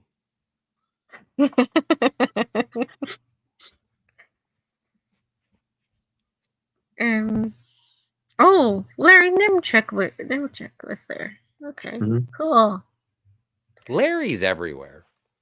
Also, never met him. Shouldn't use his first name. Well, apparently, I loved learning today that he consulted with Chuck in order to play McCoy. So together they made the perfect McCoy. Spock stand-in Devin Rockford. Liz Wagner played the Romulan commander stand-in. So she did more than one character. Stunt coordinator Ruben Lincoln. Also, I would be curious. Character. I would be curious to hear about the stunt performances. But this is amazing. This is so cool, and I'm glad we got to talk about it and with a member of the production. Thank you to Chuck. I gotta go. This is the end of the live stream, so you may go. All I have to do is clean up. So tell us what you're doing this week, or what you're up to. Anything you want to share before you go. I am off all week. This is my Friday, and I plan on maintaining that Friday until next week. And so, yeah, I got nothing going on. Please subscribe to the Phantasmagorium. Please subscribe to Cinema Gulp. Please subscribe to Antiderivative Jill. I am like a bad penny. I always turn up. Yeah. And but most importantly, I would say, as again, I posted in the chat and I posted on Twitter, which is literally the least I could do, is we have Brittany's smile. It is in good faith to try and support a young lady who needs dental assistance. And friends of the channel will know that I have always needed dental assistance. And so I sympathize with her situation. And so if you do have an opportunity, please assist. I will. I absolutely will. And I wanted to thank you for predicting, reading my mind. I don't know what you did, but this is exactly what I wanted to bring up here at the end was Chuck Huber's campaign that he's trying to help Brittany with her smile. As a person who has been without a smile, it is terrible. And when you can get one, yeah, it rocks. So I hope that Brittany gets her smile. And then also, last but not least, Clobberin' Times. Go subscribe to Clobberin' Times and tell him that you will not accept his resignation from this earth. He is not allowed to pass on, and he must return shortly to entertain us all.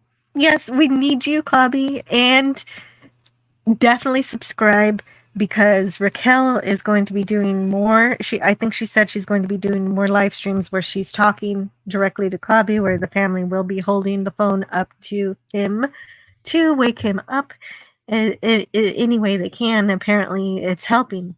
I think it's helping that we're talking to him. I don't know exactly how the holding up is doing. Maybe it's bad. Maybe it's bad if you have like a clamp on your head. I don't know. I don't know the logistics. I think I'm going to trust Cobby's son and daughter to handle that. Yeah. It I'm is not a good question. doctor. Chuck left like 3 hours ago, so. Yeah. So But thank it you is so much it for is good having to me hear here. that he made progress. I want to hear more progress. We're not done yet, Clobby. You gotta wake up. I'm not much of Thank a you. prayer guy, but I am very much a spiritual thought guy. I am And today. so I like to think and direct energies. And so yeah, no, Clobby will return is my hope. So I will see you in the future. Thank you again, Dan. What a great opportunity, not only to speak with Chuck, but also with you. It is always a pleasure to speak with you, sir. I will take your silence as a compliment, and I will be back. Yeah, he might have stepped whether away. you like it or I not in the totally feel future. likewise. I was literally awestruck because you're such a great guy to know. To be Thanks, honest, man. That was No, that's awesome. great. Thank you. I appreciate it. I will see you guys in the future, and live long and whatevs. You too. Take care. Bye, Scotty. R37. Thank you again. Thank you so much for joining us. So Scotty R37 joined us for the very first Star Trek Continues stream and for the very last one. And so I'm very happy for that. What a wonderful way to start and end a series is with Scotty R37. And in between, Dan has been with me all the way through. He might have missed one, but he was here with me for everyone he could be with me on. And I thank you for that, Dan. Well, thank you, Jill. Thank you so much for letting me be part of this, and I so much enjoyed it. I definitely hope your friend makes a full recovery soon, quickly. I would also Me too. like to thank Chuck for coming on, and yeah, thank you so much for having these discussions. Tell him I said I'll do better next time. I don't know if I hope he had a good time. Yeah, I'm sure you did. It's been such a pleasure. Thanks, Jill. Take Yes, care. you're welcome.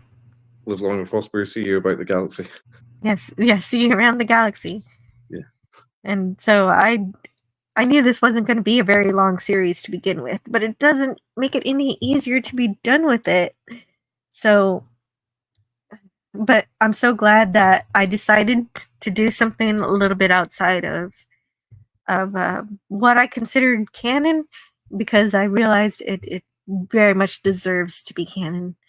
It is real Star Trek in my book, and it's beautiful. It brings the spirit, it brings the joy, it brings the science fiction, the fun, and either it's entertaining or it's meaningful or inspirational, and I couldn't ask for more. And so, and thank you for going through it with me. And I just it's just amazing. You, you know, when people say this blew my skirt up, I could say that about this. This is so good. And I'm going to. Oh, before I go, before I say goodbye and close the book on this live stream in particular. Thanks to everybody who listened to this series, but also next Tuesday I'm going to continue to talk about something. And so what I've decided to do is I started my channel with talking about something new, which was the Orville, because I was excited about season 3. And I reviewed that, had fun with that. Then I went on to Star Trek and did something old. And this one was kind of a bookend to that because I wanted more. Who doesn't want more? Star Trek, the original series. So I had fun talking about Star Trek Continues. So now I'm going to go. Oh, before I tell you what I'm going to do next Tuesday, Franco Walker reminded me of something very important. We've got to close the poll. So let's go to the live chat. Here it is. What part did you enjoy about To Boldly Go the most? And so placing number 1 was how it integrates with past events, and I think I agree with that entirely. I did not even mention all of the references to the past that Star Trek continues seamlessly interweaves into the story. They're not just references just to say, hey, look at the thing that used to be.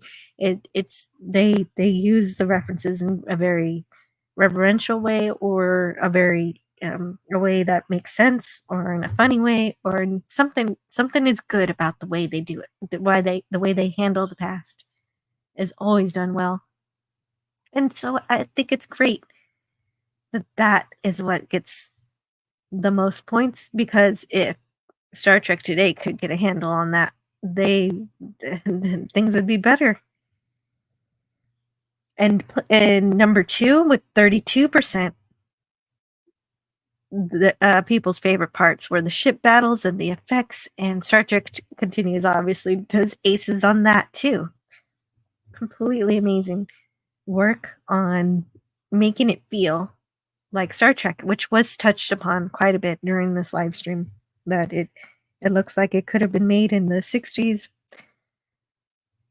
and how it projects to future events is gets 3rd place, which that makes sense. It did, and it does that really well throughout the 2-parter.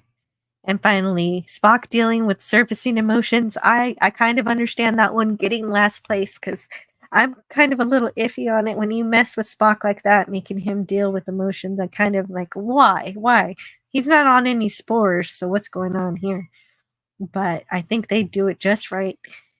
And DJ Play Nice says, Jill, thanks for hosting, and 7 months worth of rock. See you on the next program, whatever it might be. Yes. And so I'm going to end the poll here, because if I don't end it now, I'm never going to end it. So thank you to the 32 participants of the poll. It is ended. Hey, I clicked end.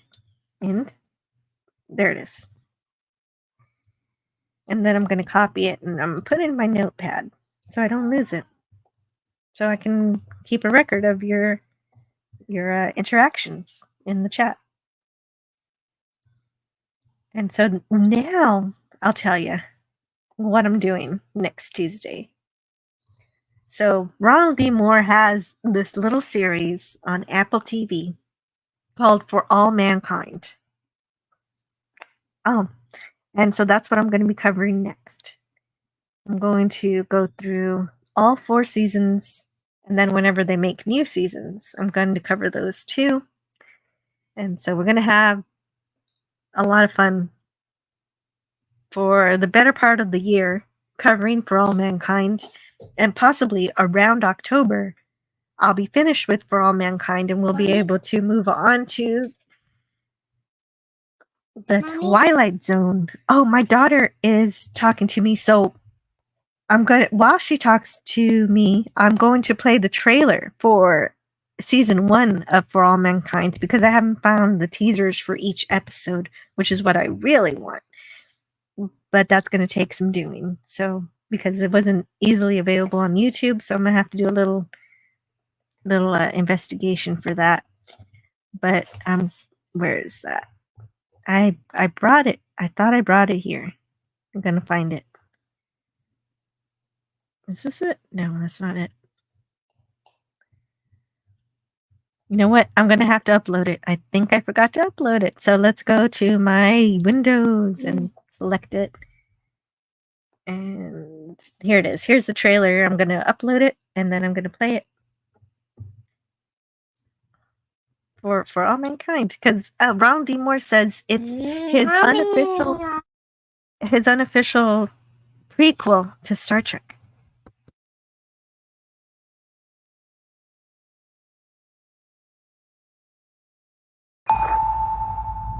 I believe that this nation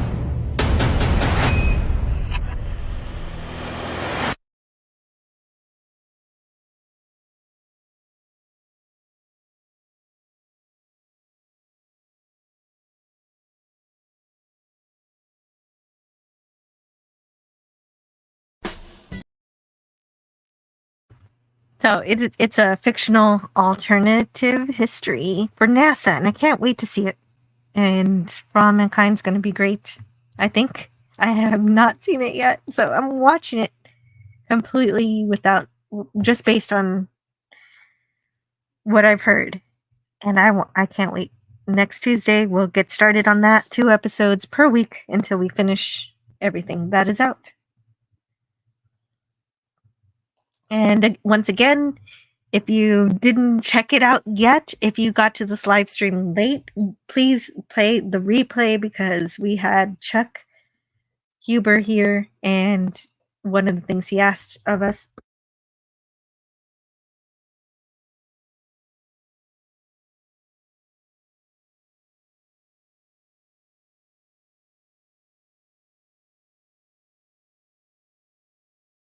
about that. Yeah, so one of the things he wanted you guys to do is to support Brittany Smile. I think I'm going to do that myself if you can. And thank you to the chat. And I wanted to read this from Sentai Ranger Dunny. He said, "Thanks to Scotty R37, you're the best around." And that is absolutely true. I have such a good time talking to him, as I did today, as I did with Dan Leckie, as I did with Lance from the Outcast Creative. Such a brilliant voice on YouTube, and I enjoy every single time he decides to grace me with his presence. Even though he gets so busy, he decides to join me, and that means a lot. And also, Pop Culture Curator, thank you for being here today. And you really brought your A game today with the questions you had for Chuck. You seemed to you rocked that interview, and so I'm so happy you were here. And Franco Walker says, "Don't forget to hit refresh, leave a comment after the stream, as it helps the channel grow." Sentai Ranger Donnie says, "It's been a blast, but I got a blast like Jimmy Neutron." Thank you, Jill. Till next we meet, may you and yours live long and prosper. Thank you, Donnie. And Booker wants me to do New Voyages. Okay, so here's my plan. If I do take a look at another Star Trek fan fiction, is I'm not going to do episode by episode. I'm going to watch the whole thing, and I'll have one Friday show about the whole whatever it is. You know, as long as it's not more than 20 episodes, I think I can probably have just one Friday where we talk all about New Voyages from however many episodes they have. And that could be a fun way to do that. And that's how I'll handle the fan series from now on, since Tuesday is going to be other shows, because I want to explore a whole range of different things. And it's a little sad. It's the last time for a while that I'm going to do Star Trek on Tuesday. So Tuesday is going to start to look a little different, but I'm always going to have Star Trek on my channel. It might just move to Friday. And then he says, or maybe Galaxy Quest. I did cover Galaxy Quest. If I covered it again, it would be an update. Or I'd have to have something new to bring to it. Something different, a different spin than just a regular movie review.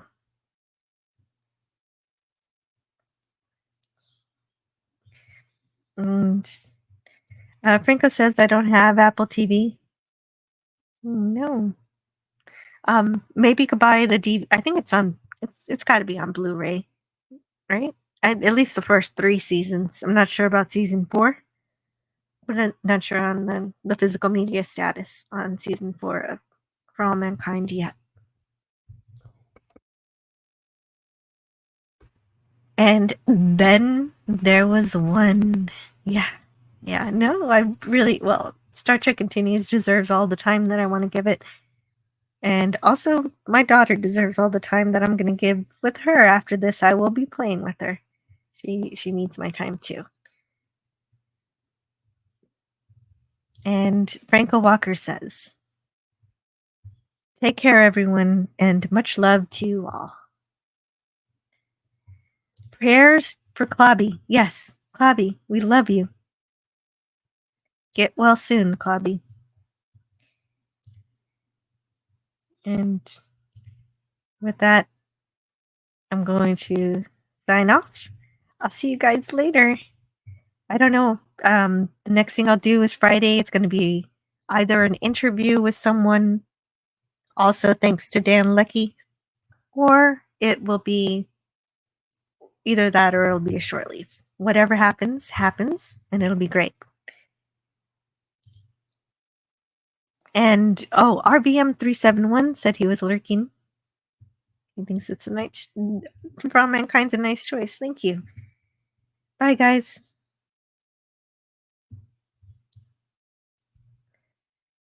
Peace and long life.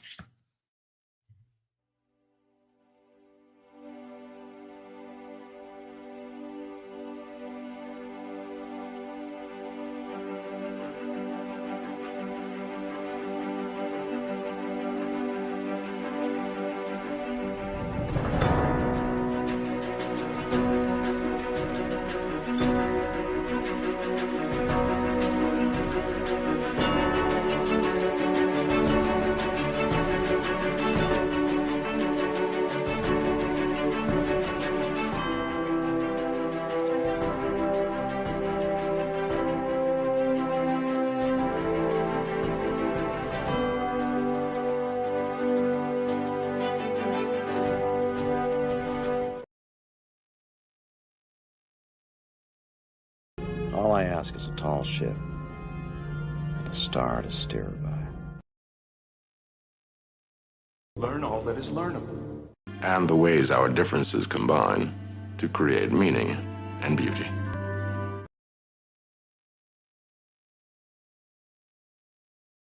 This simple feeling.